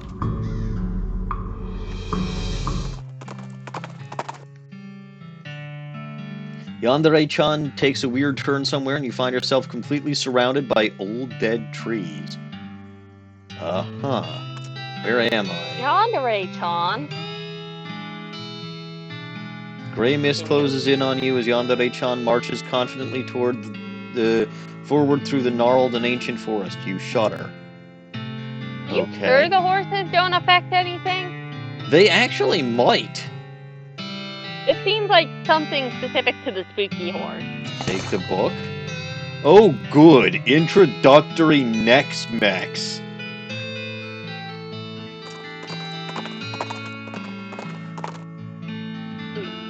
This seems like something that Yandere-chan leaves you to in at least part because you picked the spooky horror. Yeah, but you can get introductory Nex Mex several other ways. Yes, but the fact that you got it this way seems like it would come from Yandere-chan being spooky. Sloppy chef's hat. Well now. That's +3 mysticality compared to +1 plus mysticality. Plus 1 from the fairly enchanted hat, so let's take it, I think. Hell yeah. And it's the same as his hat, so now I look almost exactly like him. I think he had eyebrows. Yeah, he had eyebrows, but you do an otherwise convincing impersonation. I kind of want to buy the sloth now that we've given him all those upgrades on it. I don't think that actually gives us anything else for the slop. I think it's still just slop. I know, but I'm still kind of curious. Oh, does he have anything to say now that we've done all it, actually? Wait, a sloth. Does it have, like, any description changes? Oh, the slop's got description, yeah. Increases your maximum HP by 5 which isn't terrible. Yeah. No. What does it say about the slop? What does it say about what? What does the slop description say, not just its effects? I can't read it because I'm in an ad. It says, this is a plate of the slop they serve at the Jewel in Dirtwater. They should really hire better kitchen staff before some competing restaurant moves in and eats their lunch. But we put in all that work to add saltpeter. We did. They're doing great. Saltpeter and killer pepper and motor oil and pudding and a sauté knife. I think the sauté knife doesn't go in it. I think it's used to cook it. It's possible. It seems to be a tool for the chef. Anyway, this do we have to sleep to save? No. I think the game automatically saves. I hope the game automatically saves. You've played it before. Yeah, on my computer.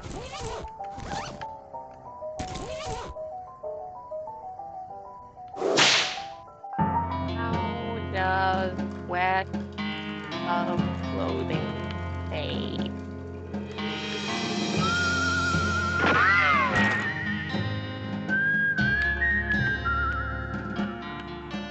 Game is automatically saved, but you can't save and restore. Yeah, that's what I thought.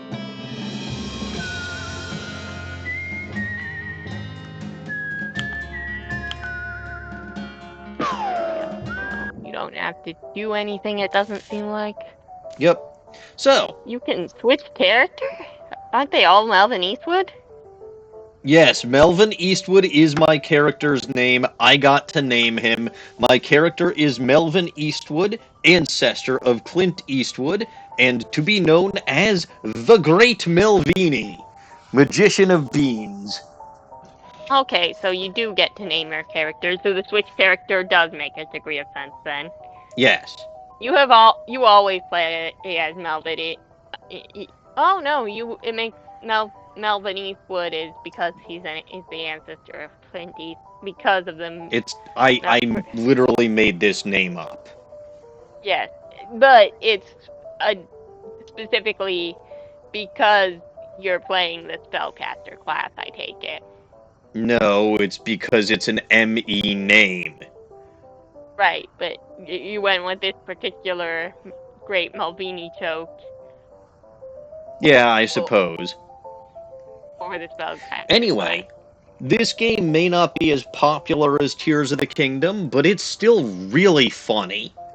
It has a lot of excellent humor, and if you only caught part of the stream this evening, I definitely recommend checking out the entire stream on my YouTube channel, where I will be creating a brand new playlist for it, because this is going to be my new series for the time being.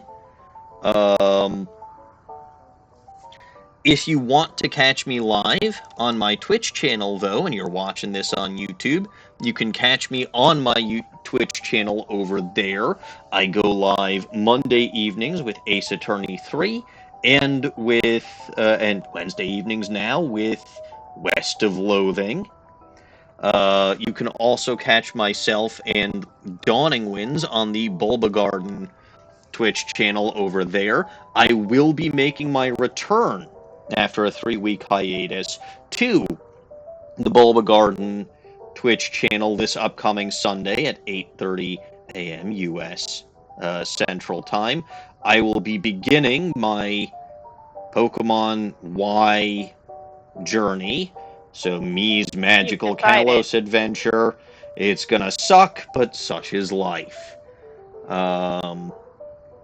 Yeah, I have 2 concurrent game streams, Monday and Wednesday evenings.